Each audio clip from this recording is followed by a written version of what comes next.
Welcome, everyone. Thank you for being here. My name is 4x4 here with RMC for Week 7, Day 2 of Split 1 of the 2024 CBLOL English season.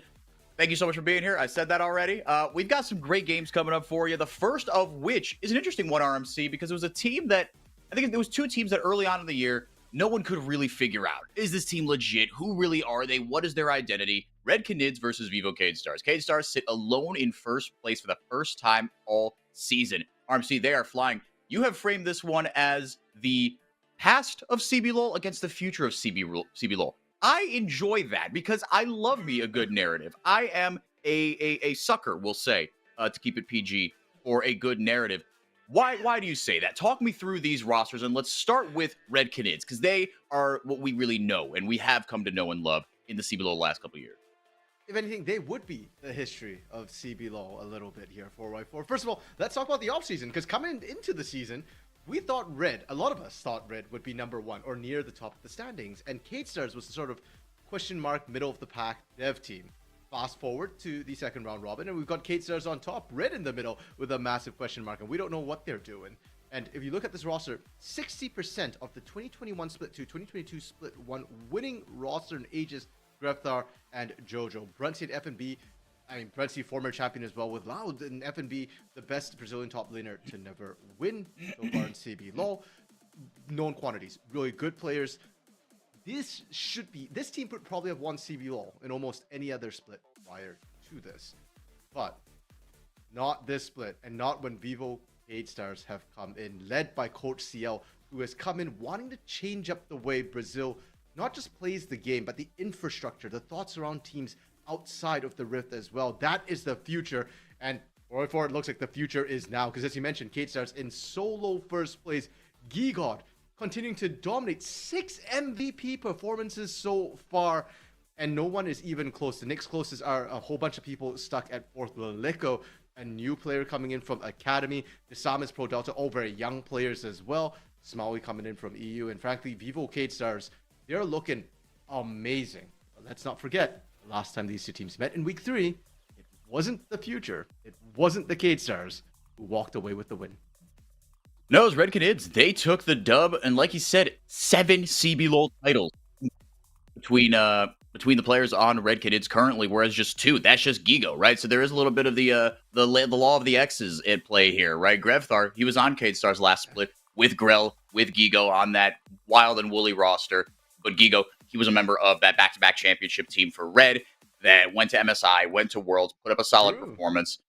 And yeah, no, it should be a really, really good game here.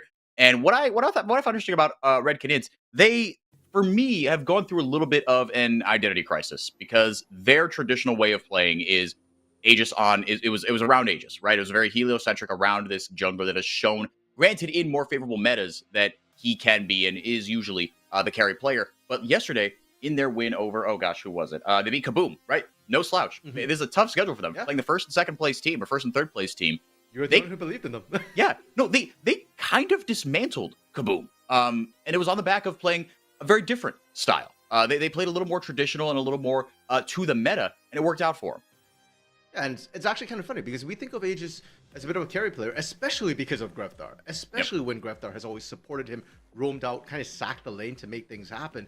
But let's not forget, the other half of Aegis was playing towards Titan in the bot lane. Yeah. Back when Titan was on this Red roster, a lot of times he'd have to go down and permagank, and if he didn't, well then sometimes that lane would go very, very poorly. And now with this supportive Maokai style of pick that we saw yesterday, guess what Aegis is doing, 4x4? It's not Titan the bot lane anymore, but he's still going down there. He's still getting that carry online. And Brunsey, former champion under Loud in his very first split as a rookie. There's a reason why everybody was hyped up on Red with their roster changes, and part of it was Brunsey. So I love the fact that they're now trying to play towards that bot lane, because it really does feel like one of the best win cons for Red Canids.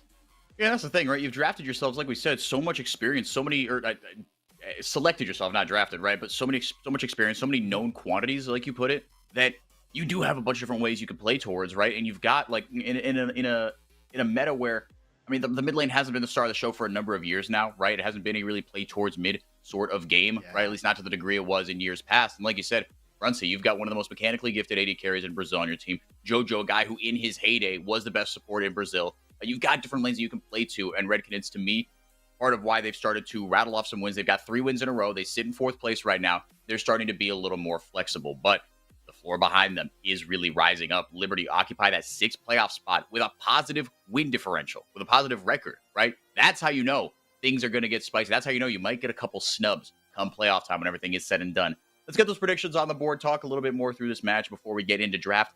I think I predicted red here. Kaboom. They don't look right, RMC. Yeah. Or excuse me, no. Yeah, Kaboom does not look right for my phone. They do not. Looking rather purple today. Yeah, so I look, again, this is a little bit like I think red's just good form, will continue. Surely K-Stars have to lose eventually. This is not me being a hater. Laleko going for 6 in a row now. You talked about it, RMC, but Gigo, he's playing out of his mind. What else for you gives you the confidence to slam down a K-Stars prediction here?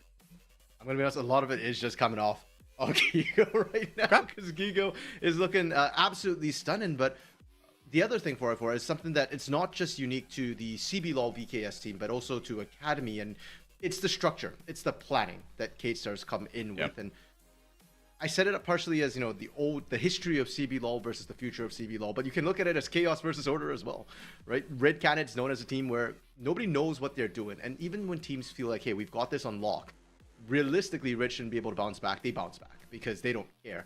Never tell them the odds. That's their attitude.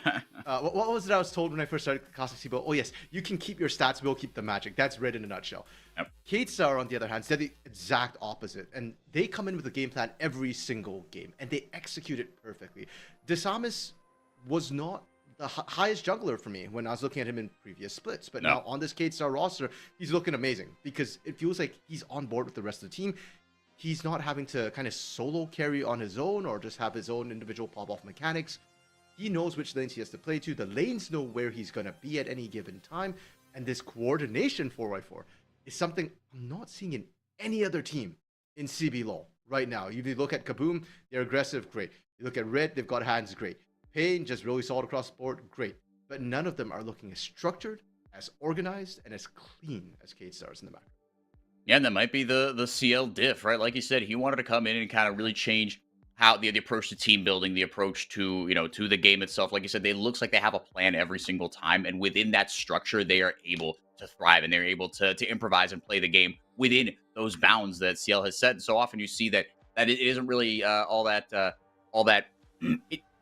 So often you can see, especially in Brazil, where you have a lot of emotional gamers who like to, play on the edge. Sometimes structure can be a little limiting. It can be a little, I'll say confusing for lack of a better word, right? But we've seen teams like Kalec, right? I mean, shoot, he's the coach for Red right now, right? He's a guy who is notoriously structured in his game plans and sometimes to the detriment of his players. We're in a draft right now, but Red, it does seem like whether it's Kalec, adapting himself a little bit, it seems like he has gotten away from that. I love the B1 Maokai. This champion is so effing strong. Zeri Lulu slammed immediately. If there's one champion that Brunsey has in his bag, it's this Zeri.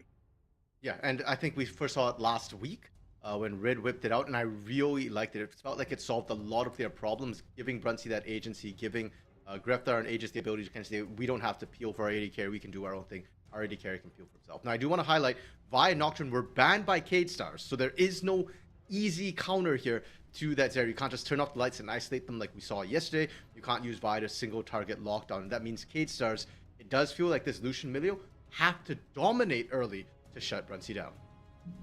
Rel going to be locked in the jungle here for Desamis. He's been phenomenal when he's played on these more facilitator junglers, right? He's been just really, really solid. The Sejuani as well. He's definitely got that in his bag. He can really make things happen all across the rift. But like you said, that Sejuani, I mean, the Nocturne Orianna combo especially, we saw yesterday. Teams just really wreak havoc with it. It was it was Los Grandes. They just dominated with that. Now, to be fair, it was against a INTZ team that's looking pretty hapless all across the board right now.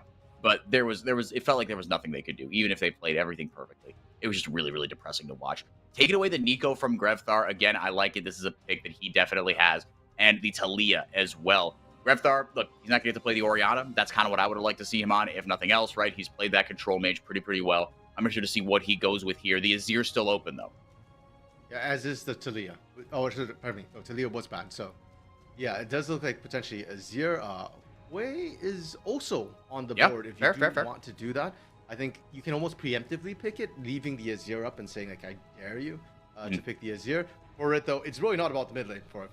because Gigo is still that massive carry. He just had a pop-off performance with that Gnar as well, and so I think that's the target. They want to make sure he can't carry. The problem is he's still got so many other options, and if you're gonna blind a top laner, I feel like Gigo is one of the top laners who I would trust to do that and still win the lane. Yeah, 100% shoot. I mean, Gwen hasn't really been in the meta for a little over a year. He could bust that out at any moment. He loves that pocket pick. Going to take the Azir blind, fair enough, and they're going to leave R5 for Gigo, really prioritizing what has been their main win condition. And I wouldn't be surprised if Grefthar locks in this way. We've seen this way Azir matchup quite a bit here. The range that this champion brings is unbelievable. I am stunned, actually, that he is 3-9 in CBLOL. That surprises me. Okay, yeah. Actually, I was thinking about that. I was like, Dinkido's played a lot of it, and he's won on a lot of it, but I guess... Maybe he's the only one that has. Potentially. Aatrox being locked in blind there for FNB. Yone is up and available for it. If Gigo wants to pick that, that has been one of the counters we've been seeing as a potential answer. Globally, not just within CBLOL as well. Oh, Gigo, are we doing this? No, and that's the thing. This isn't just some BS hover. Like, Makes talk to... Oh, my goodness. He's going to do it. Shout out to Makes. Shout out to Liberty. He has, I think, started to put this champ back on the map. But look, here's the thing. Darius has been kind of like... Obviously, he's a meme champion, but he has been on the fringes of the meta as an answer to a number of different picks for pretty much all year, right? But never quite good enough. But as Udyr seems to, for some reason, have fallen out of favor, I still think that champ is really, really strong. The Rumble and the Gnar band away. Like you said, you start working your way down the list here. And look, if there's anyone that I trust, first time the Darius on stage here, I got to look back and see if Gigo has ever played Darius on stage. I don't think he has, but I'd like to think that. I mean, he very well could have. But how do you see this as an answer to the Aatrox specifically? Are you not looking at it as, isolated in this matchup and more just, look, you gave Gigo something he can, rock out on? So, a couple of things about the Darius pick. First of all, he hasn't played it this split or last split, right? Or perhaps in the past. I know that, yeah. I'm trying to remember that. And Darius actually did get buffed in 14.2. So the rest of the world, we've seen him pop up in isolated situations. It just feels like CBLOL didn't really catch on until Makes shoved it in our faces and, hey, I can beat people. Yeah, I can beat But that's the thing. He was a former Darius one trick. He's allowed to, right? The one trick popping off with it does not a meta make. That's fair. But this is Gigo 4-4. So if anybody's going to pick it up, it feels like him. Now, the Aatrox Darius matchup specifically, Darius wins pretty much any matchup, especially any melee champion that has to walk into range. His damage is just absolutely disgusting. It's very difficult to outtrade him. So the weakness of Darius to balance that has always been his team fighting. The fact that he can't actually get into the fight, he's got to run at you. And generally, if you position well, if you've got disengaged, like the Maokai, like the Lulu Slow, if you're saving Hui's abilities to disengage, you can generally kite out. So this pick from Gigo is to crush FNB in the 1v1, unquestionably. You're not picking this necessarily for the team fight. Hui outranges you, Zeri outranges you, Maokai will kite you for days. So Kate starts to me, their game plan, side lanes, win early, smash and take over from there. Azir is your insurance plan and your backup. That's it. If Kate starts don't have a lead 4x4, if they go into like 30 minutes, kind of even, I get a little bit worried for their composition, but I don't believe that'll be the case. Yeah, it might be a little tricky here. Those buffs that you talked about that Darius got in 14-2, read them out for you. What Makes said, what he gave a post-game interview, and I meant to kind of put this up and translate it, and I forgot. Sorry about that. He said, live. He was like, look, the passive armor pen you get on your E, that's gone up 5% across everything. So when you get rank 5 on Apprehend, the passive armor pen you get off that is 40%. So not only the true damage that he already does, Makes made the claim, I have yet to verify this, and I'm not going to try to. That I will not do because it sounds like a lot of work. He said, Darius, he can hit, on top of, again, already the ridiculous true damage that he does, he can get to the highest, armor pen out of a single champion in the game. With the right items, he can effectively do true damage. Yeah, and top of his ult, which basically already does execute true damage, right? So, absolutely brutal to have to lane into, and that's why I guess we're seeing it back here within CBLOL as well, where a lot of times top lane has become sort of an isolated 1v1. After all the dust is settled, Void Grubs frankly is determined more by your top lane than by anything else, and the junglers often don't visit up there. We're seeing heavy trades come through from Gigo and FNB, and I feel like this is a good time to mention as well. These two teams actually have a bet going on between them. Winner has to change, or pardon me, loser has to change their profile pics on Twitter to be either Gigo or Grefthar, depending on who wins and who loses. Okay, and here's the thing. I like that bet. That's very fun. Jojo and Brunsey hitting level 2 and immediately aggressing onto Smiling Pro Delta. I think it's a little safe, given that both of the players that they have to change their PFP to used to play for them. So it's like, Yep. oh, it's just like, I don't know. Like, and maybe that is what makes it spicy. I guess Yeah. I could see that, but it's like, especially for Red, for Red, if you have to change your profile picture back to Gigo, okay, great. Like, he's the best player. He won 2 titles with you. He's a Red legend, right? Like, He's not there anymore. yeah, I don't know.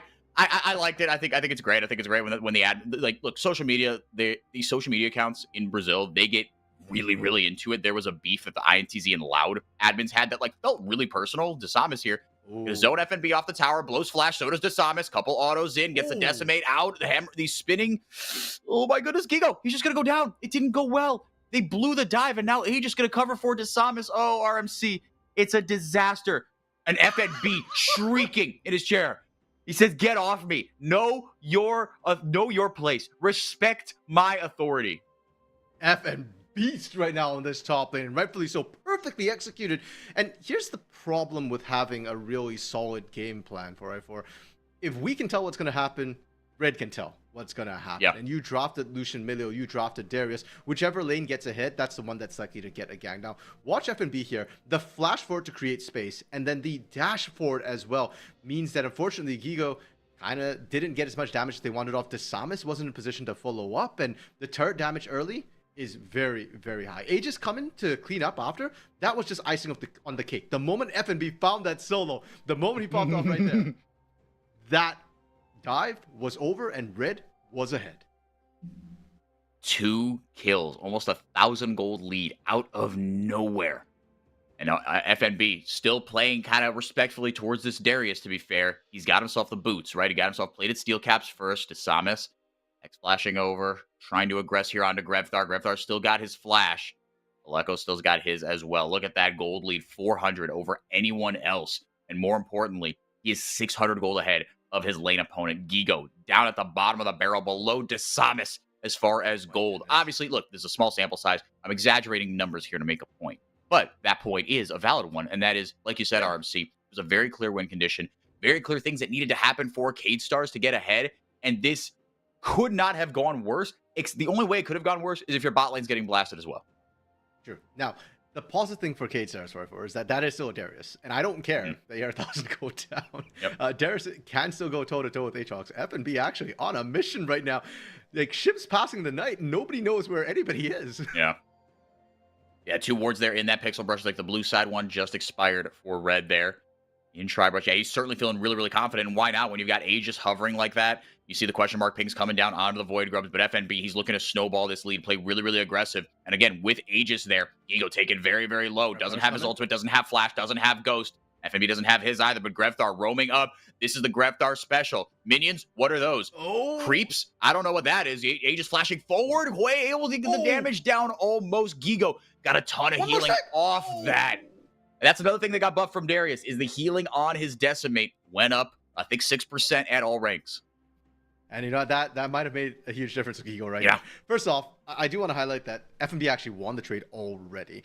Yeah. There was no kill threat coming through necessarily from the Aatrox, but still, the fact that you're winning the 1v1, and just as I was saying, Darius can still contest, is a bit of an issue for Gigo. He does need jungle help. Ignite going down on Brunsey in this bot lane. Smiley and Pro Delta not actually dominating as hard as you'd like to see, considering that now Cade Stars have to spend resources top to make sure Gigo stays ahead. Yep. And all 3 Kevins will go down. You've maintaining that kind of 1,000 gold lead there.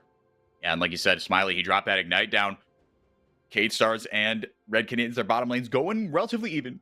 Here, excuse me, jeez. Brunsey did blow his barrier. Not for nothing, I guess. A very kind of early focused defensive summoner spell. Brunsey going with the call. And like you said, that kill threat hasn't really come in from the Aatrox, because he knows that, look, I'm going to get hard slammed into this matchup. What the best thing to do with my gold lead is not try to build more offense, because I'm not sure I can actually outpunch this Darius. I have to survive, right? And especially with, like you see, he's got 2 fantastic facilitator weapons in Grevthar and Aegis to kind of call up and help him out at a moment's notice. And FNB is smart enough that he's not going to take these kind of all-in trades unless he knows he's got that backup. Yeah, and in fact, Gigo is actually the one roaming out right now, not wanting to stay in that lane. Gref, they're playing with fire. And he will get shoved by Leleko. Oh! Apprehended. Blows the flash just to die. Gigo. And the pause comes in immediately. Someone thought something was fishy about that. I think that's hilarious. That's really, really funny. But Gigo, out of lane. And that's, again, not something that is foreign to us seeing from him, especially from Gigo. We've seen it from Robo a lot as well, right? These top laners that demand resources, that are more than happy to sack something in the lane or take certain timings to be really aggressive to roam down to mid. It really does feel like that Hui Azir matchup often can come down to whose flash can you blow first, and then you have to come back within 5 minutes and punish that. Yeah, and for Hui, we need to talk a little bit about this champion, because we've seen him recently, and especially in the mid to late game, we've seen him pop off, but there's a reason why his win rate's so low for it, and a lot of that has to do with his laning phase. He does need time to scale up. He doesn't really have good innate escapes. You've got to speed up.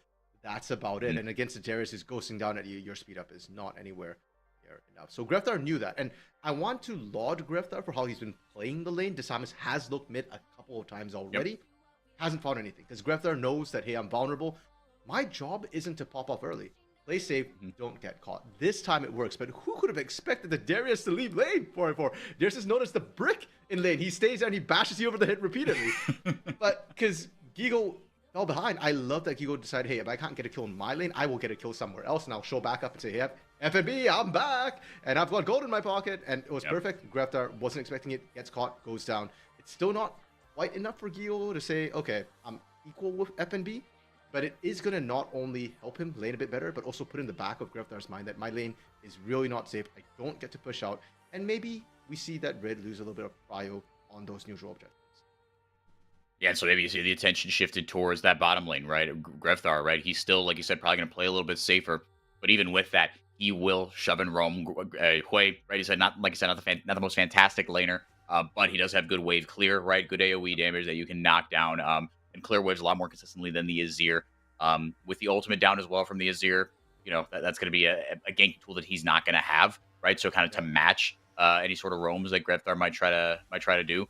But yeah, like you said, this game far from over from the K-Star's perspective, because with Gigo just getting that one little bit of gold back, that is absolutely massive for him, because like you said, it's going to keep that thought in the back of FNB's mind as well of, look, I can't really make any mistakes here, right? I can't be as bold with my trades.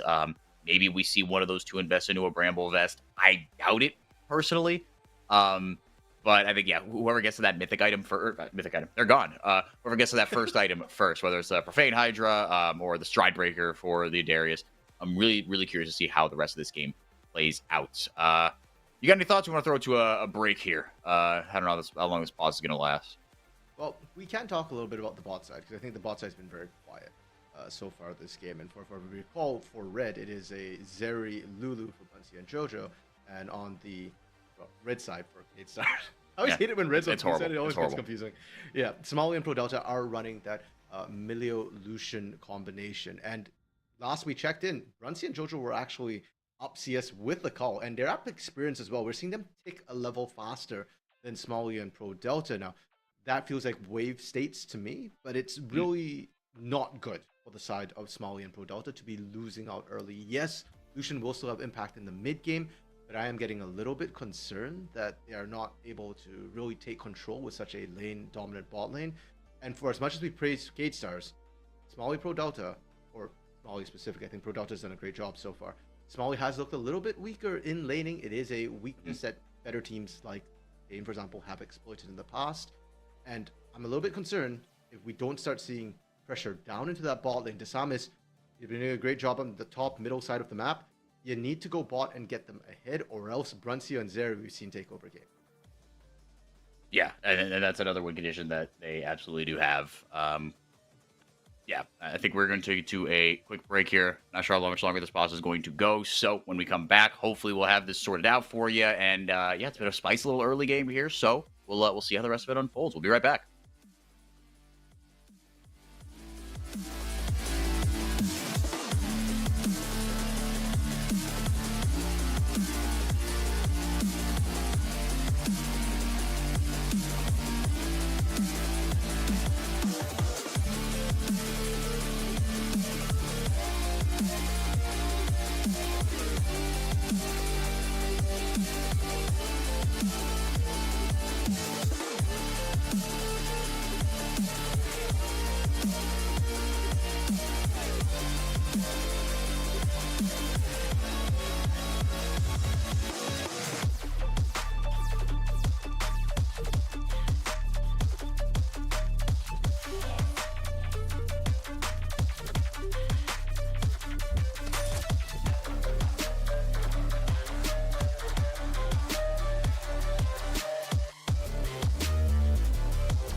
Welcome back, everyone. We have allegedly figured out what happened, and it was that Azir turned invisible during his E animation? Question mark. Never heard that one before. So Yeah. Grefthar does not have a death to his name, and RMC, a little bit of that analysis we were doing beforehand about how big that was for Gigo goes out the window a little bit, but I don't think it changes. Well, actually, I don't know. It kind of does change the complexion of this game if Gigo's able to get that kill. It does, because a lot of that sort of mental advantage that K-Stars was looking at has actually now backfired, because Gigo got that cheater roam down. I don't think he gets it again. I think this time FNB is tracking a lot more closely where this Darius is going to go. And I mean, he literally slammed like a 2-stack wave onto him. Yeah.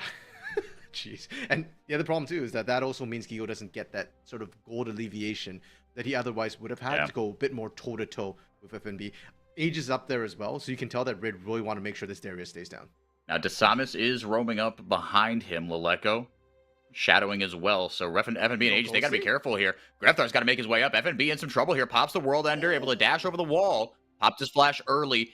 And the Twisted Advance, Nature's Grasp. There we go. Always get those two confused. Nature's Grasp is used defensively there. And at level 6, like you said, Brunsey and Jojo just staying a little bit ahead. Spiraling Despair going out. Still doing a decent little chunk of damage there. But Grefthar going through all his mana. He's got Ionian Boots, just by the way, so there was no pen in that. Nope. Yeah, you're just trying to spam out those spells, clear that wave of exhaust you can if you're the side of Grefthar. Great flash over. No invisibility bug this time, 4x4. Yeah, I guess not. It shows that actually being able to see us here is pretty important to get that particular timing down. Now, the topside gang, let's talk a little bit about that, because K-Stars committed a lot of resources to make that happen. I'm not going to lie, I thought FNB actually missed the flash on the wall, but it was just to get him closer to dash over, and Red continued to still get that pressure. They get damage as well onto the mid lane especially, and that's important because the Liko no teleport, the Liko no pressure to come back in right now. Yep, Liko no flash as well, right? Grefthar in here on similar flash timings. So even though Grefthar's got no mana, Leleko's pretty low, neither one able to threaten.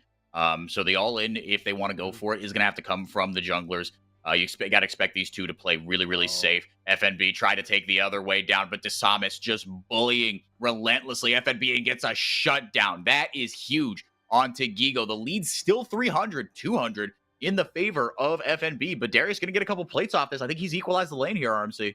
Pretty much. It was a 900 gold when we got back in after the chrono break, and there you go. It's perfectly pretty much evened out. Wow. Red now looking to answer the bot side. Smalley and Pro Delta got desync. Pro Delta's on his own. Pro Delta's on his own. Red have brought a Gromp with him. That dive went much better than the one at level 3 up on top side for K-Stars. But Desamis responding in kind, getting the rest of the Void Grubs. Should be able to get all 3 here, unless Grefthar, he's going to make it difficult for him. If nothing else, he's going to make it annoying for him, but maybe not too annoying here. So 3-3 in terms of the Kevins. I asked Solari this yesterday, RMC. What's your favorite nickname for the Void Grubs? I kind of like Ed, and Eddie. That's awesome. I've never heard that before. Oh, okay. Yeah, that and Telegrubbies, which is what Mazel likes to call them. Telegrubbies! That's good stuff. Well, the ultimate's back up immediately for Leleko. Aegis has to flash away, but into the waiting arms of Smiley as he dumps the culling into his back. Leleko going to grab the kill, though. K-Stars punch back here. Red still ahead by about 800 gold, and it's all thanks to that bot lane, RMC. Yeah, and for Smalley, that's huge that he's actually been able to pick, well, he didn't pick that one up, but at least get involved, get an assist in that one. And K-Stars, this is the beauty of them, right? We talked about them having a game plan, and this is the sort of backup plan, plan B. What happens when your Darius isn't ahead? What happens when your bot lane isn't as far ahead as you'd like? That said, Smalley stepping up. It feels like they're flipping back to plan A a little bit sooner than you should have. Smalley, yeah, you got the assist. You haven't spent the gold. You've got the Kraken Slayer, but you're still struggling against the double range of Lulu and Zeri. Yeah, they're really making his life difficult. I thought these trades would be going a little bit better for him, if I'm going to be honest, because he's up effectively a half item here. Well, actually, I mean, he's got the Berserker View, but he should be up. That's the point here. And Brunsey, you see, he's ahead in the total gold, but he hasn't spent it either. Desamis in the right place at the right time, but Aegis doing a great job of matching him. It's been rare, only once or twice, that we've seen these junglers ever be not on the same side of the map and shadowing and kind of matching the other one. Yeah, props to Aegis a lot of times, because Aegis is the one who tends to follow behind Desamis and stop the ganks from coming through when your lanes are doing so well. So really good tracking of where this rail wants to be. And Desamis has been so active on the map. Before the game 4-4, we were talking about how Desamis having a game plan, being on the same page as the rest of the team, knowing where you should be, has been such an advantage. Unfortunately, it looks like Red has also read the book that is the VKS game plan, and it's not good when Aegis is on the same page as you. He doesn't even have to beat you at the gank. He just has to stop you at the gank. And he certainly can do that. I mean, yeah, Maokai just incredibly strong for so many reasons. I think that ultimate, the buffs that they gave it to make it wider and faster. What are we Yeah. doing, dude? Like, it doesn't even matter if the champ doesn't do damage anymore. Like that, because that was the rub on him formerly, right? You'd build demonic embrace and even Leandros if you want to get really spicy, and like we get hit by one sapling. Okay, 30 of your health is gone. Have fun contesting this objective. It's just ridiculous. He's still incredibly strong. Smiley gonna dump the ultimate back defensively, but good shield there by JoJo. And Smiley can't get in range to effectively execute his damage. Now we might get a fight here in the bottom lane. Aegis coming up just a little bit here, but FNB has joined the fight as well. I think literally all 10 members are around here. They want to scrap RMC. Let's see. Dragon unaggroed here. Grevthar a little closer here. Desam's looking like he wants to jump in. He's got the flash. He's got the Magnastorm. The Dragon taken up here by Cade Stars. Ego tanking up, taking a little bit of damage, and the concern here is that Smalley is kind of low health to start. One thing we should also keep in mind, we mentioned it a little bit before, Red outrange Cade Stars, and that means they've got poke, which Cade Stars can't answer. So as long as they can track Ego, that's the big concern for them. Where is this Darius, who, by the way, has no flash and has to run at you with Ghost? Yeah, it's going to get a little bit trickier. He doesn't have Stride Breakers. Well, going to be a little tougher to stick to their opposition. But you saw that both top laners as the Magnastorm, excuse me, the Nature's Grasp goes out, and FNB just dunks Leleko off the map here. The Samus can't get in, but he's able to take the Dragon. Having a little bit of trouble here. Brunsey doing a nice job of staying back, gets the wild growth on him, and he's just going to dump damage into Samus while the rest of the team goes haywire. Double kill for Brunsey. Blows all his summoners, but gets 3 kills out of it. K-Star's in some trouble here. It went disastrously for them at the Baron. Smiley going to get hooked here. FNB going to lay down the law. The Ignite not going to do enough. Aggro juggles. RMC. They might get all 5 members here. No Wave going to make this a little bit tougher here, though. Oh, Brunsey. Do it anyways. He got it regardless. 4 kills for the young man. Red, Ace, Cade Stars. They give up the Dragon, but RMC, they have taken control of this game. Yeah, it do be looking like a Mr. Bot Gap sort of game right now for F4. And watch this fight and how they play it. We said, keep your eyes on Gigo, because that's what Red's afraid of. And unfortunately, Leleko gets pinched on the side. So when Gigo wants to go in, they don't have to follow up. They like both the carries. One's dead, the other's kind of trying to kite them out. And Gigo gets left up a creek with no paddle. You can tell, too, the moment Gigo goes down, Red are just like, okay, that's literally the go button. And they just keep on pushing at that point. You don't have a front line. You don't have a tank. And I love the decision making from Red here. Jojo peels back to make sure that Pro Delta can't actually base. Everybody else commits to Smalley so that we pick everyone, absolutely everyone off. And here, that last little bit of damage, that snipe from Brunsey, didn't even have to get the extended range. Just good enough for, what was that, a triple by the end of it? Yeah. Yep, came in with 1 kill, left with 4. Aegis might go down here. The shield from JoJo bails out his old friend Aegis, and another couple of ultimates dumped in there, or an ultimate and a summoner spell, if nothing else, dumped in to try to pick off Aegis there and get something back, but no dice. And RMC in that fight as well. Want to point out FNB, right?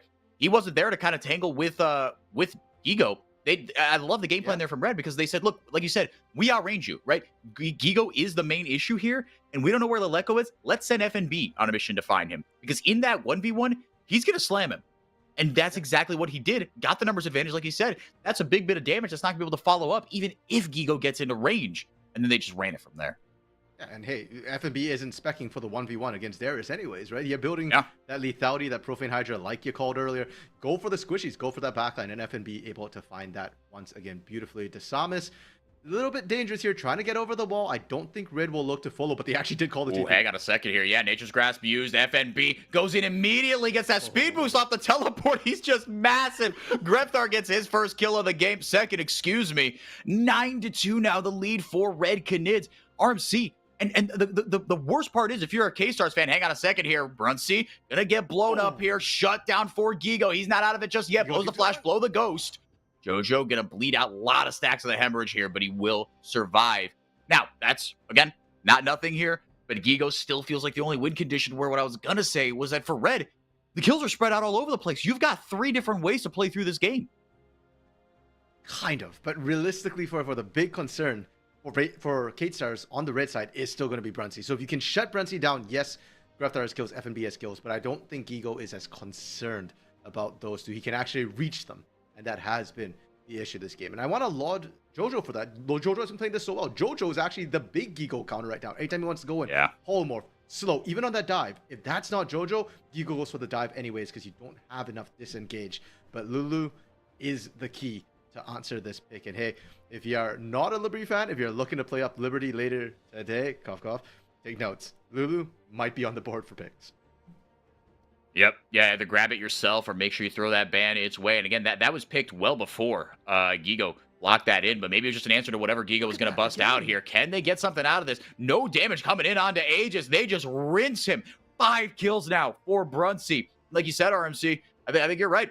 Brunsey just going to be a way bigger deal here. As FNB, engage here, not going to find anything. Did pop the World Ender there, not for nothing, so that's not going to be available. Okay, they just kind of wanted to try and find the kills on the back end, couldn't find it. Turret goes down, and right now we are 2 turrets apiece here for 4-4, so very close in terms of sort of the map pressure you're able to get. It does favor K-Stars a little bit because they did crack that mid turret, which is worth more in terms of control, but they're down 4,000 gold, so you can have all the map control you want, but the big team fights are the issue. And Red, they want that dragon. They're set up for it. They're not worried about sacking the top side. Baron hasn't spawned yet. No, it's not going to. It's going to be another minute. I don't really think either one of these compositions has the damage to rip through it just yet. Kind of do that little cheeky 20-minute Baron steal Smiley on cooldown with this culling. I don't know about that one, Chief. It does nothing to Jojo's shield. Jojo's shield is massive right now. Huge. Right? He's looking like the MVP player as a support, as an enchanter. No less 44, which is not often what we see here in CBLOL. A lot of times it's about the engaged tanks.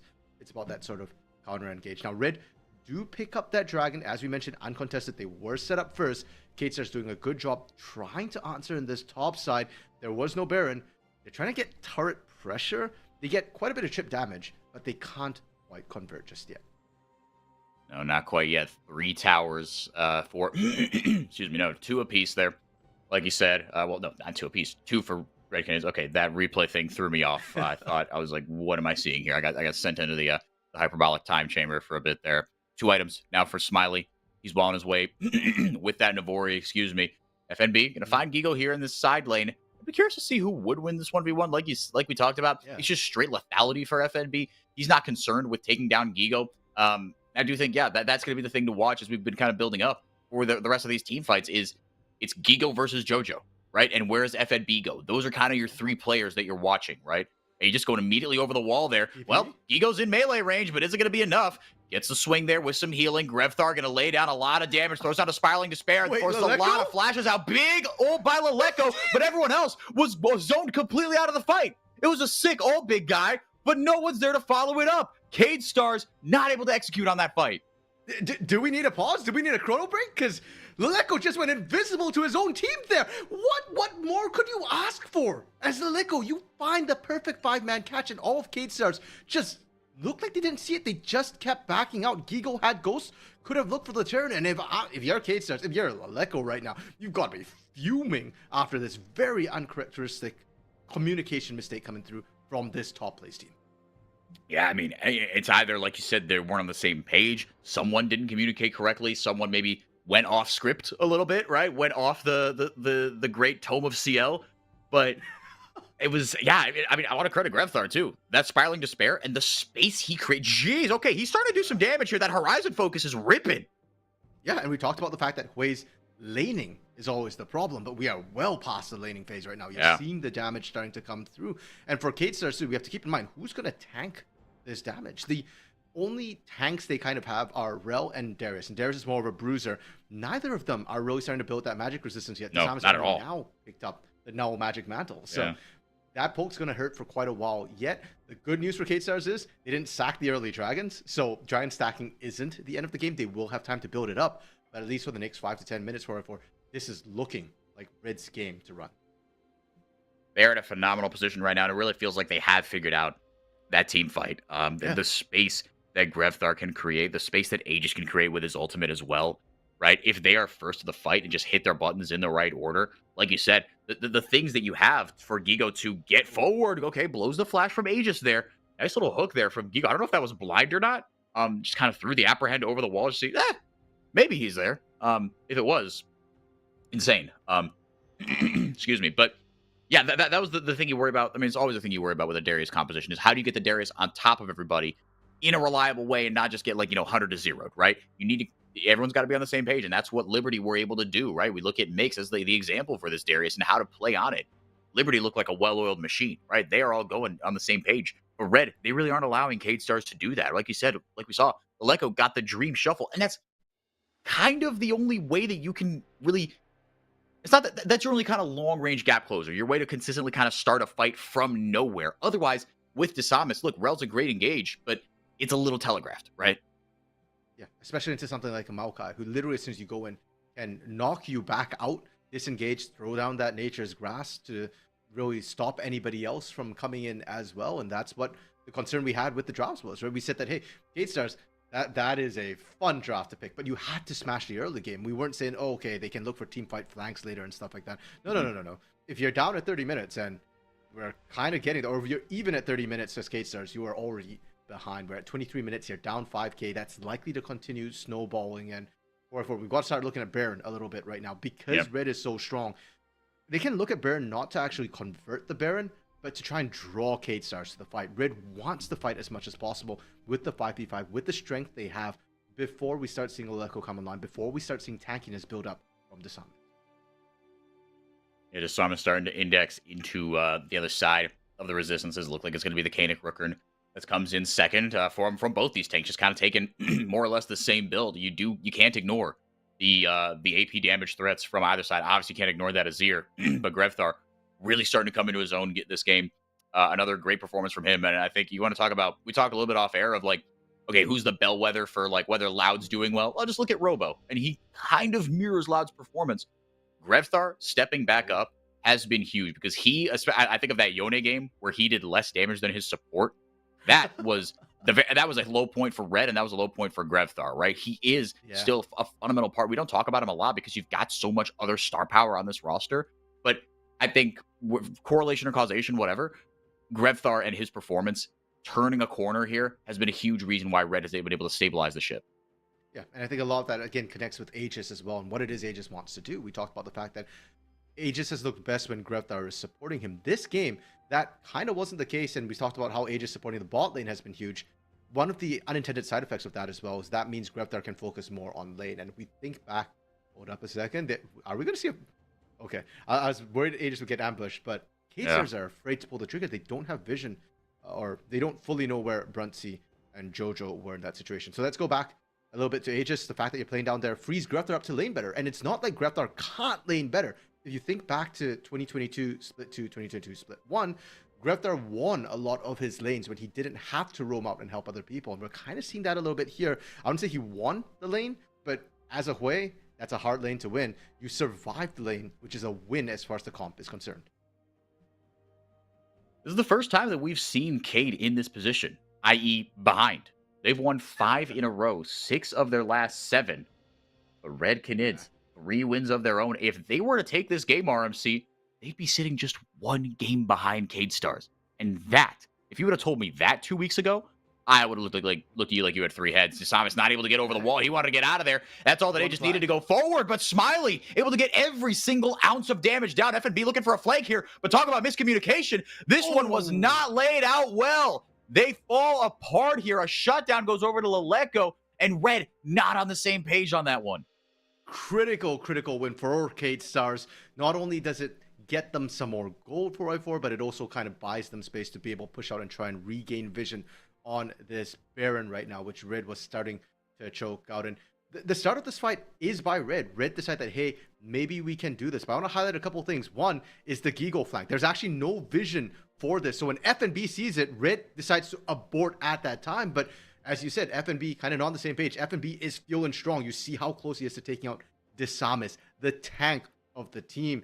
But they had time to communicate, and FNB was saying, I'm going in, and Red was just like, okay, no, we don't want this. Like, so yeah, and again, it was FNB who probably sounded the warning that, hey, Gigo's looking for the flank. I don't know who really had the right call there, but I'm conservative. I'm going to err on the side of FNB should have backed off, because Gigo would have ripped your backline to pieces if you could actually reach Grevthar and Bruntsy without FNB there to CC him up. I'm just surprised at how much damage Smiley did. I mean, I know it wasn't all him, but like, he was actually able to get, he didn't have that LDR in his inventory last time around. Not like, not like FNB is building any armor. Actually, well, no, it wasn't FNB. It was Aegis that kind of got lit up there, right? And that Frozen Heart, that's not easy to chew through. That is just just flat armor for a very cheap price, for a very reasonable sum of gold. Now DeSamus and company, like you said, with the way that they've been able to set up the map, Ego got some pressure in the bot lane, so FNB had to come and respond. They said, great, that's when we're going to wipe Vision off this map for Red Canids and Cade Stars. They've got themselves a really good spot here. And Gigo, now, well, what's one way to get your Darius in amongst the mix? Send him in the front line, right? Get him really up close and personal, but Brunsey's sniffing it out, and Grevthar dealing some damage there in the back line. FNB, he's on 2.5 items now. Let's see where they want to fight here. The battle line's drawn in a bit of an awkward spot here. Let's see who pulls the trigger, if anyone. It still feels like RMC. Baron is the battlefield where these two teams would like to fight if they had their druthers about them. Oh. Okay. What? I don't know when that happened because Nature's Grass is already back up. So yeah, but but I guess it happened a minute ago, because that looks like when that flash went down. Yeah. Boy, good call on that, and I think that actually was what caused Red to be very, very hesitant how they wanted to actually playing that. They did well though. I do think Cade Stars cannot afford to play cute against Red when Red is up and ahead. For one, either do the Baron or don't. Because of the Maokai, it's so easy to check. We saw that with the Sapling. And if you waste too much time, Red will just push up a lane.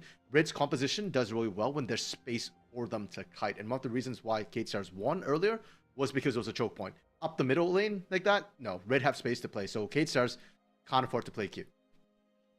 Jojo almost got caught out there. Smiley, or rather Leleko, going to set up a tower there. 5v4 FNB. He's got the items. He's got that Cyril does. Now he's he's got the lethality, and he's got the armor shred.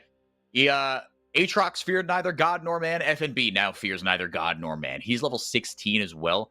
Always looking for that flank. Going through red buff there. Drops down a pink ward. Make sure he's not seen, but he might run into that red ward. Ooh, I thought he was going to go over the wall right there. Yeah, same. Jeez.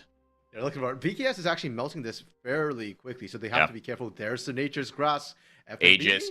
His ultimate eats up the entire river. FNB going into the back line, trying to get to a backliner. Gigo, it's a 1v1 for there. Smiley doesn't get anyone with the culling. Smiling Despair going to take DeSamus more or less out of this fight. Grevthar gets the fear down, and Aegis able to secure the Baron. FNB able to grab the kill on the other side of it. Red Canids, they play that fight beautifully. That is exactly how they wanted it to go. Nice and so, and that choke point as well for it. It's so dangerous for Red to fight there, and that's why we saw how spread out they were. But they do manage to push Cade Stars back with the constant poke that they're able to put out. And Cade Stars, I'm going to be honest, that Baron feels a little bit desperate for me, right? Like, you don't have enough damage to burn it down. You're still trying to kind of play it slow.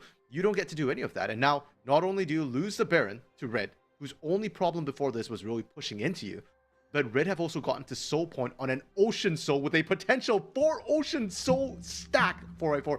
Red, they're just not going to die if they hit that point. And sure, Cade Stars got some damage, but you're not a late game scaling team. Your biggest late game carry is the Leleko. That's it. Yeah, and now Gigo, you can see he's just indexing into durability, right? After that Stride Breaker, it's about sticking to him, and just the fact that just applying as much pen as you can, letting Smiley, who had himself an okay game, right? He's still effective here as an AD carry, but not to the degree of kind of the late game scaling you would want from your AD carry, a little more traditionally speaking. Brunsey, he's on 3.5 items right now, and that Maokai is absolutely loving this Ocean Soul. The model gets bigger and bigger. Is that actually true? Is that me just making a joke? I thought it was you just making a joke. I don't know. I don't actually know if it's true. Yeah, but you know what? I have this image in my head right now of Gigo just trying to bleed people, and Red's just hooked up to a saline drip with the Ocean Soul right now. Yeah, they've got the IV going. They're like, dude, we are being chilling right now. We are so hydrated right now in a season where everybody's getting sick. We are strapped up with vitamins, minerals, and water. They're feeling really, really good. Yeah, I mean, it does feel like K-Stars are going to have to look for a bit of a miracle engage here, right? Because just fighting front to back, when Red has been able to dictate the terms of engagement, they've looked leagues better. I mean, it just like it comes back to what we said, right? I hate to kind of oversimplify it. Hang on a second here, Hickory Dickory, we got some trickery. Okay. Smiley blows everything and just 100 to zeros Grevthar. That looked like such a Brunsey move. For how often have we seen Smiley be the one to pop up and hunt down a person solo? Whereas you certainly see Brunsey do that. But that was what Cade Stars needed at the critical time. With that, you can see topside push has been stymied, and we're saying that Red's biggest issue this game so far has been pushing in to the Cade Stars has been really trying to find avenues, get the minions there, especially with Leleco constantly cutting them off with the Azir turrets. And this Baron power push just got ended. Sure, you're up 2,000 gold. That's good. But that wasn't the point of the Baron for Red. They need to crack turrets. Yeah, that's one thing that, I mean, you feel the kind of the pace of this game stall out and Red's lead plateau here a little bit. They have not been able to really make any sort of significant gains, despite the fact that, excuse me, they've got good wave clear, they've got good side lane presence, and I don't really know who's supposed to answer FNB in a side lane. I guess it's Gigo, but it just feels like things just kind of blow up all over the map to where FNB, he's not able to kind of have sustained pressure. He's always got to be there for that team fight should they want to. And excuse me, sorry, I'm getting sick, team. So you need an Ocean Soul, buddy. I need an Ocean Soul. Absolutely. Yeah. After this, I'm literally just going to go and grab all my vitamins and hope that kind of fixes things. But I mean, game plan? What was that?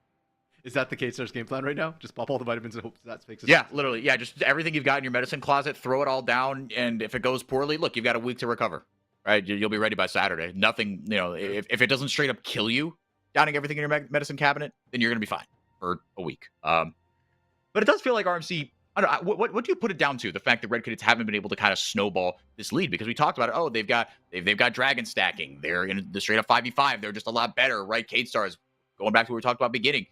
This comp wasn't made to fight straight up 5v5, right? You needed Gigo or Smiley to be just demons and have their own gravitational pull for this to work out, to pull Red apart. Why haven't they been able to accelerate this?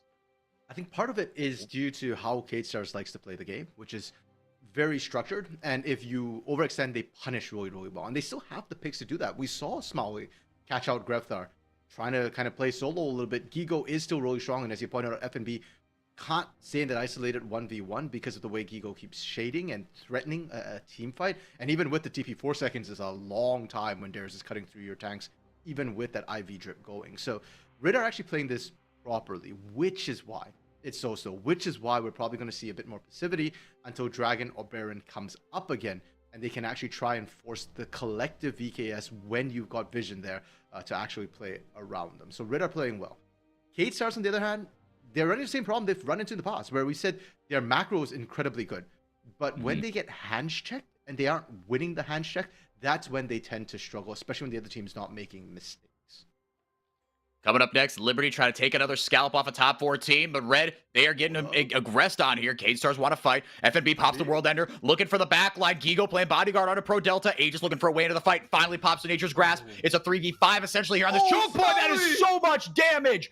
FNB annihilates the enemy AD carry. Leleco, it was a hopeless shuffle there. Does get nothing out of it. Cade Stars, they might actually just lose here. The death timers are so long, RMC. Yeah, potentially. And I love the fact that Red don't get distracted by the soul. Forget that. Take the turrets. Get the push on. Even if you can't end it necessarily, you can always fall back. And if they can't end, it's got to be on Gigo with a massive play. He's got no mobility summoners left. So trying to walk into Brunty right here is hard. Desamus? Desamus goes in, gets the Magnet Storm down. It's Gigo and Pro Delta. Desamus versus the world. That's so much damage. FNB going to get the kill credit, but Grefthar set it up for him. This Aatrox is absolutely massive. 7 kills for FNB. Red Canids making it a 2-0 here as Gigo doing his darndest. That is a disrespectful amount of healing, though. Smiley will get there, but it won't be enough. How about Red Canids? You see how much it means to Grefthar. You see how hyped up he is. If there's anyone you can count on to show emotion, for highs or lows, it is Grefthar. He is the most emotional gamer we have in CBLOL for sure. And that is a statement when they end Leleco and Cade Stars' 5-game win streak. The only team to do the double over Cade Stars this year. The only team to beat them twice, RMC. It's Red Canids. We know CBLOL does indeed love its history, 4x4. Again, the last time these two teams played, Red won.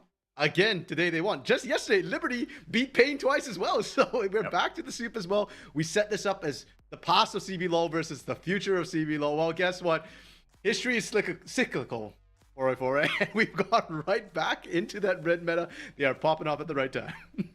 And I mean, this to me is almost like the ideal version. Well, no, I don't know. Like, because you still know that Aegis has that carry potential, but in the meta right now, right, you can only kind of go bump up against it for so long, especially when it's not like you're playing with, I don't want to like slag off any players here, but like it's not like your top side is just like, some, you just stick like a meatball up there to be a meat shield. You've got players that you can play through in other sides of the map. And so to see FNB have this pop-off game, to see Brunsey be Brunsey again, I mean, and Grevthar again, just solid as can be, high floor, nothing extraordinary on this, just kind of just walked up, did his job. Aegis was mashing Desamis everywhere. Red firing on all cylinders. Now that's a 4-game win streak for Red Canids. They are 9-5, RMC. They're 9-5. The whole split, we were like, what is this team? They're just going to 1-1 every week. They're going to lose to bad teams. They lost to INTZ to start the year. They're the only team that have lost to INTZ this year. And now they are within 1 game of first place. Yeah. And they've been chasing throughout 4-4. And this is why the standings are so deceptive. You guys talked about it in Gringos and Liberados. Not only, hey, does it strength of schedule matter, but also the spread for the wins is so incredibly close as well. And 4-4, this is what we see from a lot of the best playoff teams here in CBLOL. Yeah. The fact that they clutch out when it matters. Red is starting to wake up. Loud's turn as well to start waking up. I mean, they did find a win. It wasn't the prettiest, but it's getting a lot better. And they're starting to look like Colossal Ruin, like coming back once again, like they always do. Or I do want to touch a little bit on K-Stars, though, because sure, they lost here. And a lot of it because we talked about the fact that Gigo has been such a big carry for them. And when he faltered, the whole team faltered as well. And for K-Stars, I think this is a good time for them to lose. Don't get me wrong, I'm not happy they lost, but after all, I predicted the K-Stars win. I think everybody but you did 4-4. You've got the secret. Me and one or two others. I think that there were a couple other believers in the chat. In the chat, yeah. So chat actually was, yeah. Oh, Trajan also predicted red. Okay, so Trajan got the right read as well on there. But for K-Stars, if you are going to lose a game, this is the game to lose as a wake-up call. You cannot just rely on Gigo alone. He's good, but CBLOL top laners in general are really, really good. And I'd love to see them play a little bit more through Leleco, play a little bit more through Smalley and Pro Delta as well. So good time to wake up, smell the roses, and get ready for playoffs.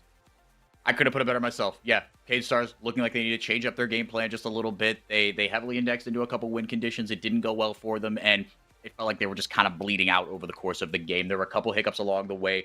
Like you said, K-Stars macro throughout the game was still really good, right? That they didn't allow Red to progress their lead, despite the fact they were up 11-3 at 20-something minutes, and the kill score was only 12-5, like 12 minutes after that, right? They stopped the bleeding, but their initial conditions didn't go to plan, and it was just a matter of time. It felt like you saw Reds take so many fights 5v5 where they were just monstering. And FNB, what a game by him. You could give MVP to any number of players. Jojo in the early game was great. Aegis matching roams all the time, starting fights really well, really good on this Maokai. But FNB at the end of the day was the straw that stirred the drink for me. That's going to do it for us for now. When we come back, game number 2 on the day, that is Kaboom versus Liberty. Should be a good one here. Talk about another team riding a 5-game win streak. Liberty, they were 2-6. They are now 7-6. They take on Kaboom. They've beaten Loud once. They've beaten Pain twice. They're looking to slay another giant when we come back.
Welcome, everyone. Thanks for coming back to us. Liberty versus Kaboom is going to roll the slate on here. I am 4x4. That is still RMC.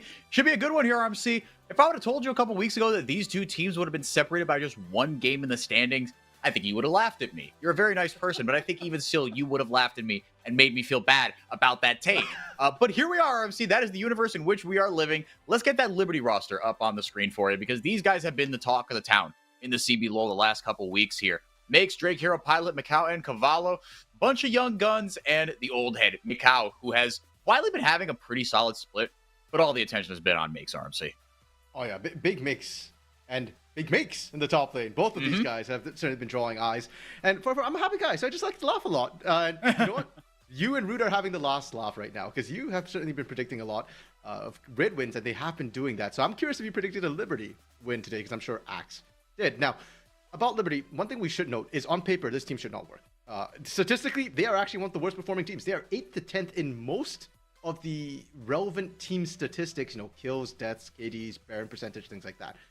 But it works. And it's because they keep scrapping, and teams are opting to scrap into them. And I've been complaining for the entire first half that Liberty is a team that has no macro. Well, that's changed, because the last three games, 4-4, they've actually been playing really good macro. They're at the objectives they need to be at.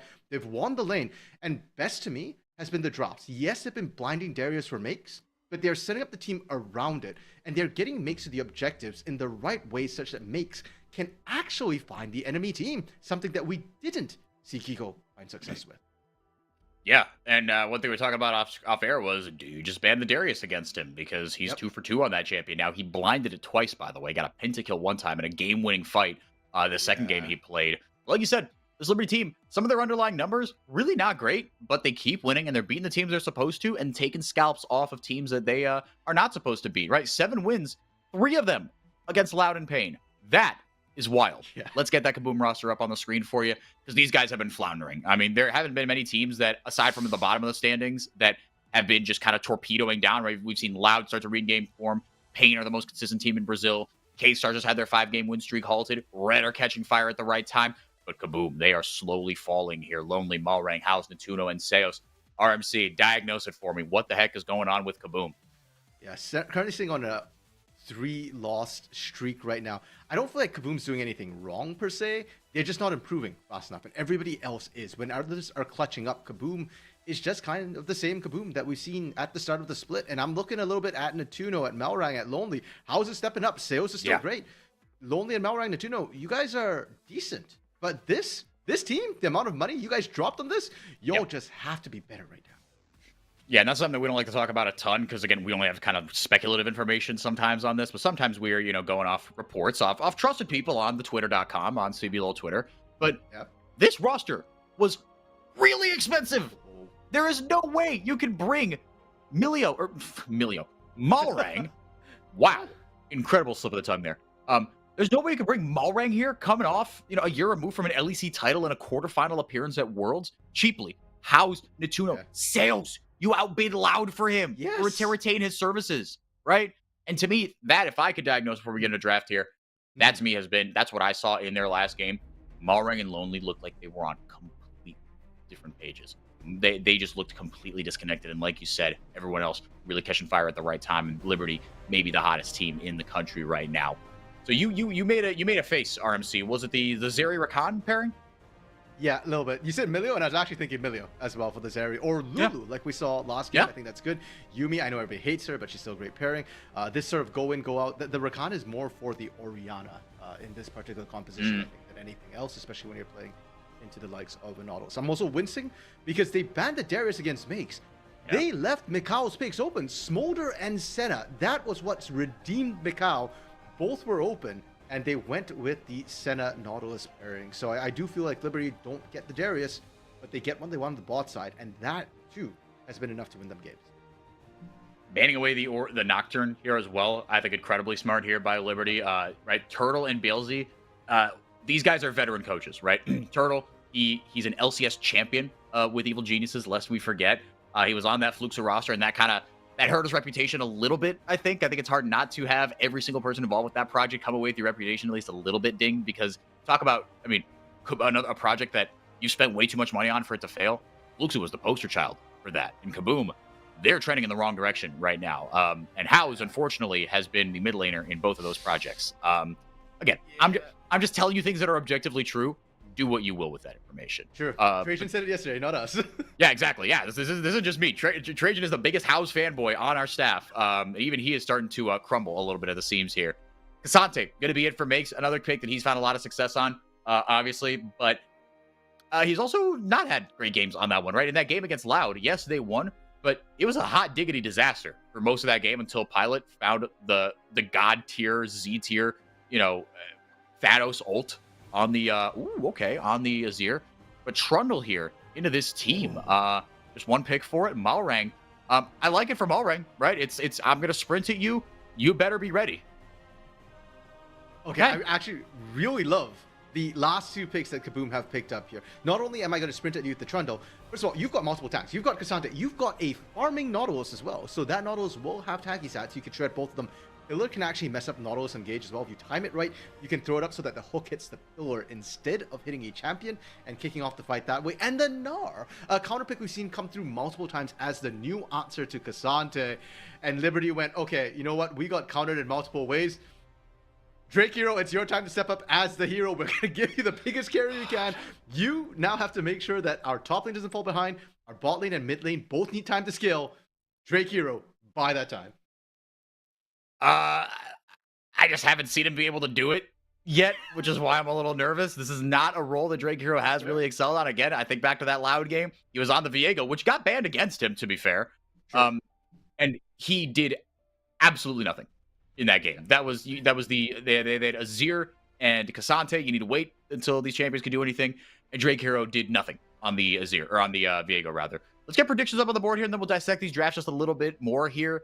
I think I did pick Kaboom here, but it is nice that we are seeing a more split desk in favor of Liberty. A couple more believers here, but not a ton, Armsy. Although I'm happy to count you as one of them. I'm not sure I'm happy right now. That draft, after that draft, really yeah. But here's the thing: I'm a simple minion, and Liberty beat Pain, and Pain is the best team. Therefore, Liberty is currently best team. No, that's the what they call it, the MacGuffin. Yeah, transitive property of wins, I guess. Yep. So I voted Liberty, and I do think they have the secret sauce. They are a team which literally is defying statistics right now, as we talked about. As a team, they're not performing well, but somehow they're pulling out the wins. They're clutching up. And to me, Kaboom has been the opposite. Statistically, they're a pretty decent team, but somehow they are not clutching up when it matters, and they are struggling to sort of get the connection in. And when I'm looking at how I think this game's going to play out as well, I think Mikhail got what he wanted. Drake Hero, I know forever you said, has not really been stepping up too much as that big sort of early game carry. But I just remember back to his academy performances. It reminds me a lot of AC that we saw last split. Actually, kind of did the same thing when he got those 3 games here in CBLOL last split. Drake Hero, he is actually an early game guy, and if anything, I've been disappointed we haven't seen more early game from him. Graves is the opposite of Viego. You don't need a team. Graves, that's what Graves want. He can literally gank a lane, no assistance needed, and find the solo kill. So to me, this is the game for Drake Hero to step up. We've already seen Make step up. We've seen Piloto and Mikhail have their moments. Drake Hero, this is your moment to shine. I'm interested to see, we don't talk about... Talking about jungle matchups is a funny thing, right? Because it's like, okay, you can compare kind of what each jungler wants to do, but talking about them kind of how do they match up into each other is a bit of a different story.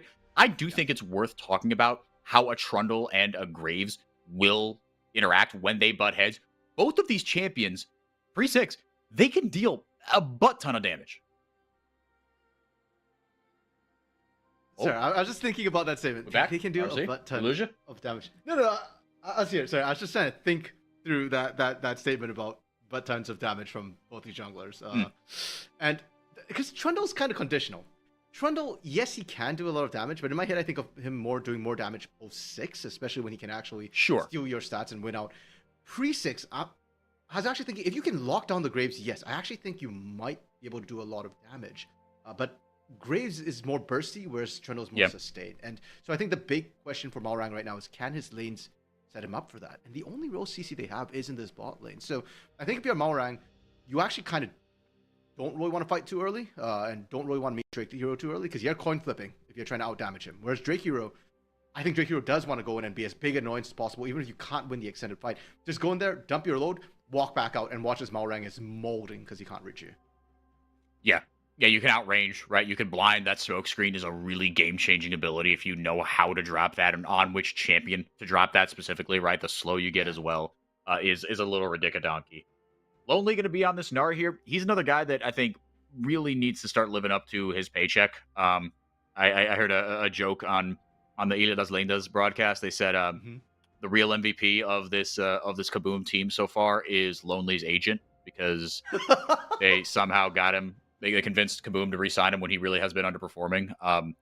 And while I thought that was funny, if a bit harsh, we haven't seen the Lonely we saw last year. Right now, to be fair, the whole team was an unmitigated disaster around him, except for maybe later into the split. So it was easy for him to shine. Now he's having to be a member of the supporting cast. Yeah. Ooh, house. Okay. You know what? Do I want to talk about Lonely or do I want to talk Pilot right now? Let's talk Pilot because that was a nice trade that Pilot put down. Yeah. Pilot has been absolutely stepping up this split. Remember the last time he was in CBLOL, he felt like a KDA player. Like his KDA was great because he didn't die, but his damage numbers were not great. This split, Pilot has really stepped up and stepped into the ranks of CBLOL mid laners, and his Syndra pick is something that he's always had in his back pocket. It fits his scaling style. Our production was good enough to give us the stat that this is his second game, this split on the Syndra, and he dominated that first one against Fluxu. Now kind of looking to do the same here against House. And to me, that feels like a bit of a step up. Like, Fu, really good and all that, but this is House. This is the guy in the regular season who's a beast. Okay. Play-by-play moment for me, maybe. Nope. Drake here just going to take a tower shot here. Yeah, I was watching the wave clear and I was like, I don't think Drake Hero can do this. If he had dash forward, maybe I could have tried to kind of maybe pull that one off there. But so I like the idea, and honestly, hardly delay at all for Drake Hero's piling. Yeah, that was very much a drive-by. Yeah, it's not going to affect him too much. He didn't blow anything of substance there. He's still a level up on Malrang. He's able to get back with a little bit of tempo. Got the item component there that I do not know that one's name. I'm going to be honest with you guys. That one is eluding me right now. But Pilot going to get back with some decent tempo here as well. How's I like the boots with him right as the Orianna with the phase rush. That's why that room is always taken on that champion. Having that extra move speed, being able to stick. You are relatively short range. Being able to lay down those extra autos, get as much damage and shielding down as possible. Very, very nice. Mikal left on alone here, and now just Kaboom and Seos, or Natuno and Seos rather, capitalizing immediately. Like you said, it is that farming Nautilus. Cavallo has more CS than Natuno. That is the surprising part. A lot of times you'll see the Nautilus go down in gold. Simply you can't like always, range. Yeah, but so it's really good that they're able to do this. And the sick part is the poke that's not in Mikal won't stick either. There's healing coming through from Senna. So Liberty is okay to leave Mikal on his own as long as he doesn't die. And now, what is Kaboom doing? This was a very poorly thought out gank. Seos, he's just fending for himself right now. Natuno in some trouble. They don't have the Ignite. Cavallo, if he had Ignite, maybe they get that. If he had that hook, he's dead for sure. But Mikal blows the heal, and every summoner blown from Natuno. Seos somehow held on to his. Drake here are going to start up this dragon. He's got plenty of push here in the bottom lane to make this happen. And the funny part is, Seos was the one who kind of started that off by just walking to a Nautilus with the sun, with all the CC, and he gets out by Natuno is the one who suffers. Maybe a bit of lack of trust between the two. And understandable, because I had no trust when I saw that happen. Though they did get out alive. Objectives being traded as well. Malrang able to pick up 3 Void Grubs. Drake Hero still, well, living up to his name and being that hero for the Drake. Has to be careful, though. Did take a lot of damage doing it. Yeah, you can definitely solo that, but you've got to make sure that there is no one else around. Especially, pre-6, if you try to... Any jungler, really, if you try to solo that objective, you've got to make sure that you are absolutely secure. It's doable, but it's tough. Maybe Mountain Dragon will give you a little bit of trouble, because that thing takes a long, long time to burst down. But regardless, Natuno, that was... Again, I think these are some of the things that are giving Kaboom fans pause of, like, what is going on here, right? Some of these mistakes here in the early game, and, like, Seos, right? He's been a killer in lane. I mean, he's the most well-rounded support, and he is the most, probably best right now. I mean, coming into the split for sure. You say, who's the best player in the CBLOL? Who's the best Brazilian-born player for sure? You'd kind of say Seos. You're like, this dude just doesn't make mistakes, and he is such a good pilot for this ship. No pun intended here. High key the MVP on Loud. He was the straw that stirred the drink for that team. Yeah, and he continues to be that, at least for me, within this Kaboom team. Like, he's not the one causing problems. I think he's still one of the best performers on this roster. A lot of the problems, I feel like, Natuno doesn't feel like the same Natuno we saw in the past. You know, it feels like his time Yeah. on some of these rosters has really damaged his confidence in lane. We're not seeing him step up. We're not seeing him go for those heavy trades, and especially into an AD carry like Mikau, who is a little bit more passive, and that's a good thing. Don't get me wrong. We've seen Mikau play aggressively in the beginning of the split. Yeah. So Mikau has been playing a bit more passive in lane, and I don't see Natuno taking particular advantage of that, and that's so dangerous when he's on Smolder, on Senna, these scaling champions, where if you don't punish them early, they'll punish you late. Yeah. And we've seen this be a lot more prevalent, right? This fasting Senna. And look, you've got enough damage in the right drafts, right? It could be really, really good. And I think this is one of those drafts, right? You've got late game insurance. You've got the ability to team fight. Drake Hero is going to pump out damage. So you don't really need Mikau to be just kind of dumping in damage. Hold on, I want to read this.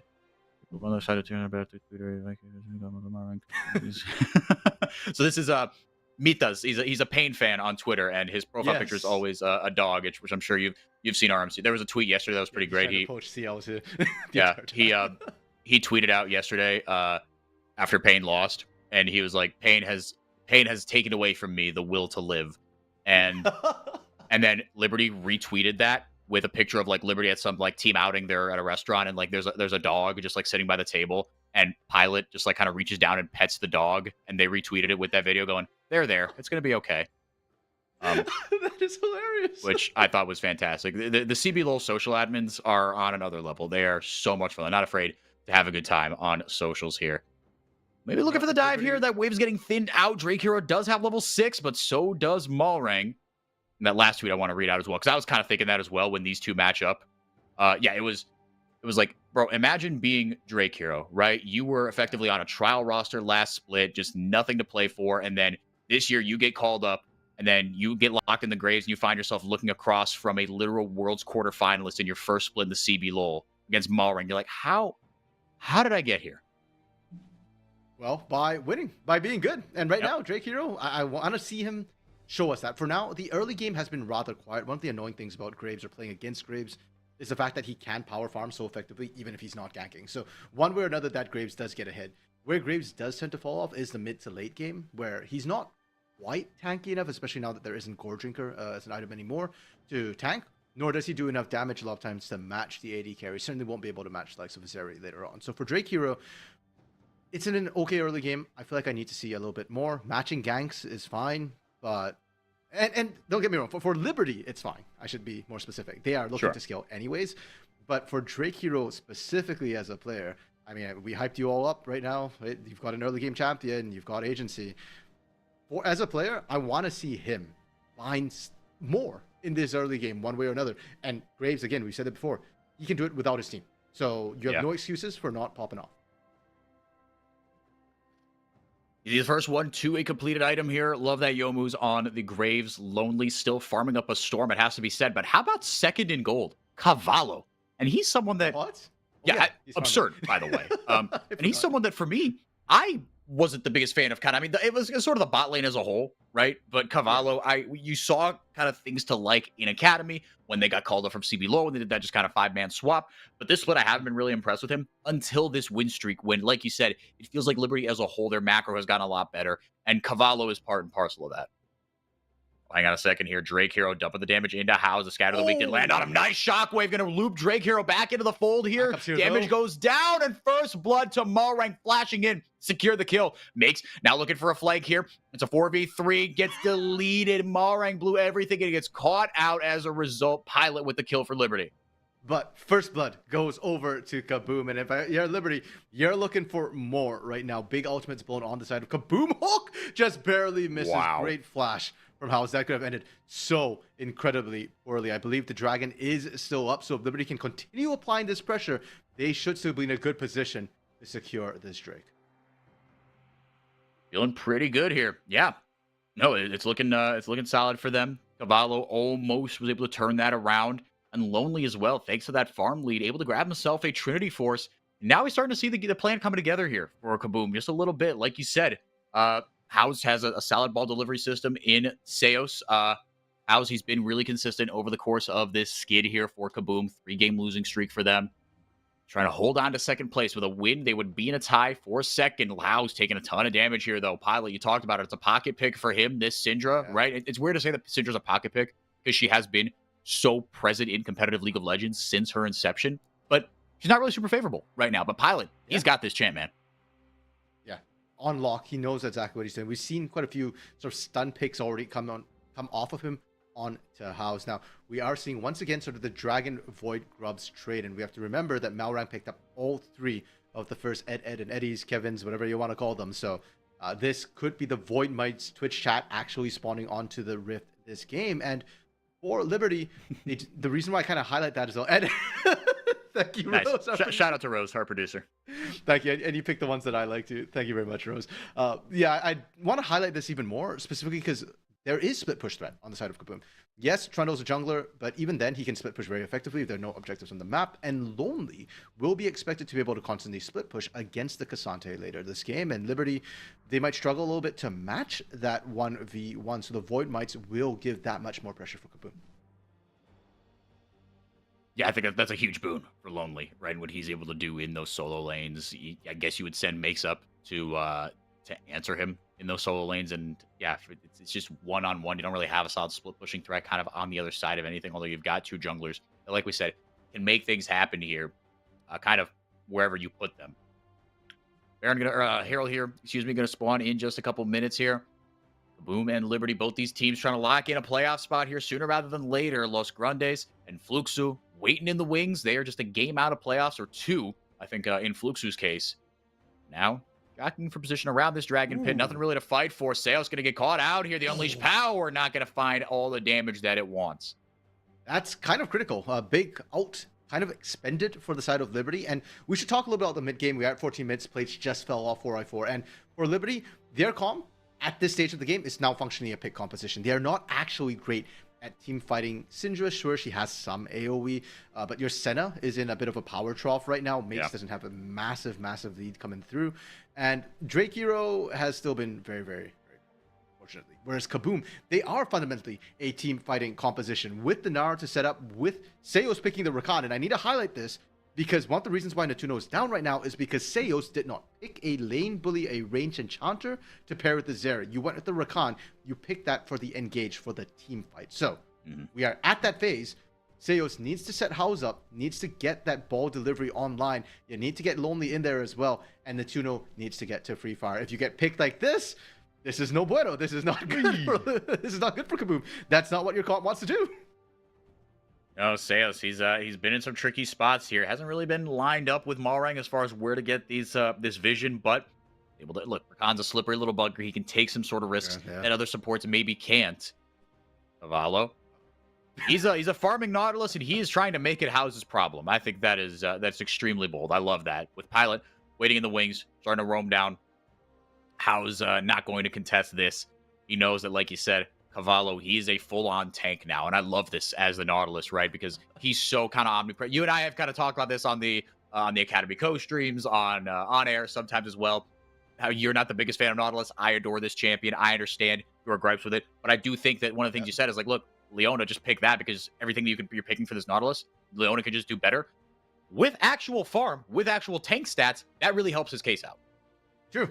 I mean, gold does a lot to alleviate a lot of those issues. First start of the game does go down. It will be Kaboom picking that one up without Herald. They just choose to overload the top side. But again, it's a law of legal dynamics where for every action, equal and opposite reaction. Liberty get a bunch of chip damage down in the mid lane. The bot side is prepped as well. They don't cash out. They do lose first brick, but Liberty set this up right. They can actually potentially get more map pressure on this dragon at a critical time by taking those setup turrets down simultaneously.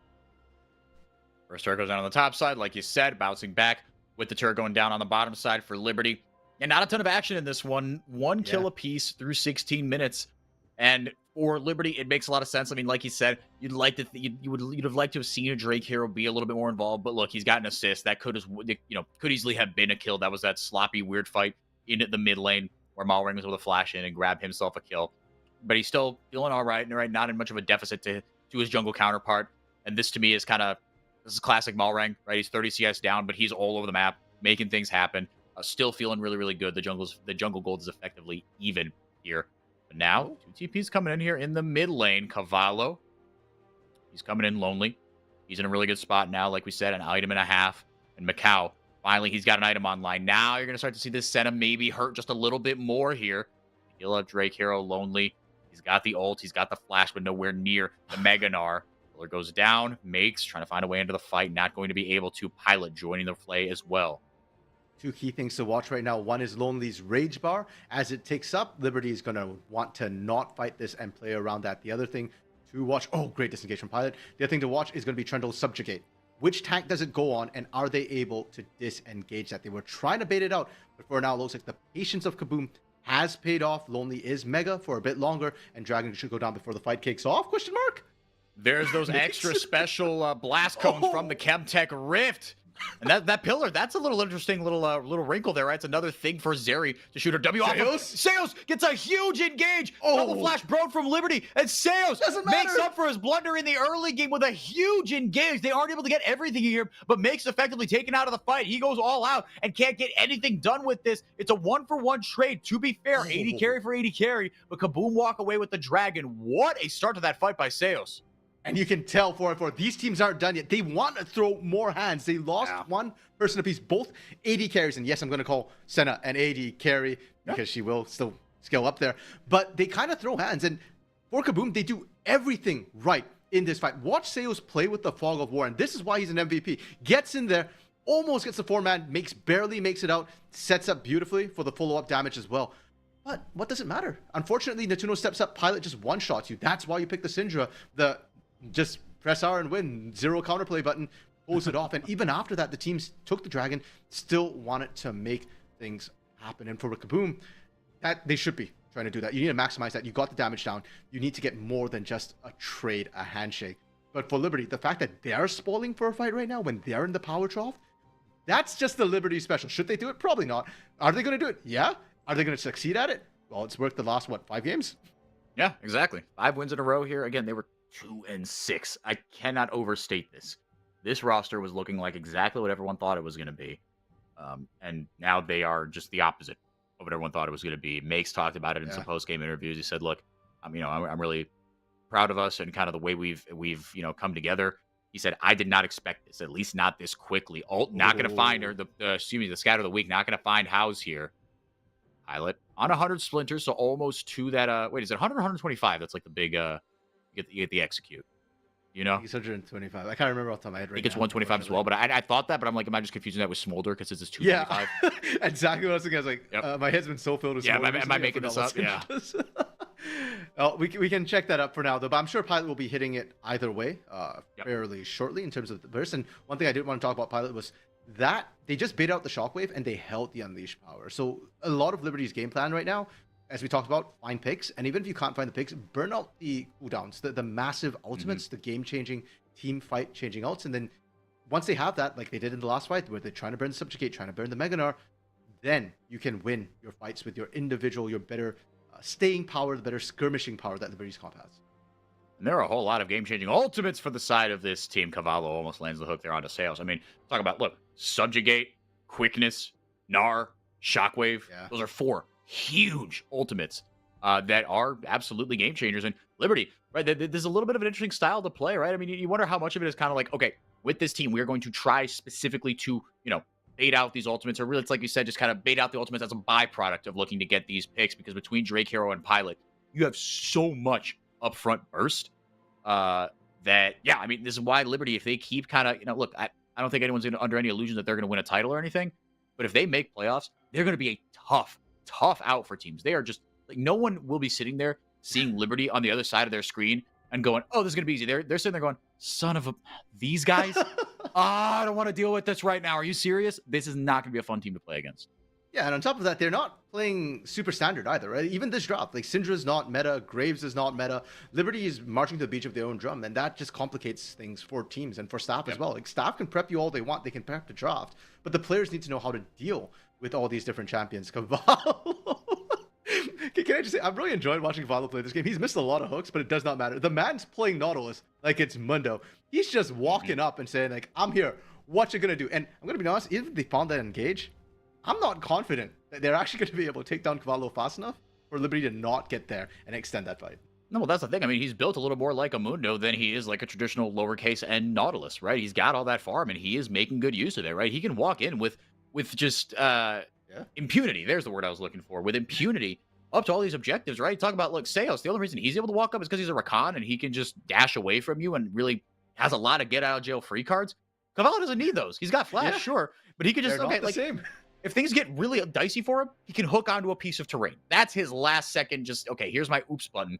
But like you said, it's a lot to chew through here. He's on an item and a half, which is, I mean, he's a little behind kind of everybody, but the guy's at almost 200 CS. Just a phenomenal game by him so far. And again, Liberty, you talk about K-Stars and how they really have a plan coming into every game. It really feels like Liberty, they've got a plan coming into every game. And, you know, sometimes do the players play to their conditions all the time? No, but you see the mark of a coaching staff like Turtle and Belzy. Right? Yeah. Former, LCS champion. Belzy was on that Loud Dynasty. Three-time He was a CBLOL fundamental champion. part of that coaching staff. This is a well-coached team. You can see why the floor is so much higher for this Liberty squad.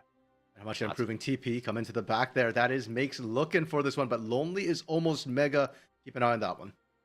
Yeah, you pointed it out. I'm glad you did. Look at that rage bar, right? Lonely. That is the big thing to watch for.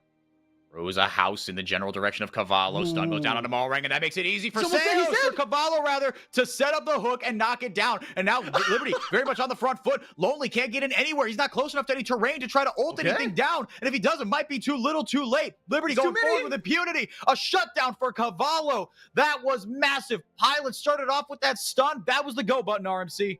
Nessuno's still alive. They're going to try and interrupt this one, but they have to be careful. Makes his zone in this out, and Liberty and Pilot for Liberty, most importantly, still up, is eating a bit of poke. They're just trying to buy space for Drake Hero and Kaboom. We said last time they should have thrown hands harder. This time, I'm going to say the opposite. Do not get caught throwing hands at Liberty when you're 3v4. Liberty get a little bit here, and they're able to capitalize on it and take a Baron. What can Kaboom do in response? RMC, this pick composition here for Liberty, especially right now, right? When you don't have kind of your AD carry at full power, they've been executing on it, right? We asked, I just asked, will the players execute on the win conditions? I don't know. There's a lot of young players and Macau, but one stun in, and Cavallo said, thank you very much. That's exactly what I need.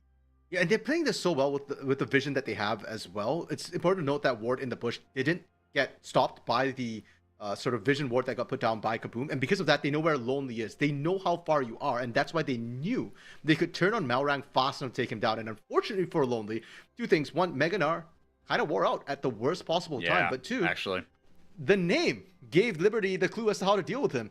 You don't want to deal with Lonely, just leave him alone. The moment he separated from the team, they re-engaged. And we saw that Lonely was just kind of left on the side going like, hey guys, I'm here, but you guys are all over there. So I can't actually do anything to Liberty. And by the time I actually walked in, the fight was effectively over.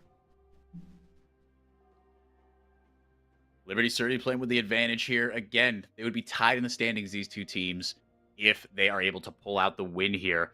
Lonely, he's on the complete opposite side of the map. He's got TP should they want to contest this.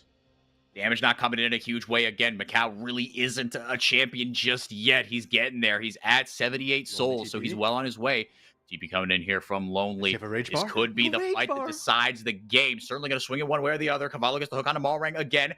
Depth charge goes on to House. They try to zone him off long enough, and indeed they do. Drake here able to get the Baron. Seos goes in, gets the CC down, but they're not able to get anything else out of it. Malrang's pillar doesn't really do much. Shockwave not going to find anything. Drake Hero, he's out of the fight, but big stun there by Pilot. Makes going back in. He's going to get onto the Tuno, but he kites him away. It's not enough. I thought we were going to have a hero moment there from Makes, and now maybe Kaboom with this momentum. Can they get in and find a big ultimate for Lonely? Doesn't look like they're going to be able to. I think Mix forgot he wasn't a Darius, because if that was Darius, that would have been epic. Yeah, he would have just ripped right through them. But unfortunately, the Cassante survived a long time, not enough damage. And for Kaboom, I gotta say, that's cute. I love the Dino Gnar skin, and that's very cute. Unfortunately, you came in as Mini Gnar, and literally you saw Liberty ignore him. They just went, oh, that's cute. And just kept on doing it. They got Baron. They didn't have to lose Makes, and even though they did, it will not stop this Baron push that Liberty can shove. There's a lot of turrets for them to take. A lot of standing gold here. Yeah, way to come back, or way to accelerate this lead, excuse me. Just 4 kills on either side, but it's been a kind of an eventful one here. 2 kills for Pilot, 100% KP. He's got that death cap coming online now. He knows his role, right? It's once you get that initial pick, Once you get that stun down, like you said, you press R. There's no counterplay. The splinters are online here. I think I see a 0 by that tooltip. Or maybe is that a 110? Are the ones very skinny? I don't know. Doesn't matter. Look, Pilot's going to do a ton of damage. That's the point of this here. We haven't seen a straight up kind of knockdown, drag out 5v5 just yet. And you still favor Kaboom's composition. Not only the champions, but the players as well and what they're able to do here. But as Macau gets bigger, as Cavallo grows into this game, Drake Hero's still a threat to 100-0 someone, and you can never count him out on this Jesus. Cassante, excuse me. Seos? Yeah. Oh. No. Okay. No. Yeah, like you said, you can't count him out. You can't count him in. You just can't count Cassante doing anything. He just exists, and he'll be a unit on the map. Now, I did want to quickly address the sort of stacks. I can't see the stack count either. I assume it's 120 at this point. Props to LunarDay87 in chat, who did point out the max stats is 120 shards. So that's probably where we're at. And I believe the execute comes in on the out at 100 stacks. So yeah, the 100 that you called originally 404 is right, and then the 120 that LunarDay mentioned as well is probably the cap, the cap percentage charge. So Pilot in a very, very good spot here. Yeah, and that ultimate can you really just 100-0 someone really, really quickly. Literally, Third item completed here for Cavallo. That Fimble winner's almost all the way charged up as well. And now Macau got himself the Lord Dominic's regards immediately after that Yomu. So indexing for that late game already. He knows his job in these later game team fights. He's able to shred through everybody, hit a couple of different targets right with the Q, with the W that can land on anything here. Man, that pillar is really tough to see. That is really annoying. Yeah, I think it's because it's Chemtech map as well, so it's particularly bad. House did TP on the side, on the flank. Kaboom are looking to contest for this dragon, but however, I fear that Kaboom's comp supremacy might have worn out. Lonely, again, he's mega already, so he won't have it for this upcoming fight. Not going to be able to, juggle that really effectively. Like how he would want here. Does have the flash, though. Does still have the ultimate. So now, again, stall out until you can get that game-changing ultimate. Cavallo almost found the hook in, and now Sales trying to return fire here. Double CC down onto a bunch of different members here. But a big shockwave gets Macau into some dangerous territory here. Makes doesn't go all out, but he doesn't have the ghost either. Not able to re-engage onto this fight here. That shockwave being down is huge. RMC, this jockey for position gets a little trickier. But you know what? That back off cooldown is that scatter the weak Macau with the Daunting Shadow over the top. Not going to be enough. Lightning crash down for Netsuno. Off the ghost. Able to be a little bit slipperier. Liberty looking for a way back in here. Malrang still has the flash. It's about to turn Mega. And that, I think, is enough for Liberty to want to call this off. This dragon could be sold for Liberty. But if they give it up, not going to be that big of a deal. Drake here and Cavallo still looking to re-engage here. Pilot goes back. He's got the TP. Should he want to come back? Or no, excuse me. That's Makes. He went back, grabbed himself another item, healed up his health bar, and now Liberty will take the soul. Kaboom not able to pull the trigger here, RMC. And I want to highlight for that at no point during this sequence of events was Kaboom on the front foot. First of all, they lost Meganar at the worst possible position. Then they had to burn Shockwave defensively. So that wasn't available. And as you rightly called, that's a huge ultimate for the team fight. Kaboom can't fight after that. Melrang had to burn Subjugate to keep himself alive. At that point, Kaboom have already lost the dragon. They have no right to poke their heads out. So from then on out, it's just Liberty kind of playing around, threatening more. And Kaboom, if you want to stick around, you're looking for trouble because Mikau can heal that up. Mikau got hit by the Shockwave. 10 seconds later, Mikau was already back up to 80% health from the healing that Senna brings to the table. So Liberty, it's a very slow game from them. Not something that we've seen too much of, actually, from this hyper-aggressive roster. But they're showing us real growth right now. From over-aggressive, poor macro, to good macro, still very aggressive. And now it's a slow, methodical game worthy of Loud. And I guess it's got to be the Belzy diff then? I guess so, man. Summoned in the water. Makes also a Loud Academy product. Let's not forget here, right? He was not part of that Libertines roster that came up just a little bit during last split. That was SKB, right, in the top lane. Yep. So that was a not Makes. He was brought over. And it's funny because we were talking about it. You weren't super impressed with Makes in Academy last year, were you? No, not in Loud Academy. He was serviceable. Like, he wasn't bad by any means, but I thought SKB was actually a bigger carry in the Academy scene. But obviously, Belzy saw something a little bit more in him and brought him in from that Loud Academy roster. And Makes since then has absolutely popped off. That was so close to that hook from Cavallo. And it's going to be back off cooldown shortly anyways. Macau's got to be careful here. Seos and Hao's looking to go over the wall. Macau, he's just level 12, but he's almost at 100 souls. So he's able to do a little more damage. Pilot has been money with these Scatter the Weeks, and Lonely, he's taken out of the fight for now, but actually he's dealing 0 damage to Cavallo. What am I saying here? But he's able to auto him and kind of stick with him just a little bit. Mega Gnar bar coming up. Still got the flash. Still got the ultimate. We've been waiting for that ult. It feels like all game from Lonely RMC. Oh, okay. Wow. Cavallo, that had landed. I was going to say, Lonely, no damage, but also no angle right now. Has flash, has everything else, but not a good way to actually get into Liberty. That hook would have been the engage that Lonely wanted if it landed. As it stands, though, again, the Mega Gnar wears out. Liberty is doing such an amazing job playing around that timer and making sure that Lonely never gets that big team fight he wants. And by extension, if Lonely can't get in there and can't set them out, House's setup is that much more difficult. Even with Seos being a perfect ball delivery system, you need to chain that massive AoE CC.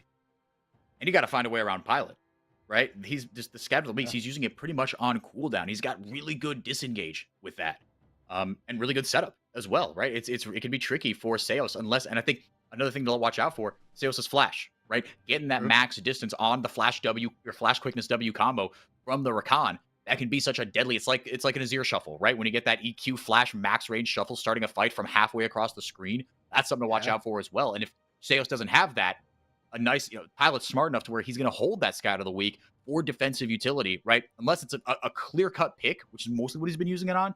You can use that on Seos as well, who is going to be just fine here, actually. I've given up on worrying about Seos and Cavallo. Yeah. for the two of them. No, I think you're right, too. Y'all can do whatever you want. I only get concerned if Cavallo hooks Mega Gnar Lonely. But other than that, y'all have fun over there. Baron being starting up by Liberty, and look how fast you're doing it. Senna, not the fastest of 80 carries, but it's been so long. Mikau's 101 stacks already, and Lonely.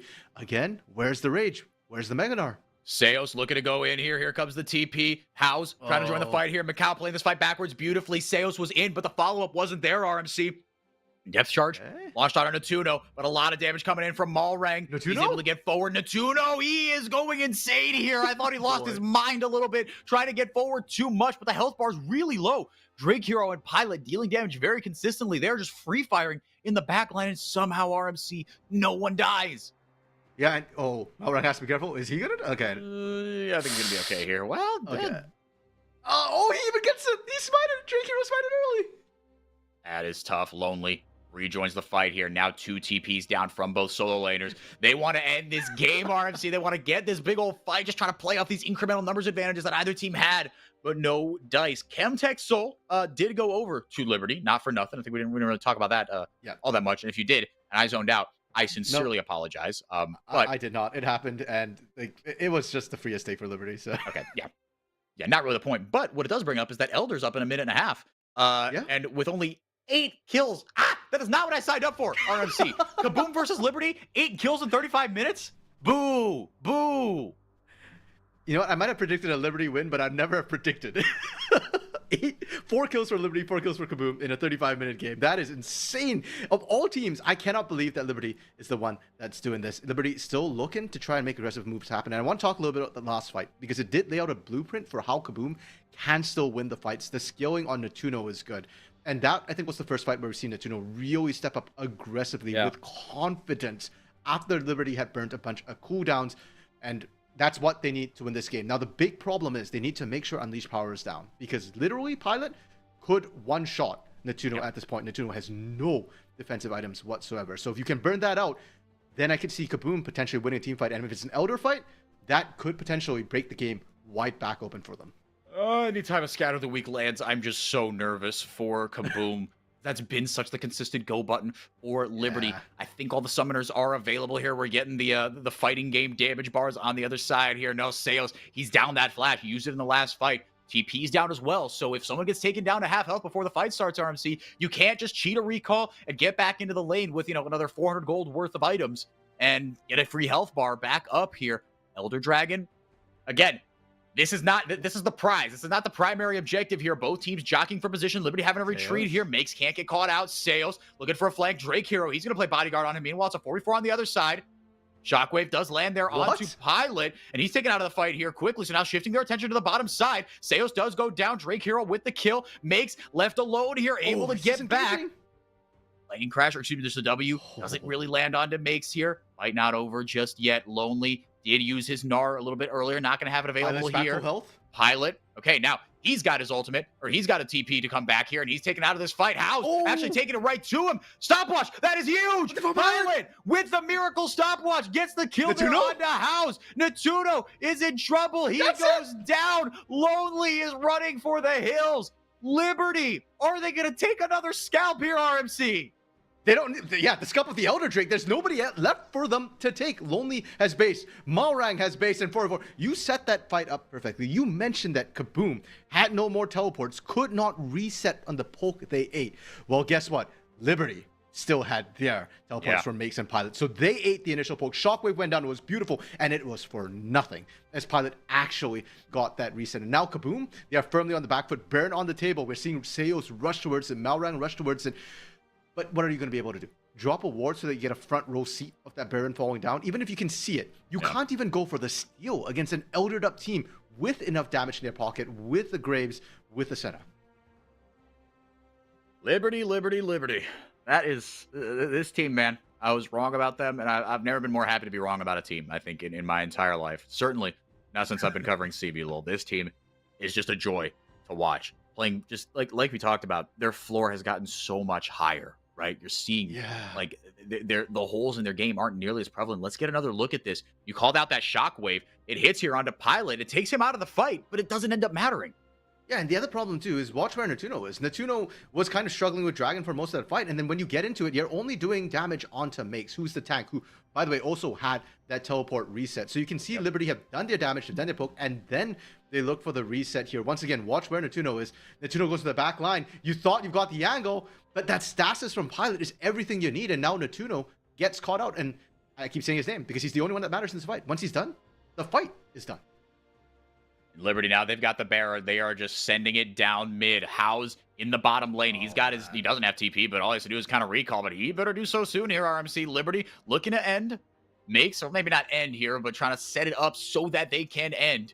That Baron is huge, and the Elder buff still available for Liberty. Yeah, and that's why we're seeing such an effective push come through. It's a good call, by the way, from House. I do want to recognize that. It looks bad that he's not here, but you cannot fight them anyway. So you just try and shove out the one lane you can, threaten what you can. Shockwave comes down more to clear the wave than anything else, but it's not effective into Baron buff. And now that turret dive is looking eminently more possible for Liberty. Pilot tried to predict House walking to the other side with that. Scatter the weak, not going to find it though. There goes Seos in with the quickness, goes back out, but the CC isn't effective enough to allow Kaboom enough time to get forward. Lonely has to flash away. Scatter the weak lands onto House. W over the top, healing there from Macau. Cavallo is a menace. He didn't hit many hooks in the early game, RMC, but he's hitting them here when it counts. Liberty, their 8th win of the year, 6 in a row for the Libertines. They have tied probably the most expensive roster in Brazil in Kaboom in the standings here. They are unbelievable. How about the redemption arc from Macau, too? He has slotted in seamlessly into this team, and they are just making hay across the CBLOL. Half their wins have come against Loud, Kaboom, and Pain. RMC, Liberty, they're here to stay, man.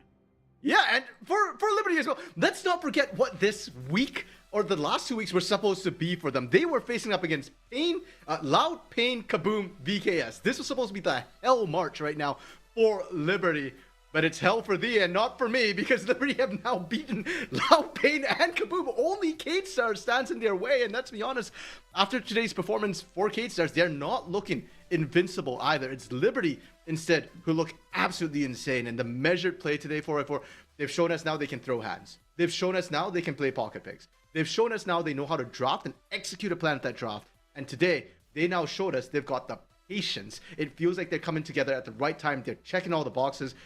It's hard for me to say, okay, here's a weakness anymore, and good luck to K-Stars. I'm hoping that your coaching staff can find the weaknesses, because I can't. No, it's really, really impressive. Like you said, they've shored up their game in so many ways. Their early game has gotten a lot more controlled. They're not taking any just these weird or unnecessary risks that they were at the beginning of the split. Their mid games are really solid. Like you said, they're playing with a lot of patience, right? I love Camille's champ select quote because it's so often can be applied to different teams in League of Legends. Precision is the difference between a butcher and a surgeon. Liberty were butchers, but they have since graduated. They are now surgeons. Like we said, playing that pick comp in the mid game really, really effectively, right? Blowing key cooldowns before fights. Now, those fights never really transpired. As we saw, we had 8 kills combined before 35 minutes. But towards the end, right? using those TP resets, using all the tools at their disposal, pilot money with the scout of the weeks, just setting up fights really, really nicely with that. Cavallo on that true tank Nautilus was a menace, just walking up at people and just like, what are you going to do? What are you going to do? I'm an actual tank now. I dare you. Come at me, bro. And that question persists for Kaboom. What are you going to do? Kaboom is now has a four-game loss streak, pardon me, after that game. And that is shocking when you look at this roster. Like you said, potentially the most expensive roster this split. You've got big names. And, you know, Trajan brought it up yesterday best, and I think talked about it best, the fact that House is sort of a common thread right now. I still think House is good. But once you get that reputation as a choke at critical moments, that's something that's really, really hard to wash away. Natuno, likewise, you know, there's been a lot of talk about Natuno having been elo held on previous teams when the Los Grandes team was falling apart around him. He was the best player. Well, no more excuses for Natuno. You've got Malrang, you've got House, you've got Lonely, who did well last split, even though this split, it's not been amazing. In lane, Lonely did perfectly fine. So he blasted lane. He was awesome. Yeah. So for Kaboom, where do you go from here? What is the problem? And if you can't identify the problem, you can't fix it. And so I'm a little bit concerned for Kaboom at this point that they might just flame out at the end of the season. And their schedule doesn't get easier, by the way. They face Pain next week on Saturday. They get INTZ after, but they do have to deal with Pain first. Yeah, it's gonna be tricky for them. They were 8-2 at one point, and they have just plummeted to near 500. And yeah, I mean the standings, right? Kaboom and Liberty 8-6, Loud 8-5, Red 9-5, Pain 9-4, Kate Stars 10-4. It's really, really close. This top six, the seeding permutations are not at all what we thought they were going to be. We thought we had a firmly done and dusted, cut and dry top four RMC. It has bled into the top six. And Los Grandes, they are coming up a little later in the date. They've got a tough task against Pain, but after that, they've got Furia and Liberty. Los Grandes, they're on kind of last chance saloon here as well. They've got some pivotal games that they need to win if they want to make up ground, especially because they have 2-0s against. They have a 2-0 against Fluxu, right? So that's something that could be really, really crucial. And they have beaten Liberty this split. So Los Grandes not out of it just yet. We'll talk about them a little bit later. RMC, you and I have one more game together, and it is Furia versus INTZ. Two teams that are, for all intents and purposes, out of it. INTZ literally out of it mathematically. Yes. They cannot make it. But Fluxu, or Furia rather, so looking to make things happen with this new roster. They're on a 7-game losing streak, trying to arrest the slide against a team that looks pretty hapless here in INTZ. But we'll talk about that a little bit more when we come back. Don't go anywhere.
Welcome back, everybody, here on the CBLOL English channel. We like to have fun every game, or at least it's what we try to do, but this one, RMC, could be maximum fun because the stakes are very, very low for both of these teams. We've got Furia versus INTZ. INTZ already mathematically eliminated, 1-12, an 11-game losing streak for the Intrepids. And for Furia, the Panthers, they're on a 7-game losing streak. They're 3-10. They are not mathematically out of playoffs, but for all intents and purposes, they are out of playoffs. They would have to win every single game, and one of Loud, Liberty, or Loud, Liberty, or Kaboom would have to lose every single one of their games. It's not happening for them. So we're gonna have some fun with this one. Let's talk about both these teams. Let's talk about Furia because there is a little more to talk about there. INTZ, it's been the same old for about 6 or 7 weeks now. Shino, Steiner, Tuts, IU, Zai, the bottom side has remained the same, but in the middle of the split, they said, you know what? We're going to cut our losses, build for next split here. I guess the idea was to try to make some sort of miracle push towards playoffs, but still hasn't worked out. But what have you seen that you've liked from Shino and Steiner? And feel free to obviously draw on your academy watching them. Sure. I think both Shino and Steiner were doing pretty well in academy. Steiner especially. I think as Trader mentioned yesterday, I have been a supporter of Steiner. I think he's a pretty good jungler, and I thought he was kind of CBLOL already. I think we've seen that as well. I think his early game's been solid. He's done Baron steals. I think he's fit with the team well. Shino has performed better, especially last game. He did incredibly well, and I was actually quite surprised by the levels he managed to reach, and I'm hoping he maintains that standard. So, funnily enough, I actually think the replacements, as surprising as they were, and as much as I wish for justice for Mir, the changes has been good for Furia. The problem has actually been with the bot side of the map. Our Super Furia Kid remainers, Tuts, IU, and Zai. Since Shino and Steiner have come on, they've vanished. Like, Tuts, IU, Zai, where's the carry potential here? And that's been what surprised me. I don't know if that's a mental thing that they're just tired after how the kind of first side of the split went, or, you know, whether they've kind of given up or whatever, or maybe they just need a mental reset. And I'm wanting to see that from them right now, this game, because they're not mathematically eliminated just yet. And sure, it's mind-boggling to think that, you know, Liberty, Loud, Kaboom, Red, these teams can go without winning a single game, pardon me, because that's what would have to happen if we have to win all their games. But stranger things have happened, and Liberty is now contending for the top. So Furia, if Liberty could do it, why can't you? Yeah, rattle off a series of wins here. It's going to be tricky, like we said, but they have Los Grandes and VKS next week. But right now, you got to get over the hump. Over the team that has won just one game all split. Tape, Yampy, Ithuza, Ninja Kiwi, and Damage. Ithuza got a haircut, and that's what they're hoping is going to turn it around. So, look, if it worked for Caps, why wouldn't it work for Ithuza? Sure. This one has been an unmitigated disaster. Last time too. What'd you say? INTZ had the pink hair buff last time too, when they changed their hair. So maybe this is what they need. Maybe this is what they need. But otherwise, the split has been an unmitigated disaster for them. In a champ select we go. It has not been pretty. And, okay, I thought they locked in that Blitzcrank. Kalista B1, though. Kalista Ashe in the bottom lane. So, given both IU and Zai things to play with here. And it is locked in here, the Blitzcrank. Okay, so talk about both of these, I guess. Because I like they're giving IU and Zai things with agency and things that they can play make up. Yeah, and first of all, we got to recognize the Pike ban that did come through from INTZ. They've not entered at least that part of the draft so far. But it did open up the Ashe, which we've seen banned a crap ton so far. The sort of massive lane builder you give Kalista as well, really strong early game. Now, you've picked the Blitzcrank as an answer to punish these sort of champions, but you need an early game AD carry that can pair alongside with it. And Varus just got banned, Lucian's banned, Kalista taken away. So, Ninja Kiwi, not known as a Draven player, but that feels like what you're down to in order to try and crush this lane with that Blitzcrank right now. Yeah, try and really get some things going here. Obviously, Blitzcrank good for more than that, but in the early game, yeah, that's what you want to do, and especially given that the Azir for Ithu is going to take a little while to get online here, but I like that Yampy immediately snapped up the banned the Xinjiao, banned the Rel, but immediately snapped up the Maokai as well here. I'm interested to see what else they would pair along with the Orianna, potentially. Going to have the Olaf taken away here. That's interesting. What do you... That feels a little random, unless there was some... That to me says that there's something they want to pick for Shino that would get countered by the Olaf. Yeah, and I'm thinking, too... The other thing is Tay has not been a big carry for this team. Yeah, so I'm maybe surprised. Something happened in scrims that... Yeah, this feels like scrim data for sure. Ooh, okay, we went with the Kai'Sa as sort of that other pairing with the Blitzcrank. Not quite as strong early on, but does get some really nice burst spikes. So I like the thinking here. Problem is, look at all the bans 4x4 and notice one conspicuous missing jungle ban that pairs with Orianna really, really well. Actually, that's the vibe, baby. Yeah, actually, I was going to say, that's two. Nocturne is open and available as well. Yeah. if you want to go for that. So both the great pairings for Furia are available, and I feel like that's more dangerous than leaving something like the Rel open with his composition. Cassante being locked in, and that really does surprise me, because Olaf to me is not what you'd worry about if you're at Cassante. Yeah. Is there. Yeah, that makes. I mean, the Cassante pick in and of itself, fine, right? But given in the context of that Olaf ban, yeah, like you said, something clearly happened in scrims here. Tay ate his Wheaties that morning on a Wednesday morning in Sao Paulo and just went ballistic on the Olaf, clearly. But there's that Nocturne locked in here. Yeah, for Steiner. Now Steiner and Tuts have a lot of opportunity to play make, get themselves into the back line of the Udyr locked in here as that answer to the Cassante. A bit of a slap fight pre-6 here. But Tay, right, usually we saw the Udyr as a rise up as an answer to the Rumble initially, just kind of as like a neutralizer, try to stop that rampant early game that the Rumble can have, just dump damage into you. Otherwise, look, I mean, this is kind of standard fare here for INTZ as far as their draft. There's a lot more exciting things to talk about in the Furia draft, though. Yeah, for sure. And I still want to harp on INTZ draft, though, because I am a little bit concerned with how their draft is going to operate. And there's a reason why I was saying Twisted Fate, because I think Tay has played it well. And looking at their composition, I fear that Udyr is a handshake and not a counter. And therefore, you're not going to get very far ahead.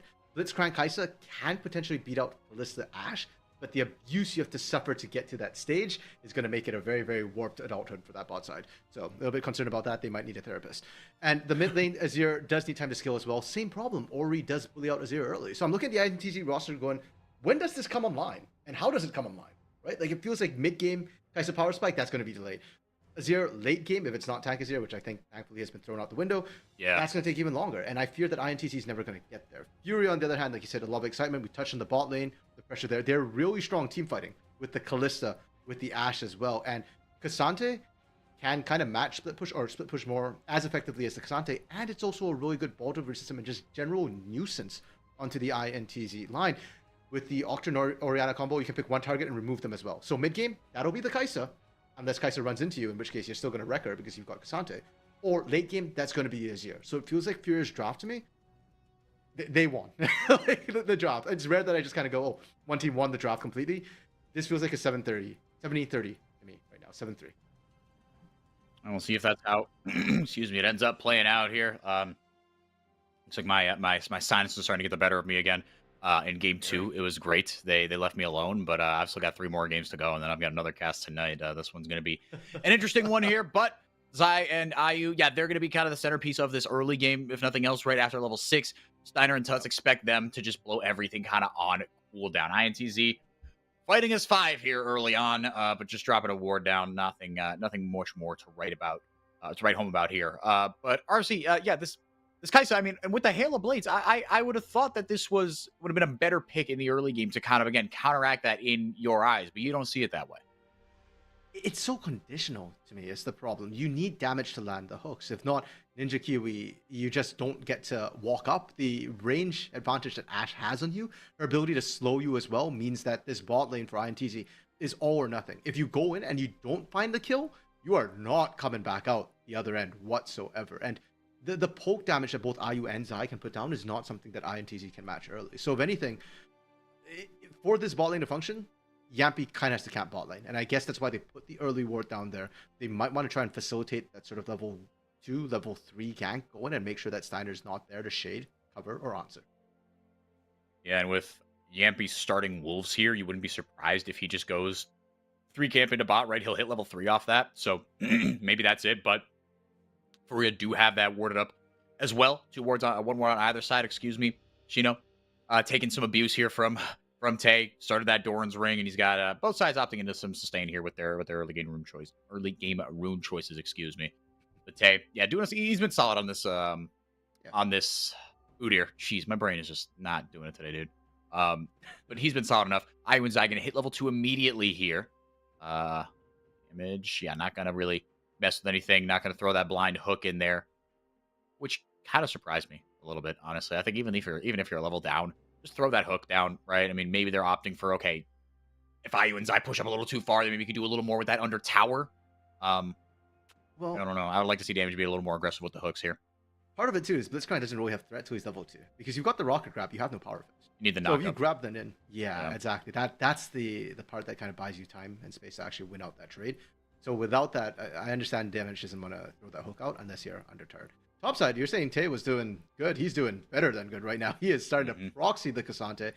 We see that quite a bit. Actually, that is kind of how the Udyr works. One thing to keep in mind is actually Udyr's mana. So watch Tay's mana bar for how much or how long he can control that lane. Once it runs out, he'll have to base, reset, and then come back to lane to continue getting that pressure down. That's an Ithuza dancing in the mid lane here. Yeah, taking each other pretty low here. It's surprised me just how much these mid laners will take each other, then how low they'll take each other, I guess. TPing back in here. Tuts, I mean, for every matchup, right? Not just this one, but, with two champions that are pretty immobile, right? All you have is flash. And I guess maybe while you have the flash, you're willing to take these trades that are a little more aggressive afterwards. We talked about it. The flash in these mid lane matchups, as Orianna Azir, right? The ultimates are so huge for both of these champions, for that all-in, for that immense kill threat that you can have. Not going to find anything here on either side just now. Tut's going to come back with a tier. Both junglers kind of doing opposite style clears here. Thought that maybe we were going to see Yampy work towards that bottom side, but not been the case. But what we have seen is IU and Zai dominate this lane early, get early shove, which is exactly what we thought we were going to see.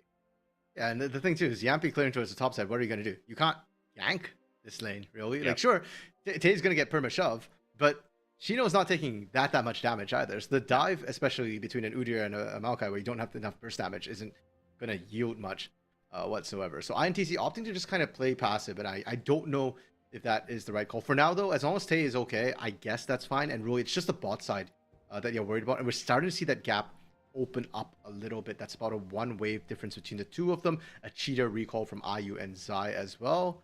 Actually, okay, I was saying, where's the item? IU, there we go. Berserker's Greaves comes out.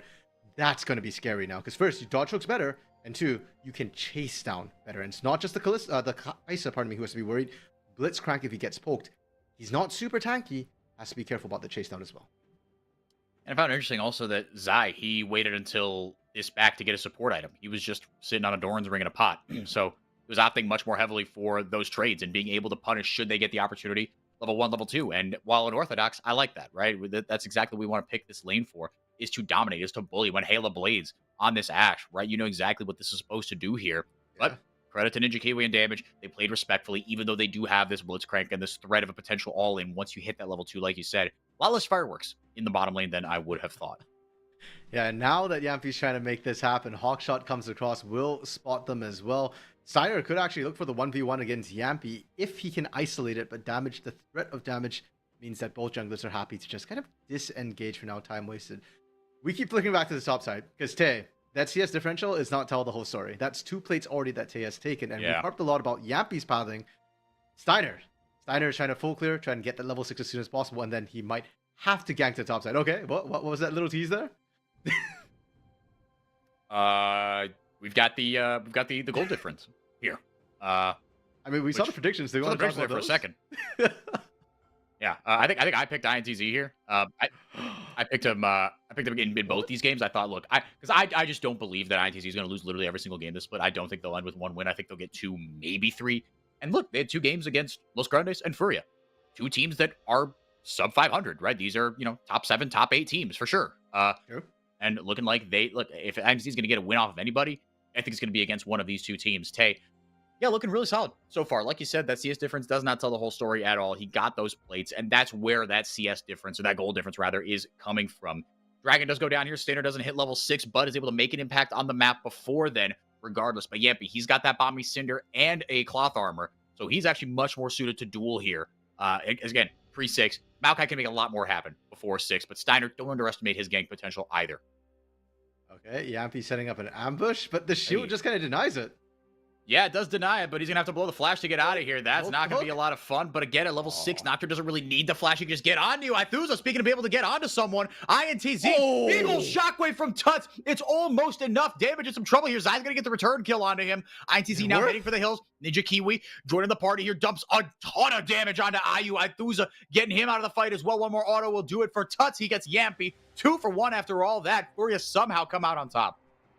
Sure, Ninja Kiwi dumped tons of damage onto Ayu, but damage was already dead, so it wasn't very effective, unfortunately. And Furia, sure, they lose first blood, but they just collapse better. And right here, that hook needed to hit. If it hits, Yeah. INTZ wins this. If they don't, they should have just disengaged, but instead, Aithuza trying to go for the hero play, and Touch is just like, okay, thank you very much for all. Line it up in one big clump. Shockwave, we follow up. It's actually good for them that they didn't end up losing more because I didn't have the volley available. If it tagged both Yampi and Aithuza there, that could have gone for 3, even potentially 4, since Ninja Kiwi roamed up as well. Surprised that Tutsi did that much damage with just, I mean, I guess it was just penetration boots, but I don't even know if he actually had that beforehand. I think he did. I think he just kind of went right back up to lane. I don't think he backed in between that, but very nicely done by Tuts there. Got a ton of damage down. Like you said, they just collapsed better, but INTZ still ahead here. And again, you've got to give credit. Oh my goodness, did Ninja Kiwi just solo kill Ayu? Yep. I think he did. Yeah, that's really tough. Wow. While we're in a replay, that is what a Kaiser is looking to do, and that was Ayu also being a little bit disrespectful. I mean, you already took a bunch of damage. You went right back to lane. No support. You don't get to push up at that point. And it's critical for Ninja Kiwi to get a lot of these sort of kills because that, we've mentioned INTC's comp is going to lack a little bit of damage. They are looking for Ninja Kiwi to carry them through that mid game. And the laning has been really, really rough. So finding that kill, finding that space to actually farm up and catch up on CS 4x4, that is the key. And that is the most important part for INTC, even more than the kills they got or the first blood they got in that jungle there. Yeah, that's feeling really, really good. INTZ still, a lot of their lead is coming from Tay. Fates call in, Fates call out. And here comes Stinner over the top.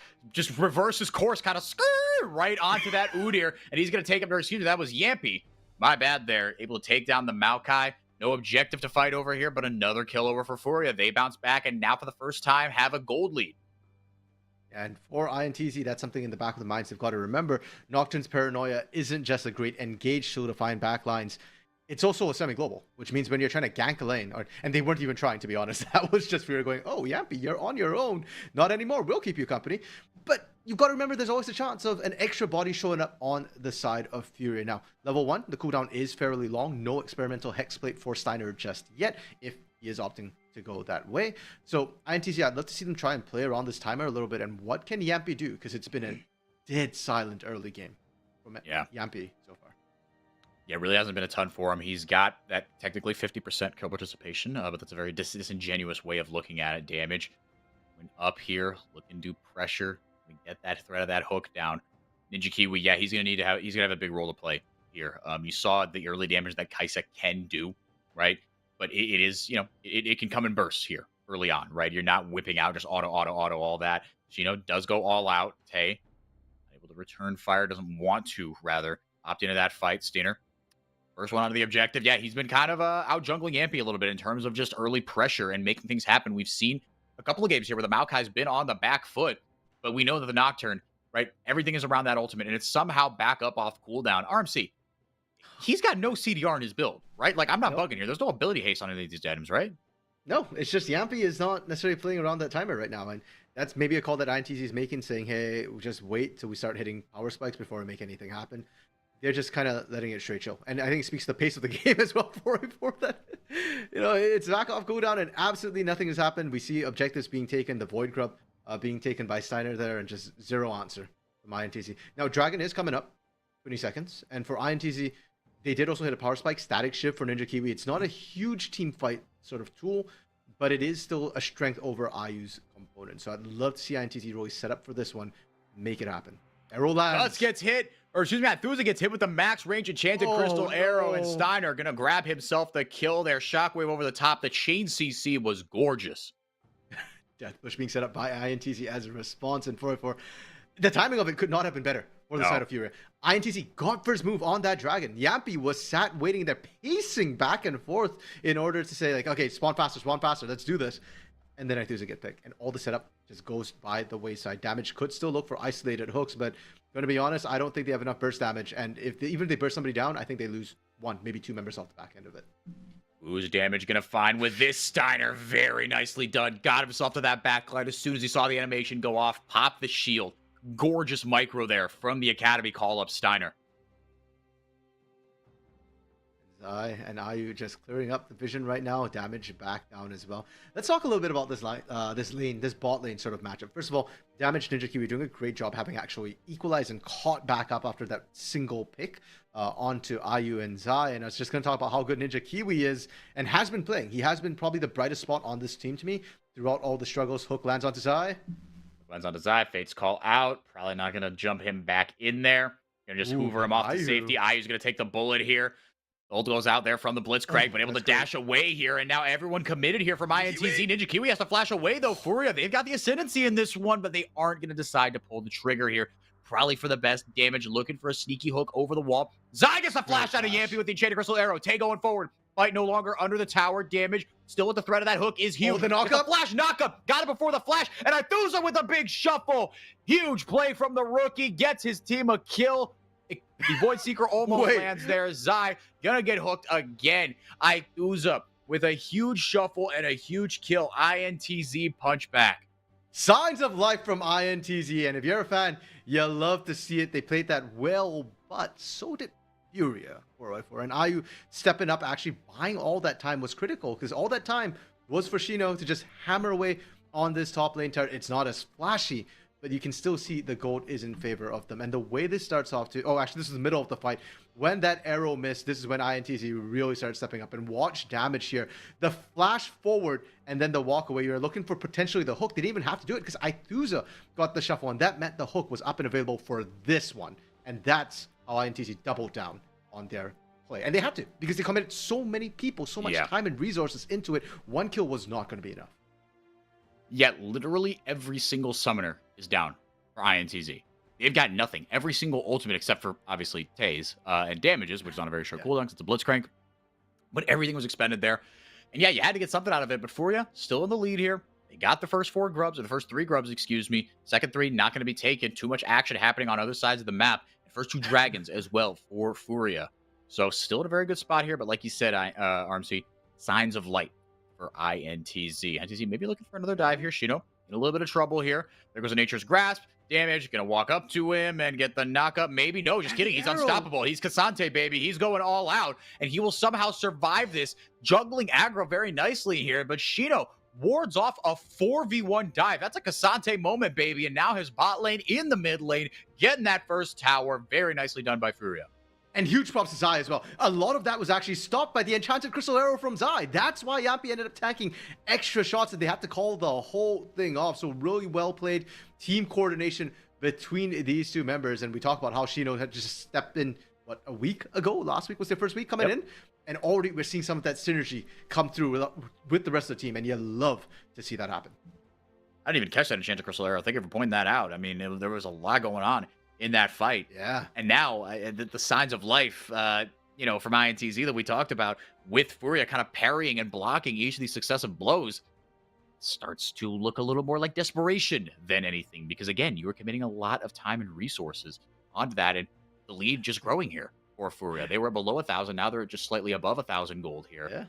Yeah. But to be fair, they didn't really get a ton out of it, right? They got that mid-tier 1, which I think is huge. Which, yeah, look, Shino didn't die. You blew some ultimates, and you got a mid-tier 1. That's a win.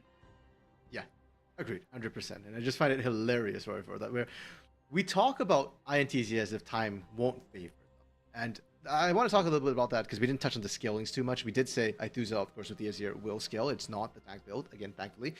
Fury, on the other hand, Orianna Nocturne really does spike in the mid-game. They will still carry well into the late, but it's not going to be as impactful as, say, the Azir here. And Kalista does fall off. Support Ashe also not going to be quite as impactful as later. So technically, time favors INTZ. But we worry for these old men because they've got a lot of experience, but they don't seem to have the energy to match. And they do tend to throw the game if the game goes long enough as well. Make mistakes. They've been very vocal about the fact that too many voices, they don't see the game the same way. And that leads to cracks and sort of misunderstandings. Arrow comes across. It's on to Tay, so it's nothing committal here. No, but you know what is committal is the shockwave on top of the Nocturne. That is huge. Tut's going to grab the kill, but Ninja Kiwi, Free Fire, and able to take down Steiner in response here. It's a 1-for-1 jungler for support. Vice not over just yet. Shino looking to go forward here. Gonna back away is Tay. He's got the TP so he can get back into the fight. INTZ sends Yampy in to be the sacrificial lamb, and that will be all she wrote. Tay, he's got Ghost He's level 11. He's a thick boy with 3 C's in a queue, but they can't get anything done here, RMC. INTZ not able to punch back. I just want to salute Fury as well. All their disengages have been so clean. Last time it was Steiner leading the back or guarding the back with the spell shield. This time, Shino got saved by touch body blocking that Void Seeker from the side of Ninja Kiwi. But for all that, Furia won the fight, disengaged cleanly. INTZ are actually the ones back first with that teleport from Tay. So INTZ, further signs of life from a team that, you know, we're still kind of worried about. It's not in the gold, but it slows the dragon stacking. And I know Cloud's not exciting, but you get scared for INTZ if you have too many Clouds because they just run you down over and over again. Yeah, and that feels really good for Tay on the Udyr rather, and the Blitzcrank, right? They want to get in range. Yampy, right? As if this champion needed more ways to get close to you and make things happen and make life very difficult for you. It's not nothing. It's definitely going to be very... Oh, hang on a second here. I thought he was going to go the other way, but I guess this curve is a little easier. Navigate almost with the Tokyo Drift play. Oh, no! Look, popping the Herald there was going to be tough no matter what. Yeah, that sucks because you're not going to get a charge off it looks like. But I guess I guess it was just about to expire because there was nothing that should have been premeditated about what just happened right there. Yeah, and there was a bug. I don't know if it's fixed by now. Oh, hold up. Damage is going to die here. He's in a little bit of trouble here. Ithusa sends the soldiers in, but all they do is watch as their Blitzcrank dies. One more kill for Furia. On the other side, Shino trying to make things happen in the bottom lane. No, excuse me, that's 3 grubbies. I thought it was that third one. Well, that's Furia wanted to be that third one. I think that bug that you're referring to has been fixed. Okay. If nothing else, because I haven't seen it in a while, but that doesn't mean it isn't fixed, I guess. The Kevins. Yes, that's my favorite nickname. There we go, the Kevins. So, here's the problem. I don't know if it's fixed or not, because I've seen this a couple of times now, where the bug was that you hop into the Herald, and it faces the wrong direction, basically. Yeah. It kind of spins around. And I want to assume that pros wouldn't make that mistake, but it's either we've got the bug or pros are making that mistake. So, yep. I'm really not quite sure. And unfortunately for Steiner there, going the wrong direction really does hurt a lot, because if they had managed to get that charge off, it makes it so much easier for this game to progress. And as we mentioned, INTZ, they can look to sit back and play the skilling game, right? And they've already said too, when they first built this roster, it's the idea that, oh, Loud comes back from bad games because they've got experience. Now, we haven't seen that from INTZ, but the idea is still there. Yeah, and it's unfortunate, right? Because you replaced, some explosiveness in the top lane with what in theory should be a steadying hand and experience in Tay. The guy's a 2-time CBLOL champion. He's been a part of some very good rosters, but wasn't phenomenal on that Fluxu roster, right? And again, the idea behind it was solid, right? Fluxu was a bunch of the best young players in CBLOL. Pair them up together with a steadying hand in the top lane. It's a format that we've seen a lot across professional League of Legends, but just hasn't worked out. But Tay, not having the impact on this squad that you would want to either. And Ithusa, he has been, I think, the weakest link in this roster as well. Yampy has not had the split that he had last year. Last year was just the Yampy homecoming, right? I mean, he was unbelievable on that roster with ZZK and Nosferis right now. And man, if you're an INTZ fan and you were wishing for something more, make a change from that roster, I cannot imagine the pool of regret that you're sitting in right now. Or maybe you're not. Shockwave over the top. Steiner doesn't even need it. But is able to get one here. Well, no, he dies, actually. Just kidding. Ninja Kiwi able to stay away somehow with the flash. He still has his heal. Now they're looking to push forward here. Tay in some trouble. Ithusa still has the ultimate. Not going to go for the all-in here. The 80 carry. Just a little bit too low. If you get that Miracle Shuffle off and you just throw everybody into your Kaisa, it's not... that's the classic I'm helping Azir, right? Just because you get the combo off doesn't mean it was the right thing to do. Yeah, good patience from Ithusa, the one non-veteran on this team, and really well played from Ninja Kiwi as well. Critically broke the Fear Tether right before it popped off. So the engage is good. The Shockwave lands as well. But watch right here. Fear Tether should go off, but between the Kaisa out and Flash, just managed to make it out. And from there, INTZ is able to kite back because, hey, Fury is down a person. The big sort of ultimate has already gone down as well. And if INTZ can continue to replicate that, that's the fear I have a little bit for this Fury roster. We're 21.5 minutes or almost 22 minutes in, pardon me. And we've not seen that big spike, those big team fights that Fury actually dropped it for in the mid game. No, unfortunately, we haven't. And we've seen kind of, and I mean, we've seen the Nocturne Orianna combo a couple times, right? And sometimes it's worked well, but INTZ, they're starting to become wise to it. Enchanted Crystal Arrow goes out here. Steiner and company Baron's looking gone. for a steal, but the Baron just gets melted by INTZ. They've certainly got enough damage to rip through a Baron that quickly. You like to think that they've got enough to fight. Damage will be the sacrificial lamb, but they got in, got their Baron, and got out. Yeah, that's your clean veteran call right there from INTZ saying, hey, we can do this. The other side's not here. We know where some of them are on the map, so we know they can't contest us.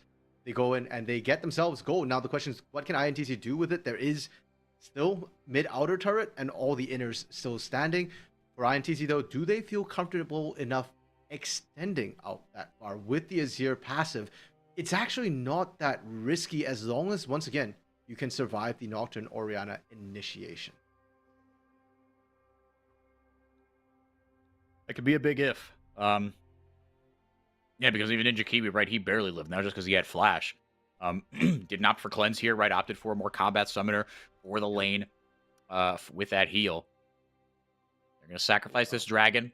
I guess that's fair enough here. TP's coming down. Maybe they want to fight off the back of it and stop this Baron push in its tracks. Mid-tier 1 still not broken here. Enchanted Crystal Arrow is going to go wide. Ithuza able to dodge it. And like you said, with that Azir passive, you can artificially dictate the line of scrimmage here. And pushing it up a little bit further here is INTZ. But not looking to fight here just yet with Tay. Making things happen in the bottom lane. And no one there to respond to him, RMC. Yeah, and even in the mid lane, they are actually a little bit scared about how they're trying to wave clear this. It's mostly Tatsu with the wave clear, but Shino has to stand in front, or Steiner has to stand in front to stop damage with the hooks. They will spot damage out here, and I think Shino should be able to rotate down to the bot side fast enough to stop a lot of that damage from coming through on the turret. Yeah, eventually they do get down there. INTZ able to equalize here with now their third turret of the game. So 3-3 here. INTZ playing this out very patiently, playing it out well, right? You talked about it. We didn't really give INTZ's comp enough credit as far as what they'd be able to do in the late game. Over the wall goes Stinner. Shuffle. Gets Stinner off of him. Ithuza not going to have that for the rest of the fight here, but it doesn't really look like it's synced up well for Furia. The coordination wasn't there that you would want out of that. One more red might do it. Tay able to survive just a little bit longer here. Shino just gets kited. That was brutal. IU was a little bit premature. Pulled the rend out too early, and Tay just barely surviving on that one, and after that, Shino just could not catch. That was actually not a bad engage from Fury. We didn't see the Nocturne Orianna combo come off. The shockwave portion wasn't there, but it did what it had to, which was draw INTZ into the fight. The moment they dodged the first hook, I thought Fury should roll with it, but Tay doing Tay things. Udyr doing Udyr things, and now it's really good for INTZ because they get to continue this push, not just bot. They can still rotate into the mid lane as well. They've got the inside track. No, they're feeling really good here, and IU and Zai just trying to chase Tay down. They're level 10 and 12, and they don't care. Zai just dumps a lot of damage down. The volley not going to be enough. Tay able to sprint away, had to pop the ghost, but you'll take that. That is huge. INTZ pressuring things in the bottom lane as well, and now they've got the gold lead back here, RMC. I'm worried for IU's mental right now. That's the second red we've seen where Tay just barely gets out alive, and I'm sorry to tell you, IU, things do not get better for you. Yeah. That was why with the Fury composition, you had to win early. You had 3 winning lanes. There was really no reason for you not to have a massive lead at this point in the game. And now INTZ starting to scale back up. They've equalized, they've balanced, they've gotten ahead in terms of the gold. And for INTZ too, the nice part is their non-committal engage. We often talk about Ashe having that, but with a Blitzcrank too, you're not a regular hook champion. You don't put yourself in harm's way to make it happen. If you miss the hook, it's fine. If you land the hook, you've completely isolated a single member of the enemy team. That gives you that instant pick potential at any given time. Well, there's one half of it. Ithuza in some trouble here. There goes the shockwave as well. Shino taking a lot of damage. Steiner able to survive a long time with the lights off, but now Tay looking for the turn, looking to go in. Yampy not able to find a way into the fight just yet. Nature's Grasp did go out. Not able to flash over, at least not wanting to flash over. Continue the scrap here. A couple of key ultimates blown here, RMC. Actually, a lot of them. Yeah. That Sphere's engaged pretty much completely gone out the window. Yeah. And I need to talk about Steiner's build for a second because I think that's the problem right here. We've got Koenig Brooklyn coming in as second item. Like, that's really good. Steiner's not dying, but neither's INTZ. Yep. He's getting in there, and Ithuza walked away with almost half health after eating the Orianna Shockwave and the Nocturne Paranoia combo and didn't even come close. And because Steiner doesn't have enough damage, that's not Experimental Hexblade and Shipebreaker. No, that's Koenig Brooklyn. Ithuza's actually just shaking it off, and once that engage goes down for Furia, the rest of the fight gets so much harder for them to play through. Tay just drops one storm, and that's a big red stop sign on the floor that Furia just have to walk away from. Yeah, you see the power of the Azir or of the Udyr rather in these team fights, right? He could be such a just an annoying presence to deal with. Double Abyssal Mass coming in here, double Frozen Hearts as well with the Frozen Fist. Tay able to stick to his targets really, really easily. Just the sustained chunk that he's able to get here. It's really, really annoying to deal with, right? Udyr, we talk about him for his laning prowess, but there's a reason that he got back into the meta like he did, right? When Hecarim Udyr, that was the trade, right? I think it was that. What was it that was on the other side of the Udyr trade for a long time, like a year and a half ago? I'm trying to remember. Yeah. All right. We burn it from our memories, which is probably fair enough because that was. Yeah, I honestly try to scrape Udyr. I hate, like, Udyr's just so obnoxious. Every time he comes back to meta, whether it's top or jungle, he run, he stun, he get the job done. And even with the remake, that hasn't changed.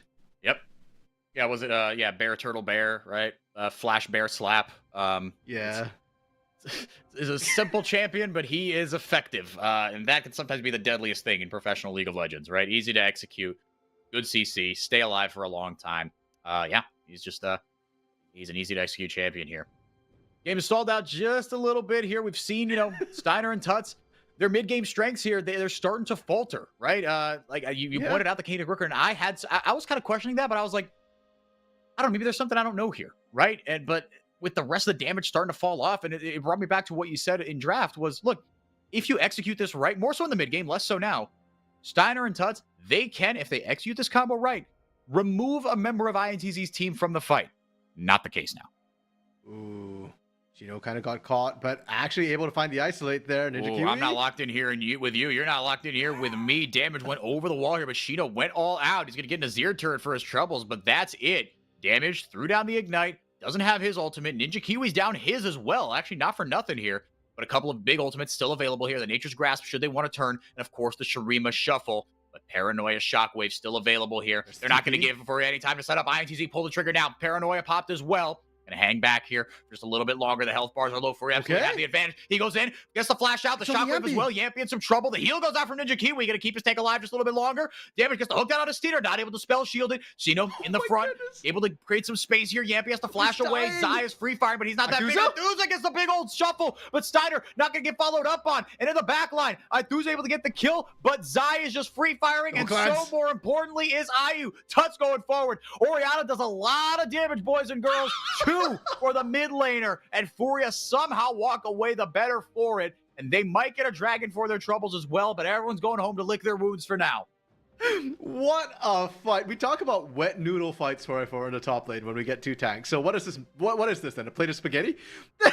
Nobody's dying. It takes so much time for anybody to go down. Tay is an absolute menace, and without Ayu, yeah, Tuts is just getting run down right now. Where's the backup? Steiner just wants to do dragon.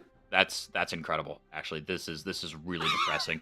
Arrow's not going to land. Pops the Seraph shield, and Tay says, "Yep, that's what I wanted. Thank you very much, and I'll be taking my leave now." Oh, jeez, that's.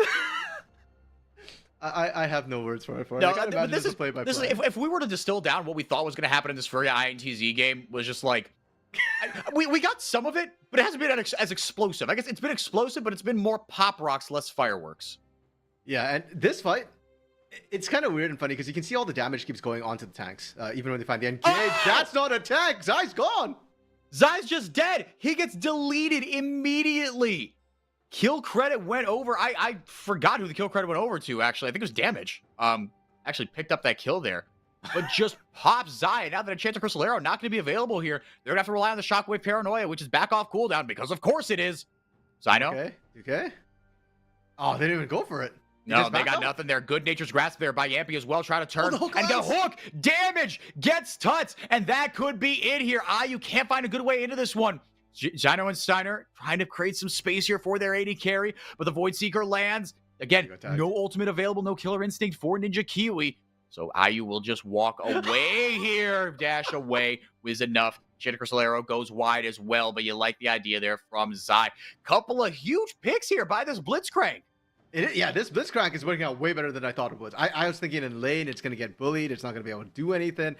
But it doesn't matter. We've gotten past that hump right now. And if damage lands it on anybody, even the tanks right now, INTZ is more than happy to just dump the damage onto them. And, well, tanks be damned.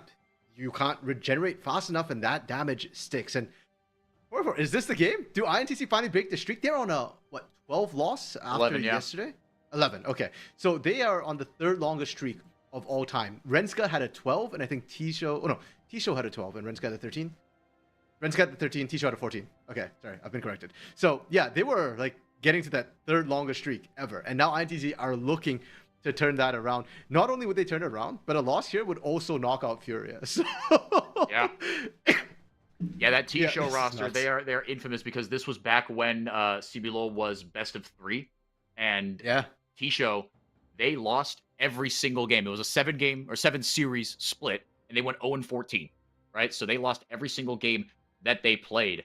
No one really that you would recognize on that roster except for, oh yeah, Crastiel and Duds and Seos. Yep, our current MVP. Unbelievable. Here we go. Last chance salute. Big Nocturne Oriana combo. That's exactly what you wanted to see. Now Furia, they've got the sauce. They're going forward. The stream of shuffle gets nobody off the map. Unbelievable. Furia find the fight they're looking for. Zai somehow stays alive here. And the shutdown went over to damage. That is not where you wanted to go.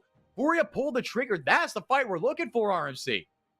But for some odd reason, INTZ only 2 members. They don't want to back off. They want to keep this Baron push. And sure, there are low health bars on Furia, but we're also near their base. They can look to heal up. Arrow comes across. Oh! Just barely tickles Zythusa. Ooh, he felt the breeze on that one, though. That was really close to landing. Yeah, and you know what? It cooled your minds a little bit because now Zythusa and Yeppy are actually backing off. I was a little bit surprised they didn't do so before. Therefore, it's good to know that the caster curse is well and truly alive. The moment we talk about INTZ breaking their curse, they just ran headfirst into Furia's composition. And finally, we get to see that Nocturne Oriana combo onto the squishy members. Before this, Zythusa and Ninja Kiwi had done such a great job making sure that if you're going onto one of us, it's just one of us and no one else was going to get tagged by it. Yeah, no, very nicely done. For sure. INTZ, this game now tied for them. They're looking like they were in the ascendancy. It was looking like we talked about. It doesn't get better for this Furia composition. But somehow, some way, they are still in it. Like we said, a loss knocks Furia out of playoffs contention officially here. But a win keeps them alive, but very much only mathematically. Again, it would take a series of miracles for Furia to make playoffs at this point. But INTZ, I predicted them here. I thought if they're going to get their second win of the season, they're going to get it somewhere. But I thought it was going to be against either Los Grandes or here against Furia. And they certainly got a shot to. Yeah, when those lights turn off, man. I mean, you saw that afterwards. Zythusa was just a blind whiff there on the ultimate. In certain fights, when INTZ have been able to play backwards, stall these fights out, then they've been able to kind of punch back, right? And Taze been able to get in the mixer, right? Damage doing his thing, but they weren't able to do that this time around because Furia just went go, go, go. They went forward with everything they had. Yeah, and INTZ, they are still pushing forward even without the Baron buff right now. Taking these turns, getting this gold at 60,000 gold, 1k doesn't make much of a difference. And what will make the difference for is Elder in 1 minute. Right now, INTZ full control over the vision, so they are doing really well. Ooh, that tags Eye and took about a third of his health. Yeah, that's not nothing. I think Chance of Crystal Arrow, that's really all you're good for here as the Ash. That and the Hawk shot. Yeah. Is finding that, finding those picks, creating that vision. Over to Elder they go. Just a minute left here. That Scuttle Crab certainly going to help out. But, I mean, INTZ know that that's where Furia are here. Look at who's going to get the last laugh here on this vision setup. Unless, of course, they fight beforehand, which is entirely possible. Look at that. He's just waiting. He's looking. Arrow comes across. Damage finds the hook here, and Steiner is just dead. Zythusa gets the kill now with the Nature's Grasp. INTZ go forward, looking for the fight, looking for their second win of the season, their first one in 12 tries. Shino creating some havoc here on the front line. Yampy can't find a way in here. Again, the Nature's Grasp is down. Still got the Twisted Advance. Still got the Flash to create some more damage. He's been money with these hooks. Shino goes down after he went all out. Damage says, you know what, buddy? You're not a tank anymore. Come here. I like the taste of steel. Yeah, we talked about the fact that even the tanks, they'll happily dump damage into them because why not? Ayu playing with fire, and that's Tuts and Ayu. They're so squishy. But Tuts does a lot of damage. He doesn't have the shockwave, but he does have a lot of damage. Ayu kiting backward very nicely. A lot of spears there. Can he get the rend off? He's not able to get in range. And just a Crystal Arrow almost found it. Ayu tried to go forward, but the spears did expire, but damage goes down regardless. Fates call in. Fates call out. Ninja Kiwi flashes away, but Ayu dumps the damage onto him. Fight is restarted here. Zythusa has the shuffle. He gets the shutdown. Very nice stopwatch here. Not going to be enough, though. Tuts able to survive, and so is Zai. Scrappy, bloody. That's what we thought we were getting out of this game, RMC. We're finally getting there for because the early game was so dry, and now they're getting into it. Elder did go the way of INTZ. Yeah, just by the way. Yeah, because the action was where we were focused on, but that does matter because you can apply it to other people. So if Tay has been in the middle of the fights getting on everybody, that execute will still apply for everybody else on your team to be able to proc it. Furia desperately trying to pick up this Baron right now while they can, because they will need to hold off INTZ's push. INTZ will not have Baron, but will have Elder. So it's a game of cat and mouse if we want to stay away. And this sequence of events right here, I cannot believe IU. This is the IU we know and love. This was the IU got hyped up in EU. The way he kited that. So first of all, Tuts can't really handle it today. This is all on IU absolutely just shredding him. The Ren probably wouldn't have killed him there. But the moment that missed, the flash forward from IU, the confidence, Ninja Kiwi tries so hard, he almost finds it. And Ithuza, IU's just a series of 1v1s right now. And Ithuza, great flash. Too little, too late. Yeah, it's been bloodshed all over the middle of the rift here. Look at these ITC and Furia fans. Like, ITC. I can't, bro. I can't even. Oh, my goodness. That right there is, oh, that's so funny. Yeah, even he's like, dude, like, what the hell's going on here, man? He's not. He is not chuffed with what he's seeing right now. Oh my goodness, dude, it's too much. I can't with these teams, man. I don't know. Like, to me, I enjoy this. This is a it's entertaining as hell. Yeah. But if you're like an actual fan, if you have somebody who has stakes in this, we're impartial broadcasters. We're here to be entertained. We hope you are too. But if you're a fan, if you have someone who has stakes in this team, that sort of disbelief of just like this is so weird. All you can do is laugh at it. Yeah, I understand why that's the prevailing emotion. Yeah, that's fair. I mean, the color costume is shocked and horrified right now. But the CBLOL fan me is just loving this throwdown. And I guess we've kind of hit the point where, I'm going to be honest, compositionally, INTZ is ahead. But a lot of it is just how they're executing a lot of these team fights. And it just comes down to the hands. And that's the way the Brazilians love it, right? When you get to see who is better, just definitively who is better right now. It's not like INTZ's comp is so much better that you can just throw everything and still win the fight. That's not the edge that they have. It's all about Ninja Kiwi. It's all about Ithuza. And ironically, it's become all about Tay and how much space Tay can provide for those two carries. No, he really, I think you pointed that out, and so often it's easy to gloss over something like the Udyr, right? Because you do draft it a little more for lane, but in the team fights, like you say, you walk up, you get the stun, you get the job done. And that's kind of what he's been doing, and he's been creating a lot of space with the Storm as well, right? Able to launch that out, create some space, zone off a couple of the carries from Furia. You saw how long it took IU to deal with him just a couple fights ago. But everything hanging in the balance once again. That's not an Enchanted Crystal Arrow, that's a Void Seeker. But still, probably would have meant death for Steiner. Everybody tried to collapse on him here, but they will not find it.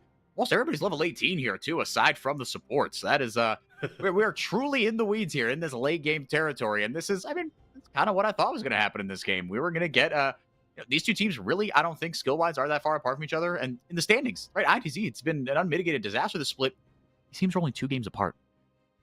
True. And INTZ, you look at the name the name value on this roster, they shouldn't be here. So if they start performing individually, that doesn't surprise me. They are one epiphany away from actually being a pretty decent team here in the CBLOL for it. And maybe this is the game they need. Now, normally 40 minutes in, we'll say that, okay, one team fight ends this game. I'm going to be honest, I don't think one team fight ends this game because the fights are taking so incredibly long. Both teams are lacking damage to kind of cut through a lot of these front lines, and the fights get drawn out. So what I do think is Elder is the only thing that matters. Baron, you know what? That's nice if you get it. Arrow barely whiffs again. Wait 60 seconds, it'll be back up. But Shino doesn't want to wait. No, he doesn't. And the volley went out to try to make something happen and assist Shino in his quest to find a target there. But Kasante can do a lot, but if he's running at you telegraphed, a little easier to deal with, unless you can get that Q3 down. Going to be enough here. Ninja Kiwi going for the stopwatch here. A lot of magic damage coming through. He's gone that AP build, which we haven't really touched on.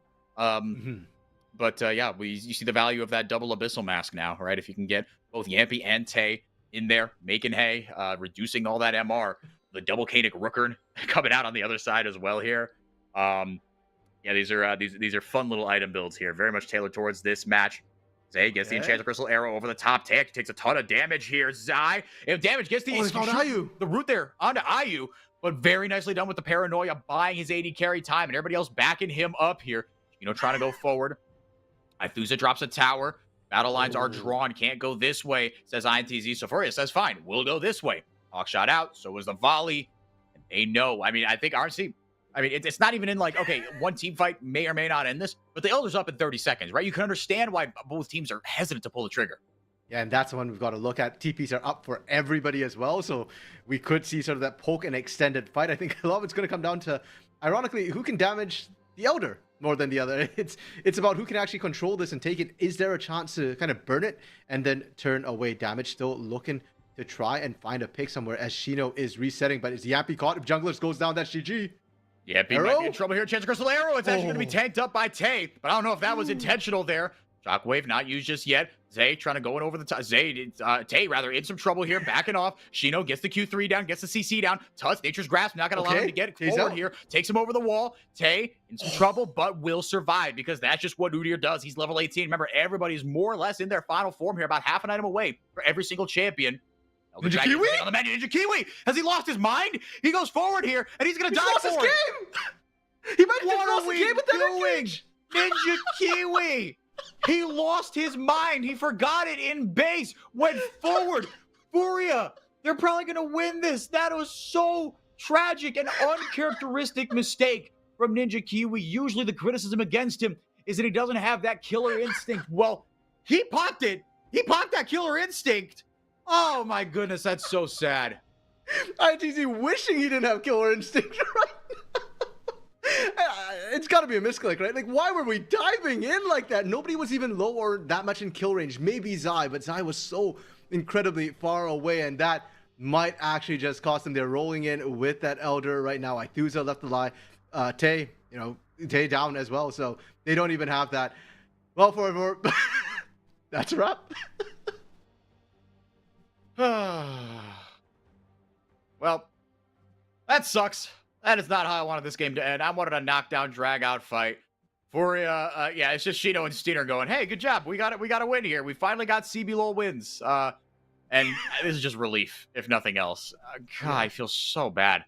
Ryan TZ, I don't know what we were doing there. Ninja Kiwi just threw it away. 12 losses in a row, and now the journey gets a little harder. Ryan TZ, I mean, look, they were just playing for pride at this point. Good for Furia. Good for these Academy products getting their first wins of the year. But that feels really, really bad. And that, I mean, I feel bad for my INTZ prediction, but good Lord in heaven. RMC, what do we talk about? I have nothing to say. I'm so sad. I'm still in shock, honestly, trying to process what happened there. Like, it's so weird, too, because I was calling, like, I don't think one fight will end it. And then Ninja Kiwi was just like, hold my beer. Like, yeah, actually, just hold my kite beating out. Watch this. Yeah, that was just a weird. And Ninja Kiwi to me too has been like the most elo hell player. Like a lot of people are talking about Natuno on struggling rosters. To me, I was like Ninja Kiwi on a struggling roster. Yeah. This guy often is actually the late game carry for the teams he's been on. Back on Renska, even INTZ last split, when it comes down to the wire, it was his Ziggs, his Sivir that was still popping off and carrying games. And this time it was just like, what? Ninja Kiwi did that? And I just feel so badly for the rest of INTZ. Up to that point, they had played it so well. They got the scaling online. They were looking like, hey, they were in the dominant position. And the only way they kind of lose is if the carries get picked. And Ninja Kiwi just served himself up on a silver platter. And for Furia, I try and be positive, but I'm going to be a little bit harsh here. Because I do love this Furia squad. But you should not be happy after this game if you have Furia. No, you're winning lanes. You didn't win any of them. Like, that's a whole different problem that they need to show up. Congratulations, though, Furia does stay mathematically alive. And that gives them another shot still. And hey, fingers crossed, let's see what else they can do. Yep, 4th win of the year. They're just a game behind Fluxu, but still 4 games out of a playoff spot thanks to Liberty raising the floor and Red Canids as well. They have a combined 10 wins in a row between them, and they have made the playoff line a lot harder to chase here. Could be that we get every playoff team in here with a winning record. Wouldn't be surprised if that was the case. Oh, man, gosh, I'm going to take a lap after that one. When we come back, Pain Gaming versus Los Grandes. RMC, I think that's it for you. We're going to be joined by Solari for the rest of the broadcast. Yeah, take your rest, man. You've earned it. Get some water. Go outside. Consume something other than League of Legends, please. I beg of you, for your own sanity. I just did. yeah, that wasn't... that was... We'll be right back. Bye.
Welcome, everyone. Thank you for being here. My name is 4Y4. I'm here with Solari with a little bit of change of hair. I like it.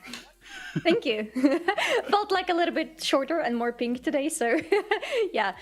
Just like INTZ apparently felt like they needed a little bit of change today as well, but not in their hair. Yeah, we're not going to talk about that game anymore. I refuse. Yeah.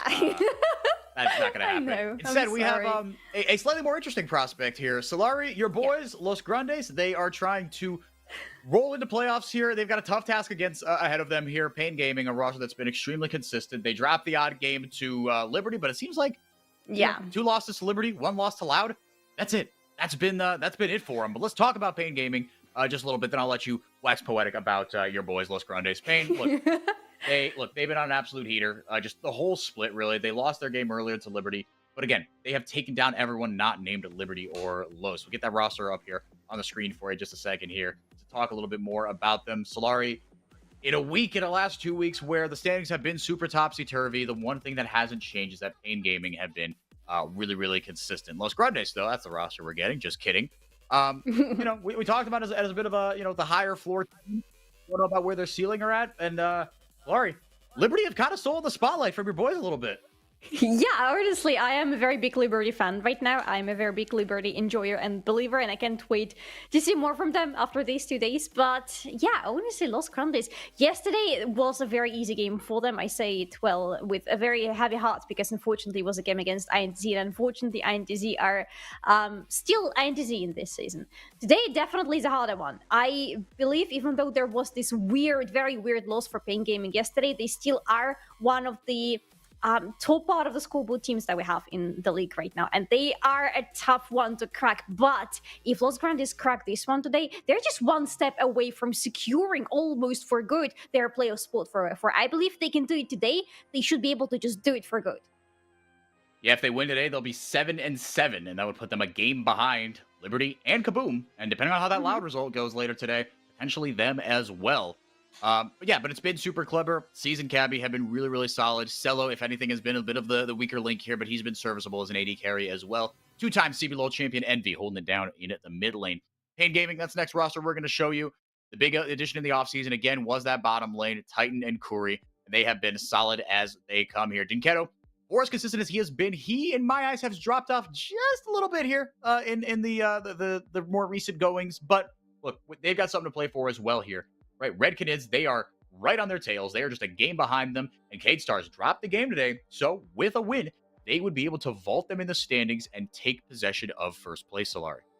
Oh, Pain Gaming would need it so much. They would love it, and they would need it so much. Because with this roster, first or second place, you don't really aim anywhere lower, right? With Dinquendo, with Titan on your team. And I gotta echo you a little bit. I haven't really been seeing or feeling too much of Dinquendo, especially in the very recent games of Pain Gaming. But I don't think it necessarily says that he is becoming a bad player, or if he's underperforming in this season. I think it's because other guys are just shining so much throughout the split. It's really hard to find an approach to overshine them, to outshine them. I think that's the word. Especially if you look at Titan and Kuri, who have been incredible, in my opinion. Karaoke sometimes has questionable decisions, but when he has the right decisions, he makes everything go correct for the team. And Wise are just the most stable top laner you can imagine for this team. For Dinquende, it's just so hard to find a spotlight for himself in this roster. Yeah, and I think you could extrapolate that out to a couple mid laners. I mean, he's a mid lane position maybe in general, right? Because it has taken a little bit more of the back burner as of late. But Dinketo, he's been extremely solid. Pretty much his whole tenure on Pain. He used to be on Loud, believe it or not, and Tinones used to be on Pain. They effectively swapped the mid laners 3 years ago. So, you want, like cursed CBLOL images. People love to tweet out the images of, Loud or Dinketo in a Loud jersey. Tinones in that Pain Gaming jersey, where they only won one title. They're supposed to win 2 in 2020, but they lost the final on the roof to INTZ, but that is neither here nor there. Getting into this one, Solari, it's hard not to look at the bot lane as of a huge point of mismatch, and where Karaoke, right, he's been Mr. Facilitator. Maybe he hasn't shown as much because he's been playing always these facilitator roles, because he's had superstars in every role and none bigger than Titan in the bottom lane. No, none bigger. Honestly, Titan is the first person you look at in Pain Gamer roster if you're looking at the powerhouse for the team. And that's why I think if a loss is coming towards my boys in Los Grandes, it is going to come for the bot lane. Because I think both of the supports are pretty much equals in terms of power. Both Kuri and Kabi have had exceptional plays. I especially love even when they play champions like Nautilus. We saw Kabi, for example, playing Nautilus yesterday, still pretty much acquiring the role of the carry from the bot lane, getting in the kills, securing a lot of control. I love when this happens for both of them, and I think both of them are very capable supports. But the mismatch definitely does come from the AD carry. So you mentioned it yourself, for Cello is still a little bit of a question mark for us. I think he can grow much more than where he is right now, but where he is right now, he's certainly no match for Titan. No. If you're just weighing pound for pound, again, we're not here to slander anybody or disrespect anybody, but the fact of the matter is Titan is, they brought him in for a reason, right? That was the identity shift that Pain Gaming wanted last split. They were solid enough, they had a high floor, but the ceiling to take them over the top against a team like Loud, they needed someone that was a killer in the bottom lane, and in Titan, they absolutely have that. Swapping out B-Boy, who's now on Shopify Rebellion in the LCS. He's doing solid enough there, I guess. But yeah. But Solari, like you said, look, it's hard not to chalk this up as a win for Pain Gaming, but for Los Grandes, they do have points that they could, that they could exploit here. Their macro is extremely solid, right? That's something that has always been a staple of theirs. And in the mid lane, look, if Dinketo's going to falter, Envy, he's a 2-time champion himself. He's got as many titles as Dinketo. He could be, somewhere you play through. And you've got Super Clever still in the top lane with Makes just trying to yank that spotlight, maybe jumping ahead of him in Rookie of the Year voting, I think. But look, it's not like for Los Grandes, you don't have anything to play against. And again, if the bottom side is your weakness, it's not like the top side is just stable. It can be a carry force for Los Grandes.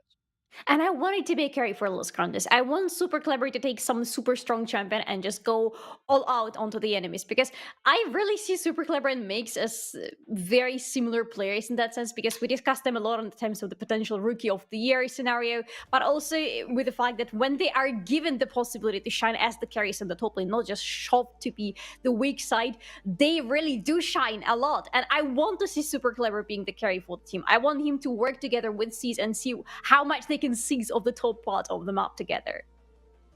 Yeah, C's, he's been really, really solid, right? Just facilitating very, very well. He and Cabby, I mean, at times, C's has been almost invisible, but I mean that in a good way, where he is just like, he's not actively losing his team any games. He's been really, really solid, pushing this team forward and helping them out. But they've got a tough task ahead of them for that top side for Pain Gaming. Again, let's not sugarcoat it. Pain have been really good.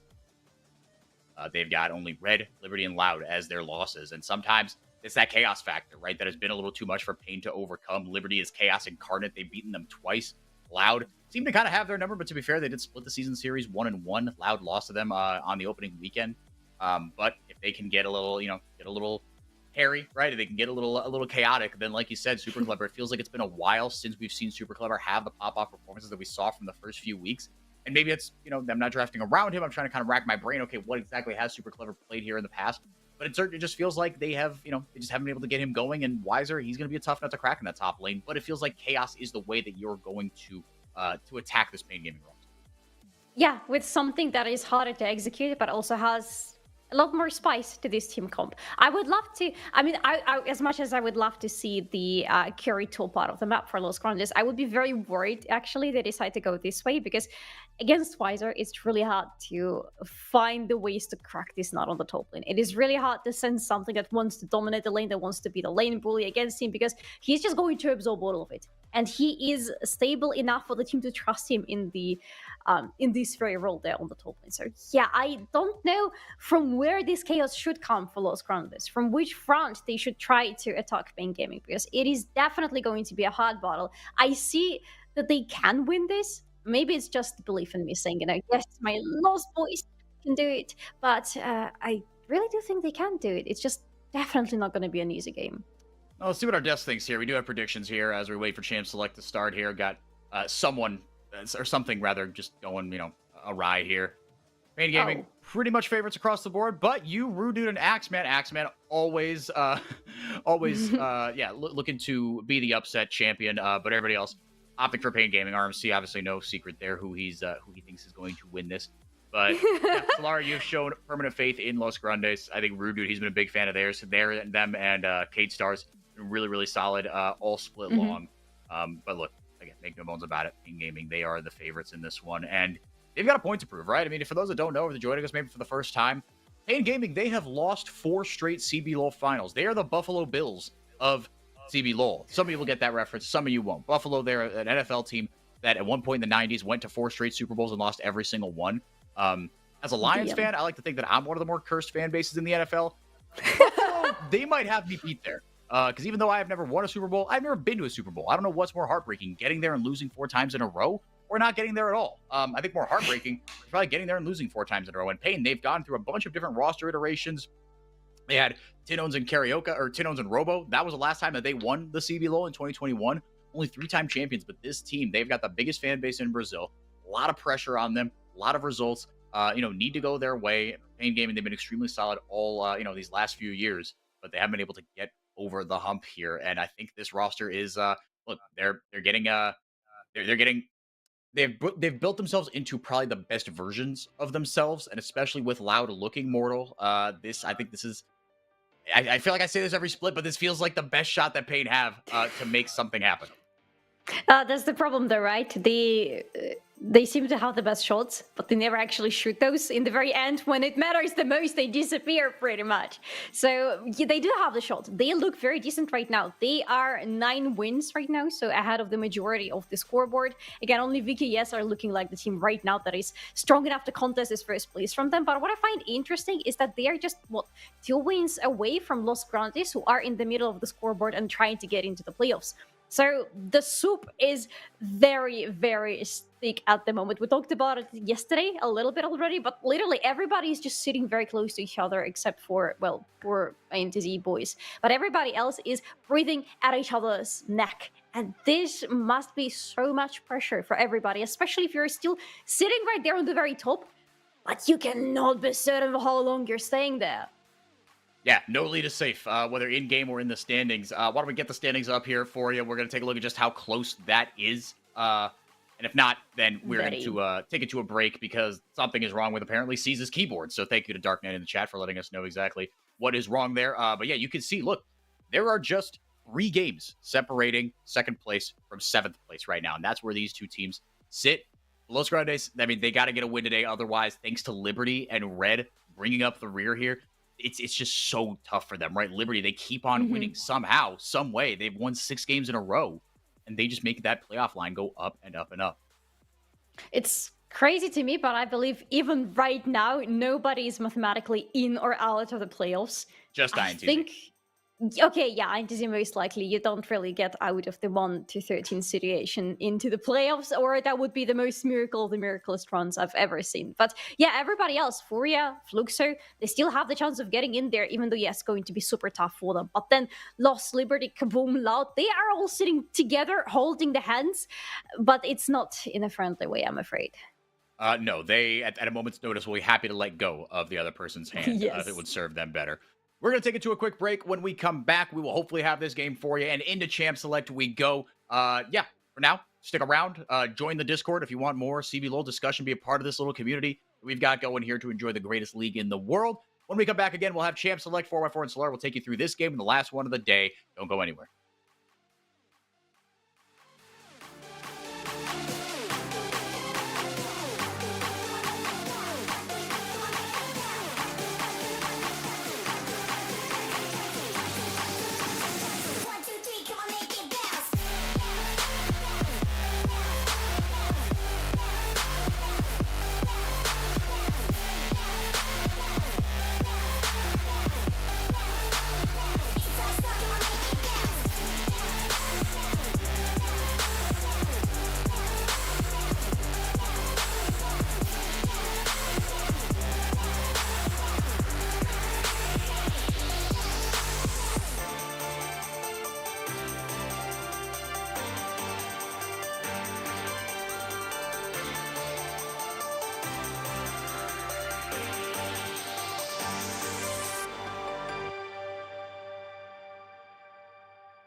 Sees his keyboard is fixed. Woohoo! That means we can get into draft. Envy going to start it off with the B1 Azir immediately here.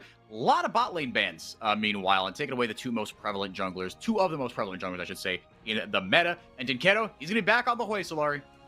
I love it. I am as happy as this dancing duck in the corner right now. For the pick for Envy, I kind of expected nothing else, to be honest. I expected it to be the Azir in the Hui situation, because Dinkwende, part of the reason why he's not shining so much recently, or at least we talk that he's not shining that much, is because he's being forced to play champions like Hui, who don't usually have the most room to be the flashiest ones on the summoners route. But it makes sense, because he's being thrown against mid laners who pick things like Azir into him, and you have no choice anymore, right, as a mid laner. Just pick Hui and roll with it. Yeah, and you can still be very impactful on this champion. Yeah. But like you said, it's not going to be the flashiest. You've got incredible amounts of range. He scales really, really well. Grevthar had a great game on him to start us off earlier today. Zaya lock that in usually with the Rakan. Yeah. Indeed, 1-2. Cello and Cabby giving themselves a great little duo here. And in the late game, this is going to be really, really deadly here. But Solari, it's going to be about getting to that late game. Los Grandes, they have drafted themselves a composition that at about 30 minutes is going to run riot. Yes, but what is going to happen before those 30 minutes? If I don't see, I don't know, Olaf Lee Sin, I am saying that Los Grandes are in a big trouble, because Pain Gaming, yes, Hui, for example, will need quite some time to also get all the items in, but even before that, unfortunately, this champion still hits like a truck, and if they draft themselves an early game prominent bot lane, something of the sorts of Kalista, for example, for Titan, Los are going to be in a big trouble. Yeah, it's going to be really, really tough to play against. Nautilus still on the board here, right? You've got that. Titan, or rather Curry, perfectly happy to play something like that. Again, just to match on the other side. You can get Leona on the other side as well. Twisted Fate banned away as an answer into the Gnar. But, you know, range on ranged, I don't know. I don't know how I feel about that Twisted Fate ban. Didn't feel like it's like the best answer into Gnar, but well, fair enough, I suppose. But again, Rumble still open. You want to talk about something in the early game to focus on and path towards that top side. I like the Rumble here, should it make it through the bans. Yes, it shouldn't be allowed. Pain Gaming have to dedicate their last ban to this Rumble. Otherwise, I'm pretty sure Super Clever is going to pick this one. And yes, then it's going to be a very nice answer to the issue that I faced a little bit. I said about a little bit earlier. I can't speak again today for the second day in a row. But honestly, Brazil does it to me, okay? Did you see the games that they have? No surprise I can't speak anymore. Oh, I did. I know it did. I know it did. I'm sorry. Poppy gonna be banned away, and to me that feels like an answer to. I mean, I would love to see Titan now grab himself a Kalista and then leave a bit of a counter pick in support, right, for Curry. But yeah, they've drafted themselves their entire top side. Although I suppose the Rel still could go into the bottom lane. Could be support. They're gonna take away that Kalista, so not gonna be available there. Okay, very nicely done. Zeri is gonna be what's locked in here for Titan. Not what I expected. But we see a lot of Zeri recently. I am still not bought into Zeri in the current season, to be honest. We had this little discussion yesterday as well, and I still don't think she's the strongest champion, but we see her being picked into Zaya pretty often, so it kind of makes sense why she appeared here. I find it also interesting that right now, yes, they have showed the AD carry, but they're still keeping this mystery of whether Elle is going to karaoke or Corey not showing to Los Grandes yet. And Los Grandes, they, because of that, have to pick their champions almost blindly. Renekton and Sejuani, I quite like this combination. I think Renekton is exactly what Los Grandes needed in their team comp. And if they do, which I agree, I think that is exactly what they needed. You've got a clear win condition here in the early game. Renekton got some buffs in 14-4, and a bunch of top laners are very, very happy about it all around the world. On the other side, I like the Lulu answer into Renekton, especially in the late game. His job is to get into your back line, even though it's going to be tough, into something like a Zeri, right? You've got good disengage on the other side for Pain. It's going to be tough no matter what. But as a last resort, you've got a Polymorph, should the Renekton get a little too close to your Zeri. This might be an unconventional opinion, but I really do prefer Zeri with Enchantress. She has quite some supports that work well with her, but if you even remember from those dark years of the League of Legends meta when Zeri was being picked by Yuumi all the time, there were a couple of reasons for that. And if Yuumi was being banned, usually it would be another enchanter that would go with her, because she really benefits from the shielding and from the additional peeling and protection that she gets from her supports. And Lulu is excellent in that sense. She provides as much protection as you could possibly ever ask for. Yeah, Lulu's just really, really strong. She kind of fell out of favor as more engage supports. Came rising into the meta, but she's still Yeah. really, really strong. I like that take. I think Zeri really, if nothing else, underrated with something like an Enchanter support. But on the other side, it will be that Renekton. And so, Solari, you've got that nice little melee matchup, or melee duo here of the Sejuani and the Renekton. But into the Gnar, right? Gnar was the classic counterpick for Renekton. When Renekton ruled the top lane, a little over a year ago, it was always Gnar as the answer into that. So, and again, Weiser especially, he's not going to make it easy for Super Clever to get ahead here. It always takes a lot of precaution when you try to gank now the top lane, when you try to get things accelerated on the top lane, because for Gnar, if he's in a small form and he has the wave around him, it is super easy to get away from any gank with a double blink over the minions, and you're pretty much already in the safety. And what can the enemy do? Nothing. If he's a big Gnar, you don't really want to be fighting with a big Gnar because it's impossible to bully him. He's going to bully you in return, and you would not like that, let's put it this way. However, yes, I think that it's not just the Renekton going into Gnar that makes the most sense here. It is Renekton plus Sejuani. Because they're going to stack up the passive of Sejuani with the Renekton very quickly. And if they do it on time, they are going to lock down Weiser and they are going to punish Weiser. Yep, that's your win condition early on here. We've seen the Azir the Azir Hui matchup a couple of times here. Neither one of these champions particularly mobile. Azir's got his EQ, obviously, but I was talking about this with RMC, just how valuable blowing that flash is in the mid lane, especially for both these junglers that can gank with a lot of ease here. C's slightly easier. You've got a quicker dash that makes you unstoppable. You've got an ult that is a skill shot, but it is very, very forgiving, even if you are to miss it in grouped up fights here. Nothing really to write home about. As far as the runes, the Aerie, Aerie just versatile, I guess, right? And if you are Dinketo, right, you are there to be, you do a lot of damage. Like you said, this champion still hits like a truck on top of all the other stuff that he does. Mm-hmm. The range that he provides, the spacing he can provide with the Spiraling Despair, with the Fear as well. Good wave clear. Champion kind of does it all, but he's not going to be your primary carry here. That is still very much Titan. And I gotta say, maybe it's not unconventional opinion. Boy, I'm full of those today. But I do prefer in quite many scenarios, I do prefer Aerie over, for example, a Comet. Because yes, it's less damage per tick. It's just a tiny little thing jumping onto the enemies. But the cooldown is so much lower. And you can lower it down if you just walk towards it and catch the little patch running towards you. And if you have low enough cooldowns on your skill shots, on your abilities, you can bully the enemy so much better with the Aerie. That's why I really like this runestone on Hui specifically. Yeah, no, well said. And I think a lot of mid laners would agree with you, right? It's easier to play. You can play around it. You have a little more agency around it, like you said, and get a little bit of healing as well out of it. A little bit more support should the situation call for it, right? Especially when you're not going to be that primary carry, as I was saying here. Dinketo was able to get a good trade here early onto Envy. Finally, Titan and Curry aggressing very nicely, which is about what we expected, right, Solari? This lane, right? Zaya's a late game menace. Rakan, he's fine in lane, but you don't kill. You don't He's pick him just for fine. a kill. Exactly, he's just fine. You want him for the slippery late game engages, the flank angles, the creative setups around objectives. That's why you pick Rakan.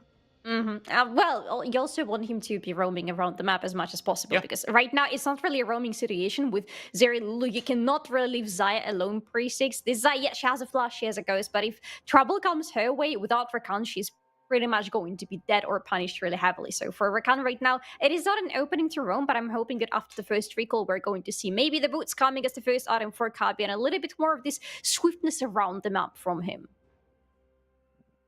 Able to get that W down. That Ultra Shock laser is Titan. Excuse me. We have Cello pathing here towards, or C's rather, pathing here towards the bottom side. Carioca, the one looking up. Opposite sided clears. Carioca looking for a little bit of a brush gank here. Still arranged into melee matchup here, right? Again, that's why you pick the Gnar here into the Renekton, but the Renekton was the one that was picked first, right? That was picked blinded, B3. Cabby goes forward, not able to get the damage down, not able to get the grand entrance down, but the Ignite goes down on a Titan, and that sees his Q to go forward. Arctic Assault into Flash. Titan in some trouble here. The thumbs up emoji's going up. Los Red is feeling pretty confident in this one. Meanwhile, on the other side, Carioca actually gets first blood there. Titan goes down. It's kills traded 1 for 1 here. Pain get 1 and lose 1 in the bottom lane. I do hope we get the replay of what happened on the top lane, but on the bot lane, what we saw right now, that was really close for Los Grandes. The fact that Kabi didn't really hit anybody when he initially went into the enemies, the fact that the flash Q plus W afterwards did not land the W onto anybody on Sejuani was also pretty sad. But here, it is straightforward. This, ladies and gentlemen, is straight on bullying. They just beat a poor crocodile to death and make a toad bag or something out of him. I don't know. I don't want to know. Yeah, a tote bag, I think. Right? What else do you make crocodile skin into? It really feels like it is just purses. Purses and shoes, I think. But Shoes, you I'm not right, an yeah. expert. Yeah, Yeah. or maybe belts. Belts? Yeah, yeah. Because I Yeah. feel like like leather jackets are a thing, but for that you use more cow leather, like crocodile leather. I feel like that's scaly. You did a lot of crocodiles, I think. Yeah, you need a few Crocs. Yeah. Yep, Axeman in the chat immediately. Boots. It's boots. Axeman, Okay. you seem like the kind of person that would own a pair of like snakeskin boots or some really spicy type of boots. Do with that information what you will. That is somewhat of a reflection of what I think of you. Someone with a lot of style. And someone that has a no comment. Beautiful. All right. Zooming out here just a little bit. Look, Yeah. in the bot lane and in the top lane, things have gotten kind of opposite ways here for Pain, right? They've drafted Yep. themselves what should have been two winning lanes here. Let's get a look at this because Cabby, he goes forward here. The Ignite comes down from Cabby, excuse me. But then afterwards, Titan, it felt like he was home. He was home free here. He didn't have to go back forward. I don't know why he kept didn't. trading onto this. Seize was still massive. He just walks forward and beats him to death. I don't know. He still had the 3 stacks out of the 4 from the Yeah. posse from C's on him. He escaped it because he escaped that W from C's after he flashed Q onto him. He was so damn lucky in that scenario. He should have just turned around, I don't know, thrown out a thumbs up in the air and recalled. The fact that he decided to turn around, that he was a little bit cocky and wanted to have the fight going on, is the fact that killed him in that exchange. Titan giveth and Titan taketh away, but that is a gamble that Yeah. Pain Gaming, they're willing to take when they sign this player. They know that, yeah, he might lose you a game or two. He might lose you an exchange or two. Sorry. The squeal of joy from you, you know what? That's what you do it for. Yeah, just bounces Yes. right back. Yeah, no, the hops are adorable here. Yeah. I found out that RMC likes to call them Ed, Ed, and Eddie, which I think is hilarious. You didn't grow up with that cartoon in your neck of the woods, did you? Or do you know that cartoon from Cartoon Network? I'm not sure. Ed, Ed, and Eddie. It was a Cartoon Network special back in the day. I didn't have Cartoon Network as a child. I was Okay. not from that part of the world. There you go. Okay. Iconic would, and it's probably one of these things that doesn't really hold up much now, but at its time it was elite. I did grow up in that part of the world, but my parents were my mom was very restricted with what I could watch on TV, and my dad was a smart man, and he knew that he didn't want to pick fights that he couldn't win, and that's why they've been married for 30 years. Wiser in some trouble here. Able to bounce out here, but very nicely done by C's, waiting on the Arctic Assault, or waiting on, the Glacial Prison. Able to throw that down onto Wiser. Not able to get the kill here, but nicely done there by C's. Even better than by Karaoke. I gotta tell you, these Rel's engage with the ultimate immediately onto the enemies. This is the thing that saved Wiser. He right now should go right to Karaoke and thank him from the bottom of his heart. Because if not for Karaoke, if not for that ultimate from Rel, Wiser would have been dead 100%, because it was, as you said, very well played by Super Clever, and especially by C's waiting out on all the cooldowns, on throwing the ultimate at the right moment. But, well, the Rel factor was just way too strong there.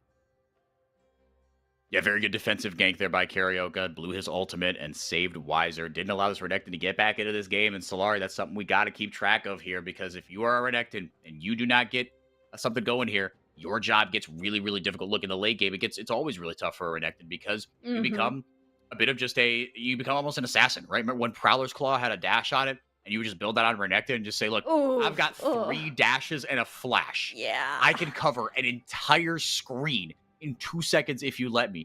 Thankfully, that's a world that we do not live in.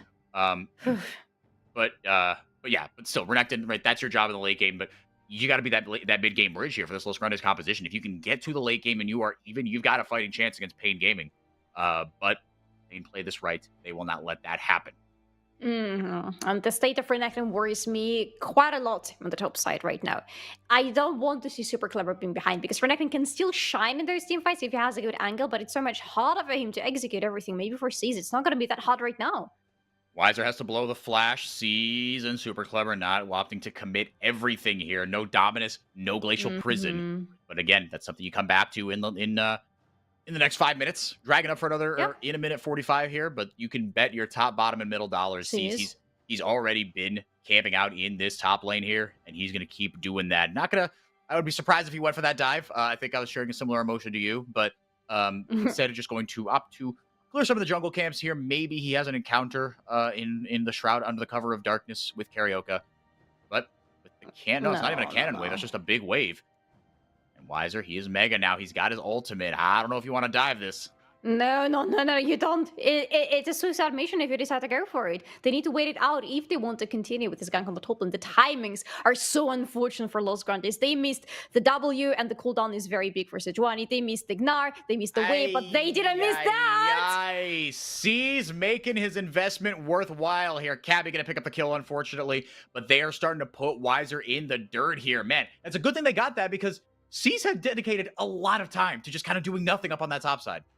Well, he got a little bit of the he enemy didn't get the one camp. camps. No. Just it ain't much, but it's honest work, right? And it's still farm, and farm always counts. But yeah, it's the fact that they finally got the kill on Weiser. It's not the best one, I would say, because it's Kabi who got the kill. It's also mine, but Kabi who got the kill, so I'm not really mad about it too much. But it could have been dedicated to Super Clever. I think it would have been the best gold distribution because Super Clever needs to get to his first item. Would be very nice for him to feel even safer on the top lane. Weiser, Unlike Weiser. He knows something's up here. He's like, I wonder what happened if I put a ward down here on this top side. Oh, I find a boar. We are not going to do that. That's not something you ever want to find in your brushes. If you do, run the other way. Oh, that actually happens quite often in Poland, funny enough. Really? Yeah, fun fact about Poland. Yeah, we have a lot of boars here, like wild boars. Oh my goodness. We find them in the cities. In the cities? That's very unsafe. Yeah. We have a lot of those in Warsaw. City boars in Warsaw. That's wild. Wow. I know, right? Poland is a magnificent place. You gotta visit. A lot of people in Poland. I got a trivia question about that once at Bar Trivia. It was like, what European country has like a population that's still higher than that's like probably similar to California, right? The most populous state in the US. There's like 35, 40 million. It was like, is it Germany? Is it something? Is it something? Is it Poland? I was like, well, surely Germany, because Germany has a ton of people. And it does. Germany has 80 million people. Poland's got 40 million people. It's a huge country. It's crazy. It is actually a big country, like even geographically, if you look at it, it is a very big chunk of land, but Silu does not have a big chunk of land right now under this turret. No, but does have a TP. Featherstorm out. Karaoke just going to say, you know what? I actually don't want any part of this, but TP coming in defensively now. Dinketo in case Envy. He had the flash. He had the EQ. He had the ultimate. I think everyone saw it in the water. Dinketo said, I've got to help out the boys here. So he goes down into the bot lane. It might not be done just yet. Dragon, second one of the game, did go over to Pain. We didn't really touch on that, but with turret plating still falling, they're opting to still, again, just invest in safety for Titan and Curry and give them all this turret plating gold. It is questionable right now about the smartness of this decision, because while Corey and Titan are getting the goals on the bot lane, they didn't really get much from the attempt to have a tower dive onto Celo. It's the fact that they rotated so many people, including Dinquendo with the teleport on the bot lane, and they completely lost the grasp of the top lane at the very same time. Look, now they don't even get the turret on the bot lane, while the outer turret on the top lane has already gone down. I would say that was not the best map movement from PNG compared to loss. No, and this gold graph on the left there, this is total gold. That is telling an interesting story, right? Weiser, middle of the pack. Super clever. He's 1,000 gold ahead on this Renekton without getting a kill. Yeah, just an assist, but that was more than enough for him. I wonder how much this gold is going to matter later, but Weiser right now needs to get away somehow, and that's exactly how. Just running away. I guess it works. Yeah, he's going to be okay, but man, Weiser, the last couple times he's picked the Gnar, something that used to be such a strong pick for him when this champion was a little more prevalent in the meta, no one could beat Weiser on Gnar. And then when he busted it out in game 1 of the CBLOL finals in his Sifi last split, everyone thought, here we go. This is how it's going to happen. He's going to put Robo in the dirt. And to be fair, in the early game, he kind of did. And then Robo on the Poppy just danced all over him. I will never forget that. You were casting that game. You remember that. I remember. That was beautiful. And I felt quite sorry for Weiser, honestly. Right now, I would say he has another justification. Nari is not exactly where he used to be, as you said a little bit earlier, during the last season, for example. Yeah, Nari right now is much lower of a priority. So is Renekton, to be fair. Even with the buffs right now in this patch, overall in the Season 14, he's not as strong as he used to be. No. No, it's good enough to get back in the meta, right? And whether that's kind of a placebo buff of like, oh, he's always been good, but now he was included in the patch notes, and now top laners are like, yes, I have an excuse to play Renekton again, and they just seems like they can't quit this champion. He's on an item and a half now. The Eclipse Rush here, I guess that's the build on Renekton. But again, I don't really know. Because again, it's been a while since we've seen our favorite crocodile, or our least favorite, depending on who you ask. Why they're still having an impact in the side lanes, though. Still 2 minutes left here until the next dragon, but that's not going to stop C's from lapping up the Herald. Only one per season, as a reminder, if you haven't tuned into League of Legends in a while here. You lucky people having a life outside of League of Legends. Couldn't be me. Couldn't be me. No. Yeah, but C's, look, answering back here very nicely here. There was only one camp of the Grubbies taken, so 2-1. So that's going to be all that she wrote. Not a lot of prio up there on the top side. And this game pretty even here, Solari. Just 3 kills in 15 minutes. Not exactly the explosive game that I would have wanted. But 2 kills on the bottom side for Los Grandes. And again, as this game goes on, something we talked about was, look, the damage sources, forget the Renekton. Okay, if he falls off, okay. But like, Pain, you drafted yourselves a couple of winning lanes, and you are 100 gold behind at 15 minutes. If this pattern continues, please see a doctor. Is the doctor gonna help you in this city? Oh no! Oh, that hurt me physically. 4-4. He thought he was. Look, if that would have hit, C's would have looked like a god getting that predict down. Yes. But it wasn't even close, so it looked really, really ugly. It was a very wild gamble, and he put too much there, and he lost the whole gamble as a result. Not a nice look there, but it's okay. Things like that happen, I guess. The Herald is getting 2 pace into the 2 turrets, so it's not looking too bad, right? Right? Yeah. Yeah. Yeah, you got 2 turrets on the other side. Dinkedo, smart map movements by the veteran mid laner. Yeah, still, he's a solid side lane presence. Not exactly a split pusher, but again, he's got a lot of range. He's Dark Knight in the chat. That was pretty good. It seems like C's keyboard is still broken. Yeah, that's what we're gonna say. Sure. Yeah, but not a ton of damage coming out here from Titan initially. As well, something that worries me is like, okay, you were supposed to kind of slap around this early game, but he's opting for the late game, which I guess, look, I don't know, that gives you a little bit more insurance if you're Pain, but your Zeri has to be your AD carry. It has to be that late game insurance policy, because in Keto, I mean, he can do a ton of damage and he's going to be serviceable here, but you need something that can get up in the mix. And again, something like a Zeri, you draft it because you want it to do damage, right? And you've drafted an Enchanter on top of it to power it up, keep it safe with the polymorph. And I hope that there is a lot more damage to be found in Titan's build as we go forward. I imagine there will. They will need the burst from that Zeri. They will need most of everything. They will need the DPS from that Zeri, but she's nowhere to be next to that point yet. Only static shift in the pockets. That is not enough. When the second item happens, maybe we can start talking about it, but ideally 3 items for Titan is when he finally feels unleashed. But there is a long time before that happens. It is still an item and a half on top of what he already has, and he's 0-1-0 so far. Has been farming up very nicely, especially if you compare him to Silo, but nothing on top of that. No, and they're at kind of similar spikes, right? Similar kind of points in their build path. I think Titan, he's probably sitting on a little bit of gold, maybe looking for a spot to recall before another fight breaks out here. 3 dragons for Pain. They've been stacking those up very, very quietly. So that gold lead you see on the lack of a gold lead, I should say, you see on the scoreboard, not exactly representative of the power that Pain have here. And not only the dragons, but with 3 dragons, if you are on that sole point, then part of the power is exactly where your opponents are going to be in 4 minutes, right? They're going to be in and around, if nothing else, trying to contest that 4th dragon. It's not the biggest soul, but giving away 4 dragons for Pain Gaming for free is going to completely remove quite some faith that I have in Los Grandes in my eyes. That is going to be disgusting and not supposed to happen, because yes, the soul is not the biggest. It's a cloud soul that we're talking about in this game. But it's the fact that they have so much prior on the bot lane and they are not afraid to use it, and nobody's punishing them for that, because even that Herald that happened a little bit earlier in the game and the 2 void grabs that happened for Loss in the very beginning of the game, they do not justify giving away so much prior around both sides of the map. Because if you give away full dragons for free, where is the guarantee that you're not going to do the same with, for example, the Elder Drake or the Baron? No, there really is none. And you see that, that with Envy rather having to answer on that bot lane, that's something that Pain Gaming are very intentionally kind of keeping that pushed up, right? They see the battle lines drawn. They've got 2 pink wards. not deep in the jungle, but TP here coming in from Envy, looking for the start to the fight. The Glacial Prison not going to land, but there goes Cabby in with the Rakan engage. Envy not able to get in. He's got the flash, he's got the shuffle, but not enough damage, not enough lockdown to guarantee the outcome of that fight. So instead, they will settle for 2 summoner spells from Titan, which, to be fair, that feels pretty good. And you got the wild growth out of Curry as well. And the Mikhail's Blessing from Corey. By the way, Mikhail's Blessing is the first item for Lulu. I have so much respect for Corey. Corey is the support everybody wants, but nobody deserves.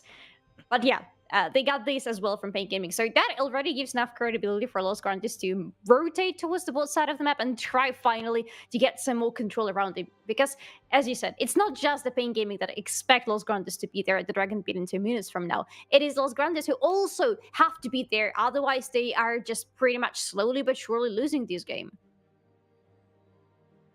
Yeah, they're in danger of bleeding out here. They've got to tighten up here, start to take some fights here. The Renekton is on 2 items, and he's just gone straight lethality here with that Profane Hydra. He's got some dueling power with that Eclipse. We haven't seen either top laner really be involved in this game all that much, but still a 1,500 gold lead for Super Clever over his top lane counterpart. Again, just want to see him involved a little bit more in these fights, Solari. I would love to, because he is the one who is ahead of almost anybody except for the AD carries right now, and he needs to put this gold to use, because the vast majority of this gold lead for him is still coming from this top lane turret that he got in the first half of the game. And this lead is going to start getting smaller and is going to start to disappear once Weiser is doing more of what he's doing right now, also being on the sidelines and pushing in. So yeah, I need to see Super Clever doing something right now. That's not what I meant, but okay, they're doing the Baron. Be careful what you wish for, Solari. Karaoke. Ooh. Trying to make something happen here. If you can get a ward down over the wall. Cabby looking for the turn. The health bars are ticking low. Super Clever looking for a flank here. Karaoke. He's got a way in here. Flashes over. Can Magnus Storm out. Magnus Storms over everybody and swipes away the Baron. Pain Gaming got the fight they were looking for, but it wasn't the fight that they thought they were going to get. Envy in there with the Azir. Gets a big old shuffle, but it's worth nothing. It's a 5-for-0 ace. Solari. Pain Gaming wipe Los off the Rift. Oh, that was such a bad decision from Los Grandes. You don't want to bet on the Baron. You don't want to coin flip on the Baron, because quite possibly the enemy is going to lock you down there. And Los Grandes, if only they have gotten at least the Baron out of it, it would have been, very bad, but not the end of the game. Now they have nothing. All 5 of them died in this speed. The Baron is in the hands of Pain Gaming. They had more than enough time to start pushing into the enemy. And the fact that they focus C so heavily here. And again, the most beautiful engage from Karaoke here with a very nice follow-up from Pain Gaming. Look at that. Los Grandes are locked in this speed. Yeah. While Pain Gaming move around freely and nobody can stop them. And because of them, nobody can do anything to them. And the Spiraling Despair as well from Dinketo initially, right? Saying, look, he just put that onto C's right after Karaoke went in and got vision. Dinketo just dropped the ult onto C's and said, look, if you want to step up close to your Sejuani and try to help him out here, you are going to take a lot of damage. They did take a lot of damage either way, to be honest. That was just a disaster for Los Grandes. It's like they took all the good things they were doing in this game and were like, let's throw it into the bin and throw the whole game in one single team fight. Throw all of our gold leads, throw all of the prior we used to have in this game, and just let Pain Gaming do whatever they want. And what did Pain Gaming want? They wanted an ace, they wanted a Baron, they wanted a soul that they now have, and they want to continue pushing. And honestly, this game might be lost rather soon. Yeah, Los Grandes, it's just desperation hour for them right now. Yeah. Weiser trying to answer Envy in this side lane. He's going to throw up a tower, blows the ultimate as well. Weiser still just saying, I'm not going anywhere, buddy. I'm going to make this your problem. Flashes in, gets the ult down. Dinketo with the damage over the top to steal the kill, but very nicely done by Weiser, playing with no fear on this Gnar. Well, Gnar is in the Mega Gnar form. He fears nothing, and everybody should fear him, because it is impossible to do anything to this guy. He just doesn't care. How many turret shots from this Azir turret did he tank? I don't even know, but there was not enough, apparently. Yeah, it was quite a few, right? It was not enough still to stop him. No, very, very impressive here. I mean, but again, we talk about, look, maybe this pocket pick isn't what it used to be for Weiser, but it is certainly a champion that he knows really, really well. Right? Yes. And he knows the limits on this champion. He played it very, very well up there. And now Pain Gaming, it's looking like they're just Karaoke actually going forward. I was going to say they're just kind of passively going to play this game out and just dare Karaoke or dare Los Grandes rather to beat them in a straight up 5v5. But Karaoke not hesitant on his ultimate, using that pretty much on cooldown. And as Rafael Lobos says in the chat, yeah, Karaoke on a tank, he's really good. This is his best style of champion. And I love it. I love the audacity with which he's entering the fights, with which he's starting the fights with Los Grandes. Now, Kabi? Okay, maybe he's got something there. The C's ultimate is going to go wide, but Dinketo got the flash off. That was, I question mark pinged it with my voice there. I thought maybe that was a little too much there, but I saw what they were going for. And to be fair, getting a pick on a Dinketo would have been nice. But that's what Los Grandes are reduced to now. Wait, what? Oh, hang on a second here. Envy's in some trouble, has to Shurima shuffle away. Super Clever joining the fight here. Cabby going in, getting some CC down, pops the dominance. Super Clever going forward, but Cabby, he has to get out of this fight due to that spiraling despair. It's not going to be enough. Karaoke actually has to get away here. Some decent damage done to the Pain Gaming jungler, but it's not enough. They juggle the aggro nicely. Dinketo and Weiser clean up the rest. Kill traded. Karaoke does go down thanks to Cello, but he will go down here. I'd be stunned if he got this. Well, you know what, Cello? Fair enough here. Fair enough. Way to get one back and just disrupt things and disrupt that Baron power play. Weiser able to get the kill on the top side, but meanwhile, unfortunately, Titan and Curry are completely untouched in the bottom lane. And Solari, I think they might end here. They will. Look at the death timers. 12 seconds on C's. Yep. They are ending this. It means that there was a, 5 versus 3 fight there on the top lane for Los Grandes, and they still lost it, even though they had some very nice and flashy kills. They still lost it, and they lost the whole game because nobody was able to recall and stop Titan and Curry. But okay, no, they were not quick enough. The timers are up for a season for Kabi, and they defend their base graciously. But they've got a naked Nexus here, Solari. That is not what you want to see. Yeah, unfortunate, right? Because it was a sloppy kind of fight up there in the top lane, but I think the Cobbs coming up there from Pain were like, oh, what do we do? What do we do? And then Titan just said, look, just stall, right? Bait them into thinking that they could, that they have a shot here, that they could take this. Stall. We are completely unopposed here in the bottom lane. I've got a pocket Lulu. I am a monster right now. I'm going to rip right through this bottom lane. That's exactly what he did. Got the tower, got another tower in him, and 2 more towers to boot. That's 9 there for Pain Gaming. Yikes. Yeah, that's 9 too many turrets that Los Grandes should have given to them for free earnestly. But right now they might be giving away another thing for free because the Baron is coming up in 30 seconds from now. And that's going to go, it has to go into Pain Gaming's hands because look at what they're doing on the map right now. Look at how much control they have over the top side of the map, while at the same time the bot side of the map is standing within heap open on Los Grandes base, which means they need to keep somebody there to de-push those big minions over and over, which gives Pain Gaming so much time. And 2 control wards in 1 bush, that's unconventional. Yeah, okay. To say the least. We're going to hope and pray that that's a visual bug, but unfortunately I don't think it is. Yeah, a little bit of miscommunication there. The Pain look firmly in control here, and while that vision ward doesn't provide, while the 2 vision wards don't provide double the vision, you can still get a lot. It's still very effective and does the job at the end of the day. Dinketo, he's got a death cap, he's got a horizon focus. It is so hard to approach these fights. Dinketo, his positioning is always so good. Over the top. He's got the Spiraling Despair still available should he want it. Takes Cabby completely out of the fight. Titan free firing onto Super Clever. He goes in, pops the Dominus, flashes right back in. Titan bit off more than he could chew, and that's a shutdown for Super Clever, but is it enough? Dinketo, he's still free firing. Envy calls the soldiers in. Not going to be enough. Dinketo able to take C's down. It's a 4v4. You said in the beginning of this game, you said when we were looking at the draft and when we were discussing this team, that most likely for Dinketo, he's going to be sort of a supportive role in this team, right? Because Titan is going to have to be the one to shine in the later team fights. Well, spoiler alert, Titan is 1-2, and Titan, unfortunately, is not shining in this game because his positioning is slightly disappointing over and over. It is Dinketo who keeps himself so far away and so safe in every single team fight. Look at the guy! The guy just is casually full health right now, and he was the one to kill the enemies and to almost guarantee this Baron to them, but no, it's not the time for the Baron. I love it from Los Grandes. And that was, they called their bluff, and Pain Gaming, they just abandoned ship on this Baron. And they said, no, we need this actually, but Los Grandes, yeah, going to be an ill-fated call here at the end of the day. Envy Looking for a flank here on the other side. Super Clever goes in with the Dominus, goes in, gets the shuffle off. No, he's not able to. He doesn't have it. Cello gets one, but Hui does so much damage. Dinketo, he says, I'm going to be a support. How about this? How about a triple kill? Karaoke gets one more. See, sad B emoji indeed. There is nothing you can do, my friend. That'll be the Elder. Let's see if they get the Baron, but the Nexus is exposed here. They're just going to end it. What is this damage from Hui? I keep asking this and nobody's going to ever answer me. Oh, Caesar, I think he gave up. I think he pretty much gave up on this game already. Or maybe his keyboard is still not working, but I strongly assume first. Yeah.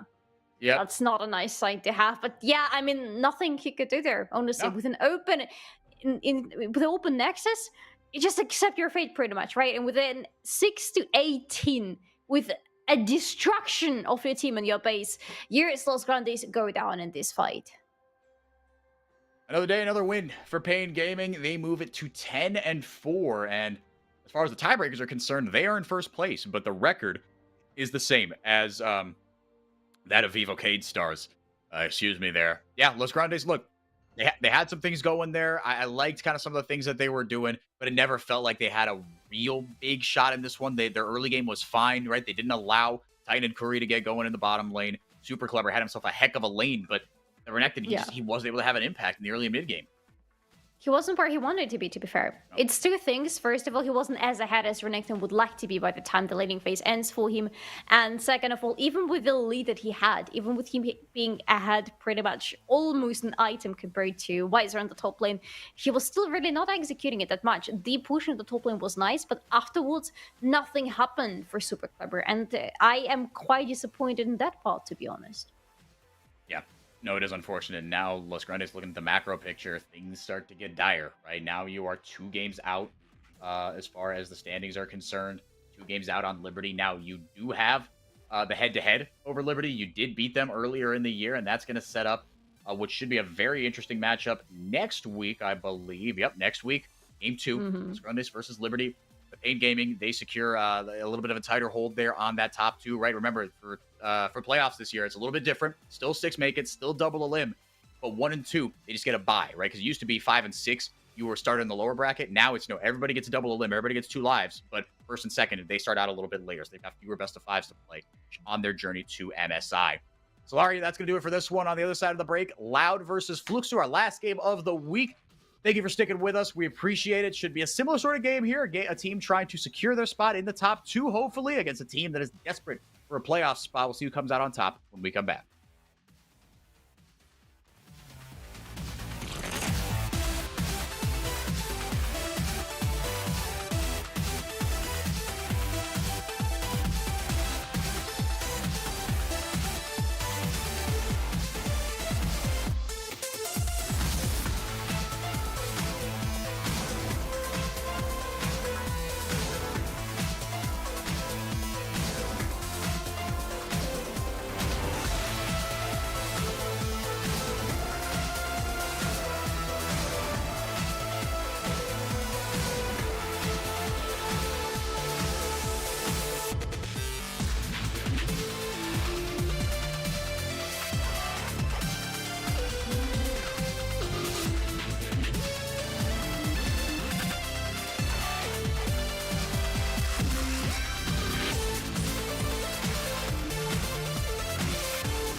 Welcome back, everyone. Last game of the day, Loud versus Fluxu, a team, the defending champions, on top of the standings. Well, I mean, the middle of the pack of the standings as far as standings are Yeah. concerned. But look, this team always has the potential to make hay, really make life difficult for every other team. They've got veterancy. They've won 3 titles in a row. After missing the playoffs in 2021 split one, or 2022 split one, I should say, they have been just monstrous ever since. And Fluxu, they've had their highs, they've had their lows, and they're still very much a team in development. But Solari, there's a lot to like about this roster moving forward. And I'm hoping as we get this Fluxu roster up on the screen for you, that this is one of these teams that, look, I think there are some teams that do need a roster swap in the middle of in between the 2 splits. But Fluxu, like this roster right here, I hope that they keep this going, because I think the more time that they get to play with each other, only the better it'll get. Honestly, yeah, this team, if you just look at the scoreboard specifically, they've definitely had more lows than the highs. But if you look at the roster itself, and I hope we can get it on the screen, there are some quite Fluxu. very spots.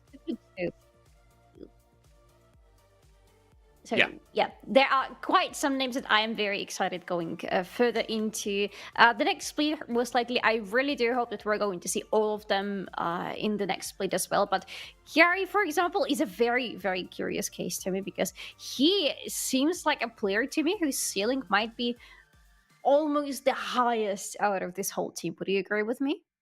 I think either him or Fu. Yeah, but I've been Yeah, it's between the two, right? yeah, and I've been a Kiari enjoyer ever since he was on that Rensga roster in 2021 split 1 or split 2 rather, that went to the finals and I think came in as the favorites against Red Canids, but it just somehow just capitulated 3-1. They lost that. That was Kiari, Croc, yes, that Croc, Yuri, Mm-hmm. and Titan, and Trigo and Damage rather, excuse me. And I think Kiari, yeah, he's been someone I've had my eye on for a long, long time, and I'm waiting for him to come good, but he hasn't just yet. But again, I'm hoping that with a long-term project here, that he can hit that, because yeah, and Fu on the other side, Fu mechanically has shown to be really gifted already. Yes. And I think how others speak of him, he's pretty mature as well, very dedicated individual. I think these two are the ones that I've got the highest hopes for sure. Yeah, I totally agree with you. I mean, I'm very curious about everybody else, Team Kojima and Scumber. I think all of them, if they stay in the same team, if they continue to strengthen the communication between themselves, I do think that they also can reach a lot. It's just, it's a little bit harder to say the same about them as I can say about Kiari and Fu right now, because these two guys are just way too good, and I feel like they can become even better in a very close term. But Sting, Kojima, Scamber, definitely, I want to see more of them playing together as a team. Yeah, give this roster the full year. Again, you've got like the top side of this league is really, really strong, and I think teams are only going to upgrade. So I think for this roster, it can't be about winning titles. It has to be about developing talent. You tried that last year with Fluxu. You threw money at the problem. You came up woefully short, even though it was very exciting. But oh well. On the other side, a roster that has thrown a lot of money at the problem and gotten incredible results, actually 3 titles in 3 years for Loud. RoboCroc, Tinone's Root, Redbird. They already have as many titles as Pain Gaming and Red Canids, and they've been in the league only since franchising. Those 2 teams have been in the league almost a decade. RoboCroc, Tinone's Root, and Redbird. These are the class of the league right now. Redbird, the only swap from that roster in 2023 that won the back-to-back titles. First Brazilian team ever to win 3 titles in a row, not for nothing. And Redbird, he's had his ups and downs, but look, as I think RMC said it previously, if you want to kind of tell how Loud are doing, just take a peek and see how Robo's doing. He tends to be a bellwether for how this team is progressing. Honestly, yeah. And Robo, well, kind of hard to say how well Loud are doing right now, because again, I am so utterly surprised to see them being so low on the scoreboard. Again, this is the team that has 3 titles already. They were hoping to go maybe for the 4th one in this season with so little changes in the roster, but so far, life has not been favoring them too well in this split. However, last time they saw Fluxo, they won that round, and now it is the 2nd round, and I really wonder if they can do it again, especially since they are playing on the red side right now, having some bans against them, particularly that Kalista ban from Fluxo is a good ban for Fluxo, bad ban against Loud, for Loud specifically, but well, we'll see. Sejuani being taken away from Croc as well. Tinone's not going to get the Oriana. Karma's still showing up in the bans every now and again. They don't want Fu on that champion. They don't want Scamber on that champion. Just taking that away. That's good. Fu not going to have the Azir either. And Sting getting the Vi band away from him. The Vi band kind of tells you that you want to play something a little bit more immobile, right? Or a little bit Yeah, within the Oh bottom no, lane. no, no, no, no, no, no, You no, no, please. No. He not a fan of hasn't the won a Talia? game with Oriana yet. He hasn't won a game with Oriana yet in this split. What makes him think that today is going to be the day? So Solari, not a fan of the Talia. I think that's safe to say. No. But yeah, Sorry. I like this champion. I think I just think he can do a lot and still do a ton of damage. But we have seen, I think there was a game 2 weeks ago, Grevthar, he got 4 kills on it really early on and just did nothing with it. Senna, though, 7-3 in the CBLOL, and whether it's a farming or fasting Senna, look, even the fasting Senna, with the right draft, it is really, really strong. Yeah, I mean, Sana is just strong, honestly. That's why we mostly see her in the balance these days, and honestly, it is totally justified. However, I gotta just going back to this Talia for a second. I think Talia has had better times than now, but even now she is pretty viable as a counter pick. I don't like Talia being just blinded into the enemies because there are so many things that can shut her down and not let her play on the lane and outside of the lane. So, and again, Fu has already picked Talia like twice in this split, and he hasn't won a single time on her. So I find it hard to believe in this Talia. And especially now that there is Sen and Maokai locked for Loud. Maokai can go to Croc, can go to Redbird if they want to be completely crazy there on the bot lane. But either way, Sen is just so much stronger right now than almost anybody. Yeah, could have grabbed yourself Senna Nautilus. That's a combo that we've seen tried and true, right? The farming Nautilus, it's been really good. But look, with Maokai open, you kind of have to take it. The champ is just too good. Varus, this might be the first time we see this champion in what's felt like a while, Solari. The bottom lane meta has really opened up with Zeri, with Xayah coming back. Varus been left down in the dumps, but it's not like this champion got nerfed. Just other champions got stronger. Yeah, he was very prevalent in the bounces, in the picks, sorry. In bounce too, but mostly in the picks, especially as the first pick for the Blue Sun in the very beginning of the season. And you could see why he was so strong and had so much versatility in the way he could build himself. The versatility is still there. It's just, yeah, as you said, the other champions are just having way much more pro because they are stronger on the lane. However, it is a pretty good pick into that side on the bot lane just because you have the range advantage, you have the early game damage advantage, and you are paired up with Nautilus. So if this Nautilus is going with an Ignite, you can go for a lot of kill pressure on that lane. Yeah, especially if you go that Halo Blades early on, right, and really just try to dominate that lane. I wouldn't be surprised that, especially like you said, given that matchup, that is what they try to do here. Hwei locked in for the 3rd game in a row here, and the win rate has slowly started to tick up, Solari, as people have figured out how to play Mr. Art School here. We see just what Dinketa was able to do in that last game, right? If Titan wasn't able to cut the mustard on the Zeri, Dinketa was awesome on that champion. This champion can do so much. Very underrated, or maybe not underrated anymore. No, I don't think he's underrated. Honestly, I think he's rated exactly how he should be right now in pro play and in solo queue alike, but mostly in pro play because it is still a pretty complicated champion to play. Yeah. But here in this case, it's not going to be the easiest game for him if Fluxo make it their live goal in this game to lock down T-Nones with that Hwei because they have access to him with Talia and with Nautilus. They have some really good lockdown on him, plus on top of that, the chains of corruption from Varus. For T-Nones, he needs to do what Dinketa did in the previous game. He needs to position himself like a god of a mid laner because otherwise he's gonna be dead. You got a lot of tools to get into the back line, like you said, the Talia, the Nautilus as well. We'll see how the peel is around him, but look, like you said, going to come down to positioning here for the Hwei. It always does, and you've got so many different abilities to throw out that do so many different things.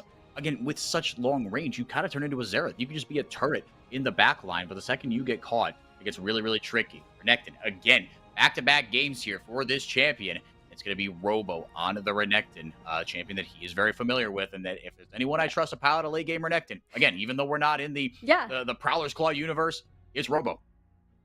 You're saying exactly what I was thinking about for Way 4. If I trust anybody with Renekton, it is going to be Robo 100% because of...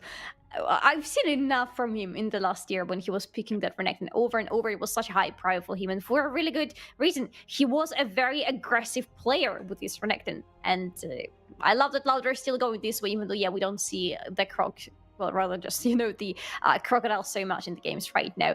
The Viego picked for Fluxo, for the jungle, for Stink. That is an interesting choice here, especially they find the way to pivot him more towards the bot lane where Varus and Nautilus would like to use their combined advantage in the early game, and Xante for top lane with some very interesting hovers before that, but in the end, if Xante is open, Xante most likely is going to be taken.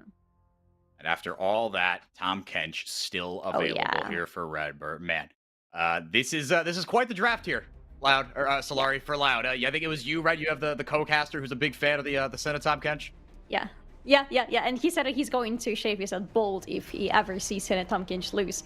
And I don't think if he was watching or casting over this game, he would need to do that because Loud's draft just looks so good and so well-rounded in every sense. I love how much control they have. I love how much range they have. I love how much frontline there is for this range to dance around. For Fluke, so it's gonna be really hard unless they get somebody to start accelerating from very early in the game.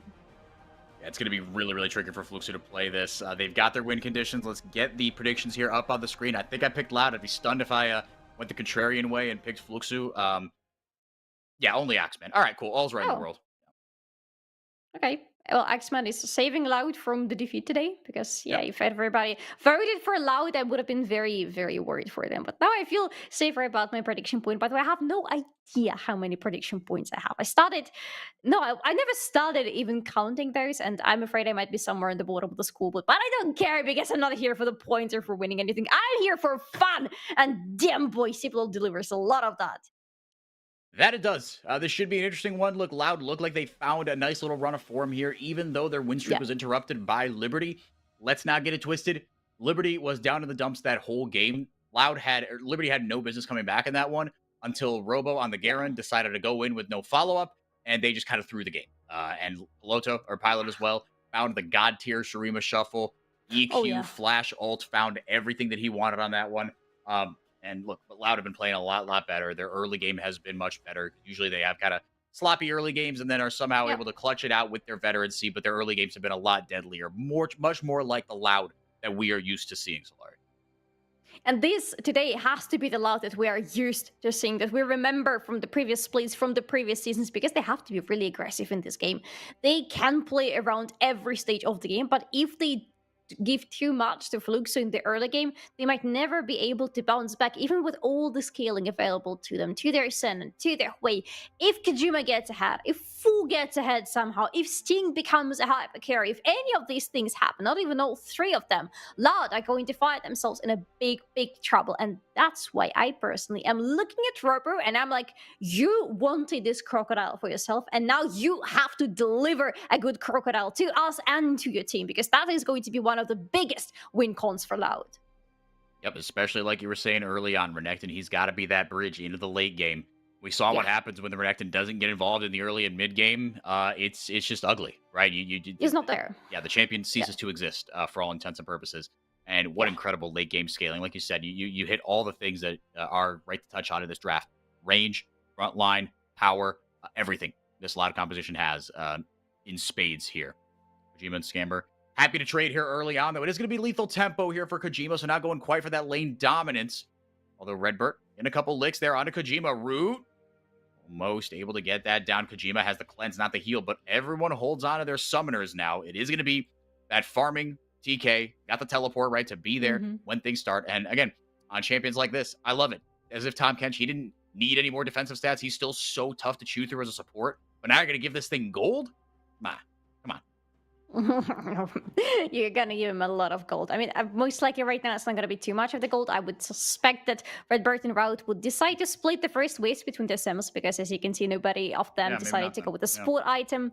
So they split the wave. They get some minions into one party, some minions to the other party, I would assume. Then the recall on one of them finally picks up a support item. And that's when the real fun begins on the bot lane. But before that, Kojima needs to try to find an angle onto that. Because for Varus, it's going to be super important to try to see if he can find an advantage in the early game. Because especially here, I assume it's not going to be a lethality Varus. It's just going to be an on-hit or just pure damage Varus. So he must find some kills in the early game.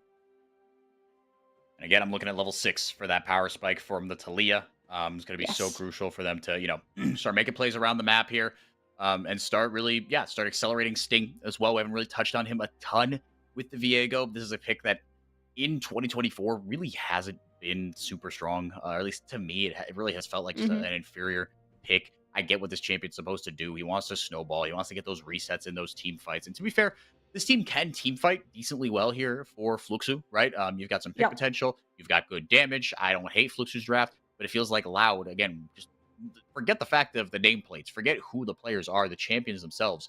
It's a bit of a aside from the Renekton, which is far from a guaranteed thing, bit of an Exodia draft here.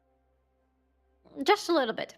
But I gotta say, when it comes to pure teamfighting potential, in late game, Loud have much more of that than Fluxu. Fluxu would much more prefer to play around their peak potential because they have a lot of single target control on their hands and a lot of train control as well, with Talia especially, that they can utilize really nicely if they play around their vision and if they play around some uncertain steps from Loud, maybe in their own jungle, maybe in the enemy jungle, maybe on the lane. Nice flash there from Genones. Flash traded, support for mid laner, and now expect that Croc will be back. Or excuse me, that Sting will be back, that Scamber especially will be back. I like that initial roam there from Scamber as a Nautilus. That's something you could do. You talked about that's one of the strengths with the Rakan, with a Nautilus, with a Leona, with these types of supports. You can function as a bit of a secondary jungler and help keep pressure on Tinones in the lane. Now he doesn't have that flash. Fu's feeling a lot better about his situation. Oh, yes. Oh, much better. Oh, he can try to bully Tinones out there. Maybe not bully that much because he's still Hui and he still feels rather fine just standing away from you, but definitely makes Fu's life so much easier and removes a lot of kill threat from Loud's mid lane as well. On the bot lane, however, finally the first wriggle happened for Loud's bot lane, and you can see that this is from now on going to be a fasting Senna. So she got as many minions as possible from the first waves, and now she's just fasting and waiting. Yep, it's going to be Redbird taking up the rest of that farm. 12 souls. Ready for Root. He's got himself that support item. Yeah, just went into that early damage, right? You're not going to be completely naked on that Senna. Just completely damageless. And you saw how beneficial it was, right? Those early kind of level 1, level 2 trades. Root dumped a lot of damage into Kojima and Scamber. It wasn't enough to get a summoner or a kill out of it, but you saw the power of it. And I think I like that strategy, right? Don't leave the Senna completely helpless. Croc going to grab Ed, and Eddie up there. And give himself a little bit of something to do there. Grab himself the Bomby Cinder as well. I like that. Immediately recall, get that component. It's so strong for dueling. 1,000 gold well spent there immediately by Croc. I love the Bomby Cinder as the first item for junglers like Maokai and Sejuani is having its return because it was the thing in the beginning of the previous season, in the previous year. Everybody would just recall as soon as possible to buy this component because it was one of the strongest components available, especially for its price. But look at that. Croc, I'm not sure about that. Good Weaver's Wall able to take Tinones out of this fight. Root walking up here. Croc going to get zoned out and deleted. Good seismic shove there from Fu. Going to get a kill. The Spiraling Despair. Not going to find enough damage, but Sting actually getting a return kill as well. Sting going forward here on the Viego. The Tom Kench skinned Viego going forward with the Abyssal Dive. Root lands onto Root. Scamber zoning away, peeling away from Sting. 2 kills over to Fluxu in the early going. And it's not just her kills for 148, it's the kills on exactly who needed to get those kills in the early game. That is Sting with 1 kill, that is Kojima with 1 kill on top of that as well. I love it for Fluxu so much. I gotta say here that if you look close at what Infernal Drake is doing in this exchange, it is definitely Fluxu Dragon because it is helping them so much. It's gonna deal some damage to Croc, it's gonna deal quite some damage to Redbird as well. It's pretty much, I believe, gonna kill Redbird for the look there, and the guy is almost done. This Drake is helping, but it just tells you how good of a place Fluxu chose for their fight. Fu and Kojima, of course, going really low because of T-Nodes, but does it really matter if in the end they are the ones who get the kills on the important carries for this game? No, I mean, that's huge, right? In the late game, you like to favor Loud's composition. I think they could do a lot here, but this is, again, Fluxu. If the resources were given to the right players, they could carry in the late game, and that's exactly what you got out of Sting here. Robo, did he just kill Sting? Wait, what? Oh my goodness. Oh my goodness. Well, conversely, if you give if you give the Croc a couple of kills early, just give him that for free, then yeah, he's gonna take that. Easy as you like there. Well done by Robo. You saw him make that roam a couple of times, level 2 and now level 7, just trying to find Sting. He knows, look, in a 1v1 right now, pretty much nobody can match me. Maybe this Cassante with a Bramble Vest, but aside from that, I can kill everybody. Yeah, and it's so funny because he's doing that on his power spikes as it's Renekton, but also it is the timing when Sting is in this top part of the jungle. So Robo just has it's either a lot of luck or a lot of calculating, and I have a feeling it is a very good and healthy mixture of both for him. And so far, right now, with those 3 kills that happened in this game, all 3 of them went into the early game carries for both of the teams. So it's lovely. I love that this kill happened for Loud because it has neutralized the outcome of the first dragon fight a little bit. By the way, it's also so funny that nobody got the dragon as a result of last fight. It still lived for quite some time. Yeah, nobody actually picked it up. Like you said, that was a Fluxo Dragon. It did a lot of damage on 2 members of Loud, but that's kind of all it did. It didn't pass away. Mhm. And now Croc going to grab that first dragon for his team.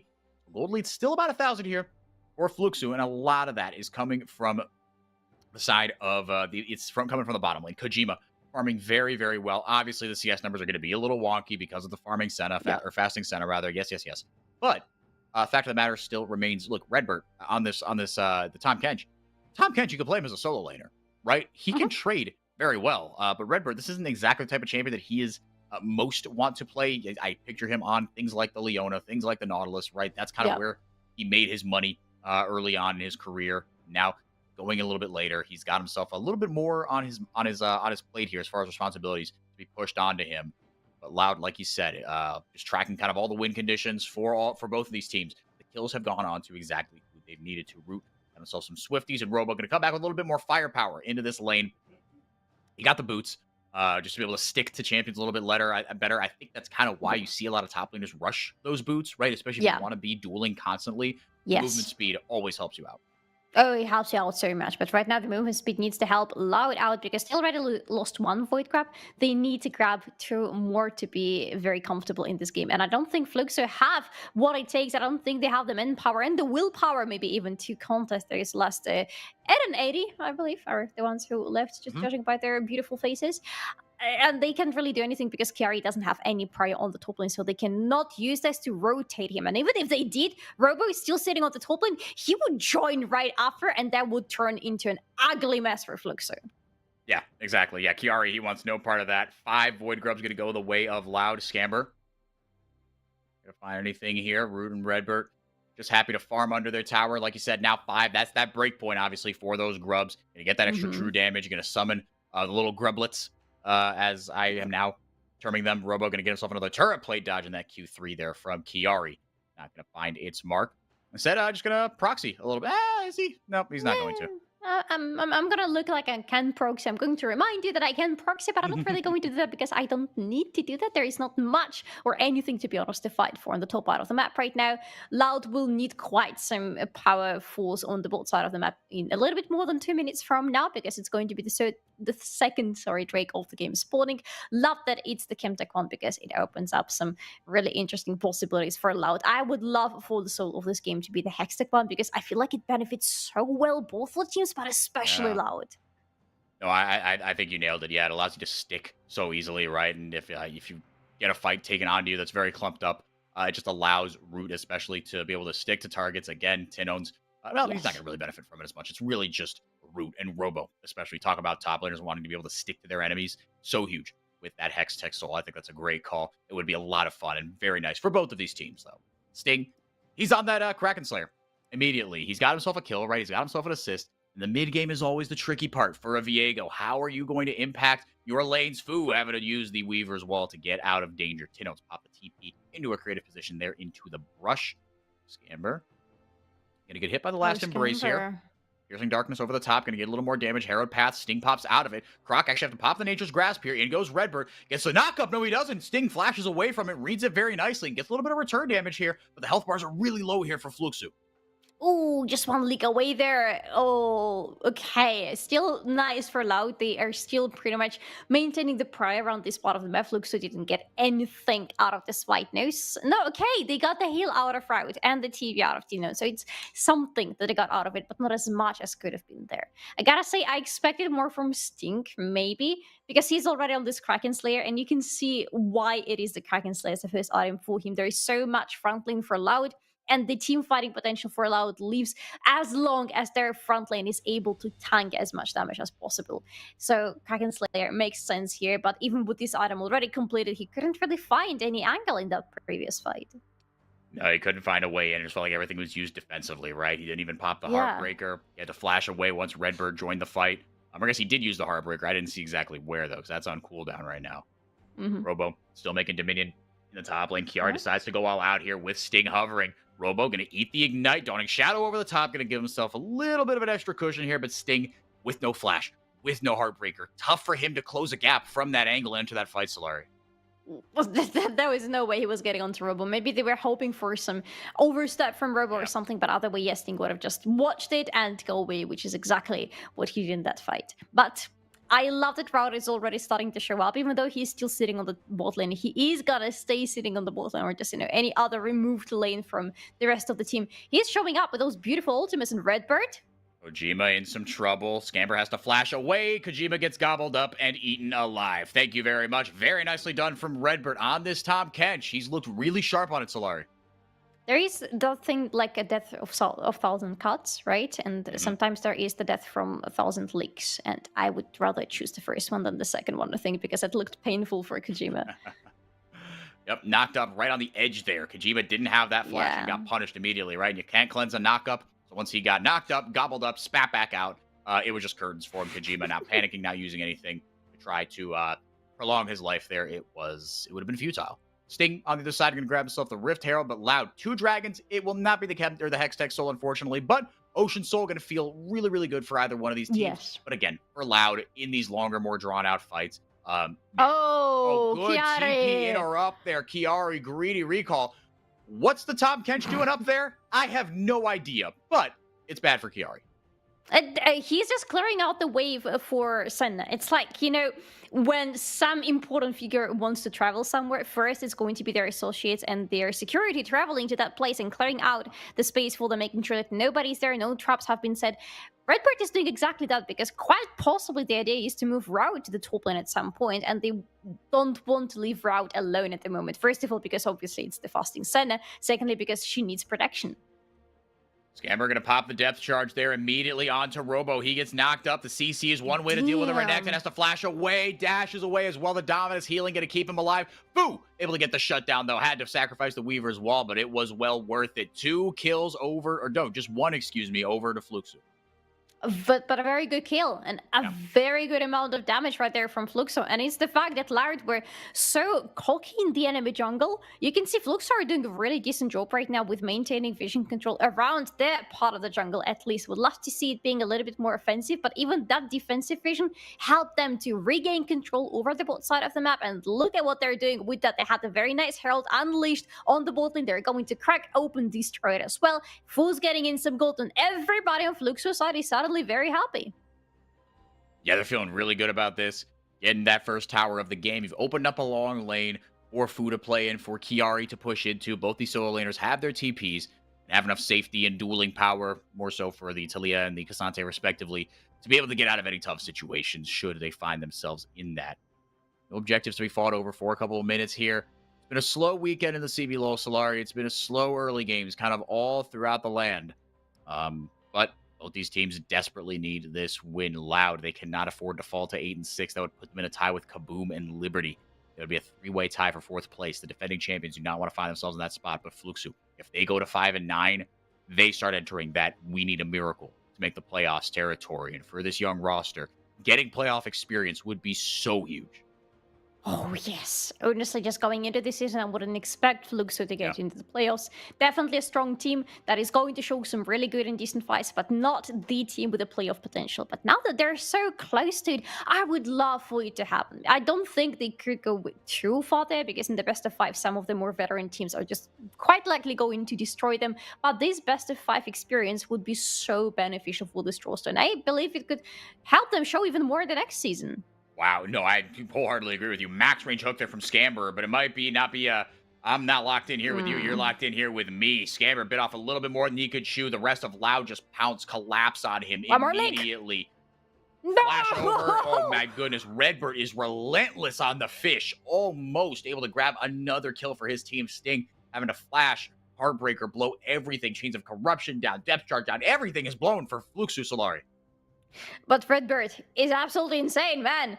This Kench, sorry, has been unbenched in this game. This guy is cooking. He chose the right skin for this game because he's so aggressive onto the enemies. You can see the glimpse of that in the very beginning of the game during the laning phase, but now Rout is the one aggressive on the top lane. Held off on the last embrace, got a little damage down, waited for any movement out of Fu. One more Q might do it. Not going to blow the ultimate because, well, he doesn't have it.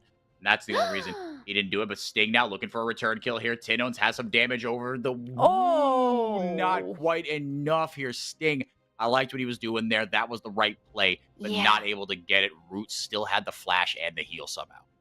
That was such a right play from Stink, because Loud deserved to be punished what they were doing on the top lane for getting so aggressive, for going so far into the enemy, almost having sent a tower dive.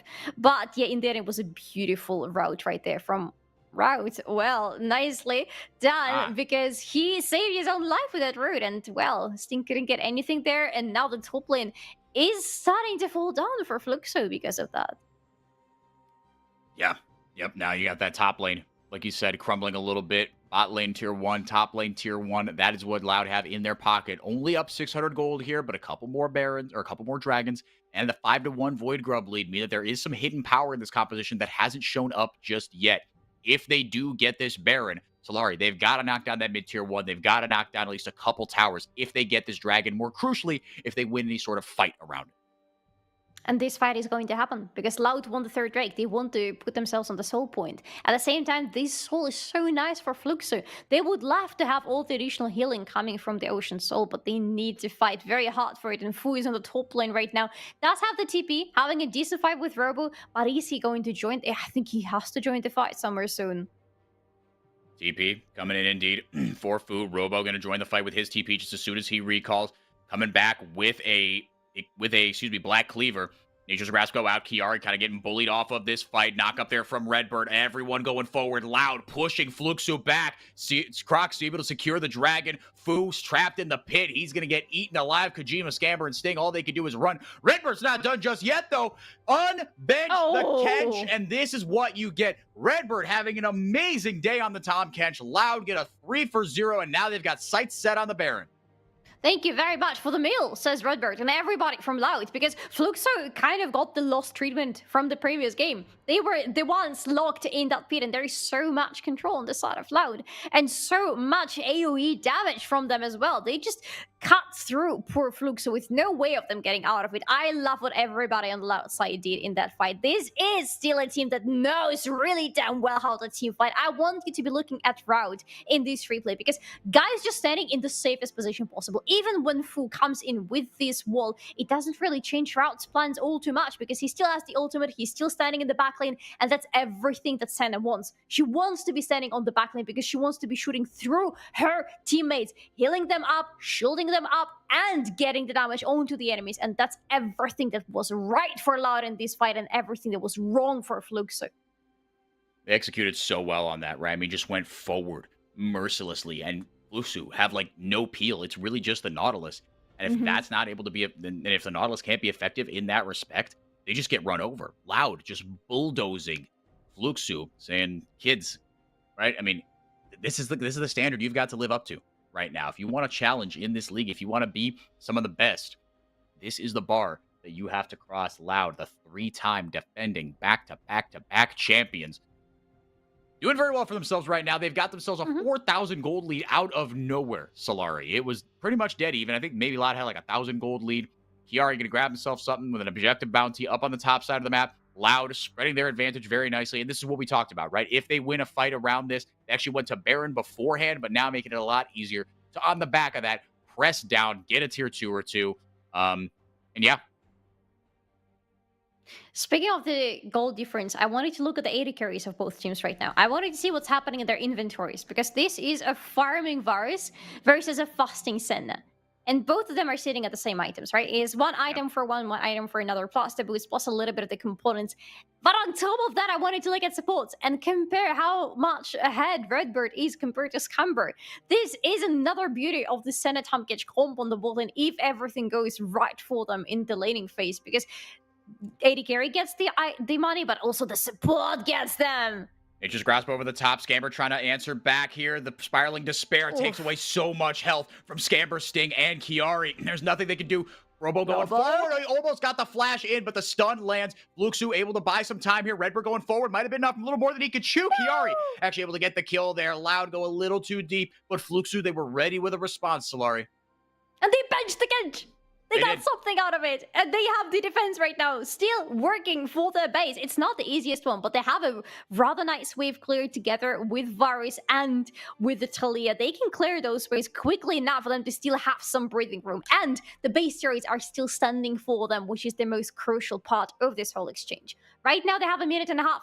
Or rather, just a minute, I would say, not even more than that, to figure out what to do and try to get some control back over their bot lane jungle, which is not going to be easy because Loud are still pushing into them with a Baron buff on 4 members of their team. But it is something that absolutely must be done for Fluxo because we are talking about the soul point for Loud. If they get the next Drake, it's going to be so much harder for Fluxo to fight with them because they already are not cutting the healing, coming out of Loud's bot lane, coming out of their Senna, coming out soon enough from Tino's because he is going to build the Crypto Bloom. And if they don't cut it already now, with the Ocean Drake, with the Ocean Soul and Loud, there is no way Fluxo can do anything with it. No, they are screwed. They are up the creek without a paddle. If they can't cut into the ceiling, like you said, already so much of it coming in, but 2 Ocean Dragons plus the Soul. Good golly, Miss Molly. This is going to be really, really tricky for them to deal with here. Tino's almost on 3 items, but in that last team fight also, you saw was what we pointed out. Oh, hang on a second here, 4x4. No time to make that point.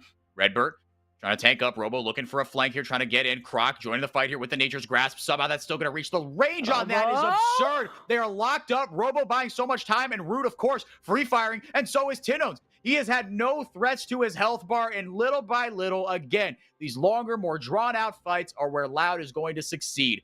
Robo and Redbird bought them time. Croc it over the top with the ultimate, and now the Ocean Soul is Loud's. Wait, they didn't even use the ultimate from Route. He still has it. Wow. What was that shielding just from Senna's auto attacks? It is absolutely insane. And that is the game over for Fluxo, I'm afraid, because look at what Loud are doing. They don't even need this last Drake. They don't need this last soul because they are going to destroy this inhibitor on the mid lane and retreat afterwards. But they've done everything that they could have wanted in this game. They have so much prior over the whole map right now. They are so far ahead, more than 7k gold difference between the team. And this difference is coming from the most important members of the team, from Route and especially from Robo. Look at Robo in this fight. Look at him just going in, no hesitation, like there is no tomorrow. And what can anybody do to him when the shielding is up, when Senna is helping? Nothing. And Redbird gobbles him up at the last second, goes forward, Yes. drops him off in the back. Yeah, Sting actually had a decent angle there onto Redbird to take him out, but between the gray health and converted that to a shield, and like you said, the Senna healing over the top, seems like everyone's got a little bit of shielding, right? Robo with the Sterix, Redbird, he's got that with just being Tom Kench. Tino's, he's going to be helping with the Crypt Bloom. And he's got the Seraphs as well for some self-shielding. And on top of all of that, you've still got a set of, it's so hard to chew through.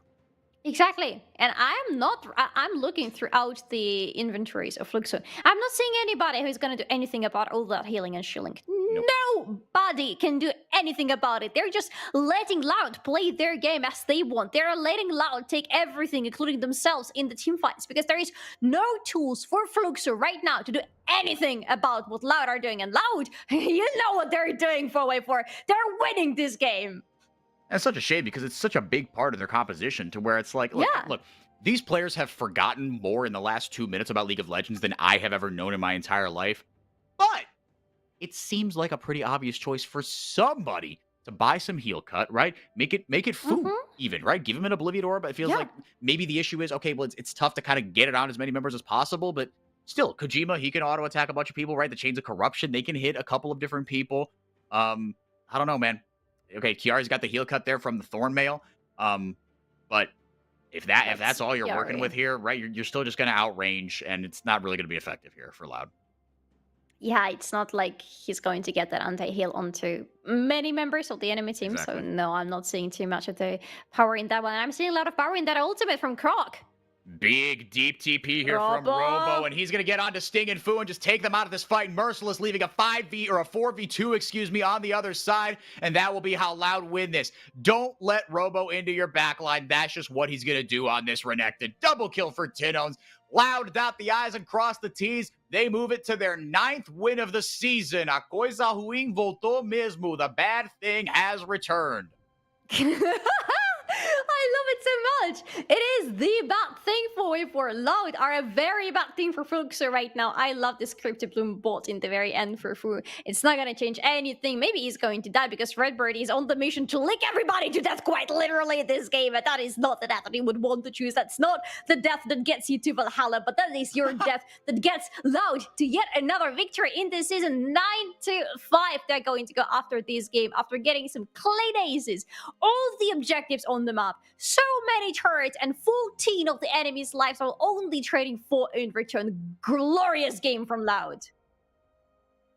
Loud established themselves in the top half of the table. With that 9th win, they move it up to a tie for 3rd place, I believe. And yeah, and actually, we got some updates here.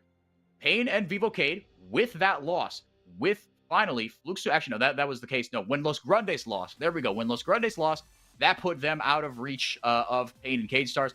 Pain and Cade Stars have locked in the playoffs. So if nothing else, top 6, which we kind of suspected. Okay, it would be stunning if they dropped out of the top 6, but officially they are locked in. And again, a credit, or a point to further this thing that, look, from 1st to 7th, it's still only 4 games, right? I mean, like, it's an insurmountable gap at this point with only 4 games left. But that is where we're at, Los Grandes. Yeah, because they are 0-2 against both Pain and Cade Stars, right? And head-to-head is that first tiebreaker. So they, even though Los could get 10 wins and Loud or Pain and Cade Stars could stay at 10 wins, if they dropped every single game, Los Grandes aren't going to catch them. That's what they would need. So top 6 starting to get a little more close here, and I am getting very close here as well to Sofchan and Trajan, just 1 point behind them. RMC as well. Solari, you got some time. I never win in those prediction battles. First of all, because I always predict Lost to win, regardless of who they're playing against. And as you can see today, that is not the smartest decision one can ever make. But, well, I don't do that for the points. I already said it. I do it for the fun. And I have fun. Oh, Twitch chat. Infinite points. I love it. Okay, Twitch chat. It's not really 11th place. It's like... 0th place. Yeah, somewhere along these lines. Yeah, we'll go with that. Also, 404, I'm just having the realization that we only have 2 weeks left, right? Yeah. We're gonna have 4 game days left in the regular split before we decide who is getting into the playoffs and before we say bye-bye to some of the teams, but then we get some teams to go into the best of 5 series. Yep, and it is going to be a lot of fun. The playoffs are going from March 22nd to April 20th, so a full month to go here left still. Nice. Pain and Cade Stars, again, they have locked themselves in. INTZ are the only team officially locked out for you. Could still technically make it. Fluxo still could technically make it, but really, I'm just looking at Los Grandes. Try to spoil things. But we've got teams on... Look, I mean, this is how we ended up this week. A lot of winning and losing streaks broken, first of all. Yeah. Pain, they snapped a little skid. Cade Stars, they snapped their losing streak. Red, 4 games in a row. Winners. Liberty, they've won 6 games in a row now. Kaboom, they've lost 4 games in a row. It has been a mid-season of streaks here. And with 2 weeks left, like you said, Solari, it's going to get spicy down the stretch. If nothing else, the seeding is going to be really, really interesting because from 1st to 6th, just 2 games separate all those teams. That's going to do it for us. Solari, thank you for being here these last 2 games. I appreciate you as always. Thank you to RMC for casting with me earlier. Thank you, Twitch chat, for being here. All your viewers, whether this is your first time, your 1000th time, we really do appreciate it. You being here. Seriously, it means a lot. Thank you to Rose, our producer. Thank you to all our casters this weekend and over the course of this project that has now been going on for 4 years in some way, shape, or form, which is pretty incredible that this project has been a staple of my mid-20s, and I wouldn't have it any other way. For all those people I mentioned, thank you for being here. The CBLOL will roll on in week 8 next weekend, whether you're here or not, so be here. It's a lot more fun if you are. For all those people I've been 4x4, have a great rest of your weekend. Take care of yourselves.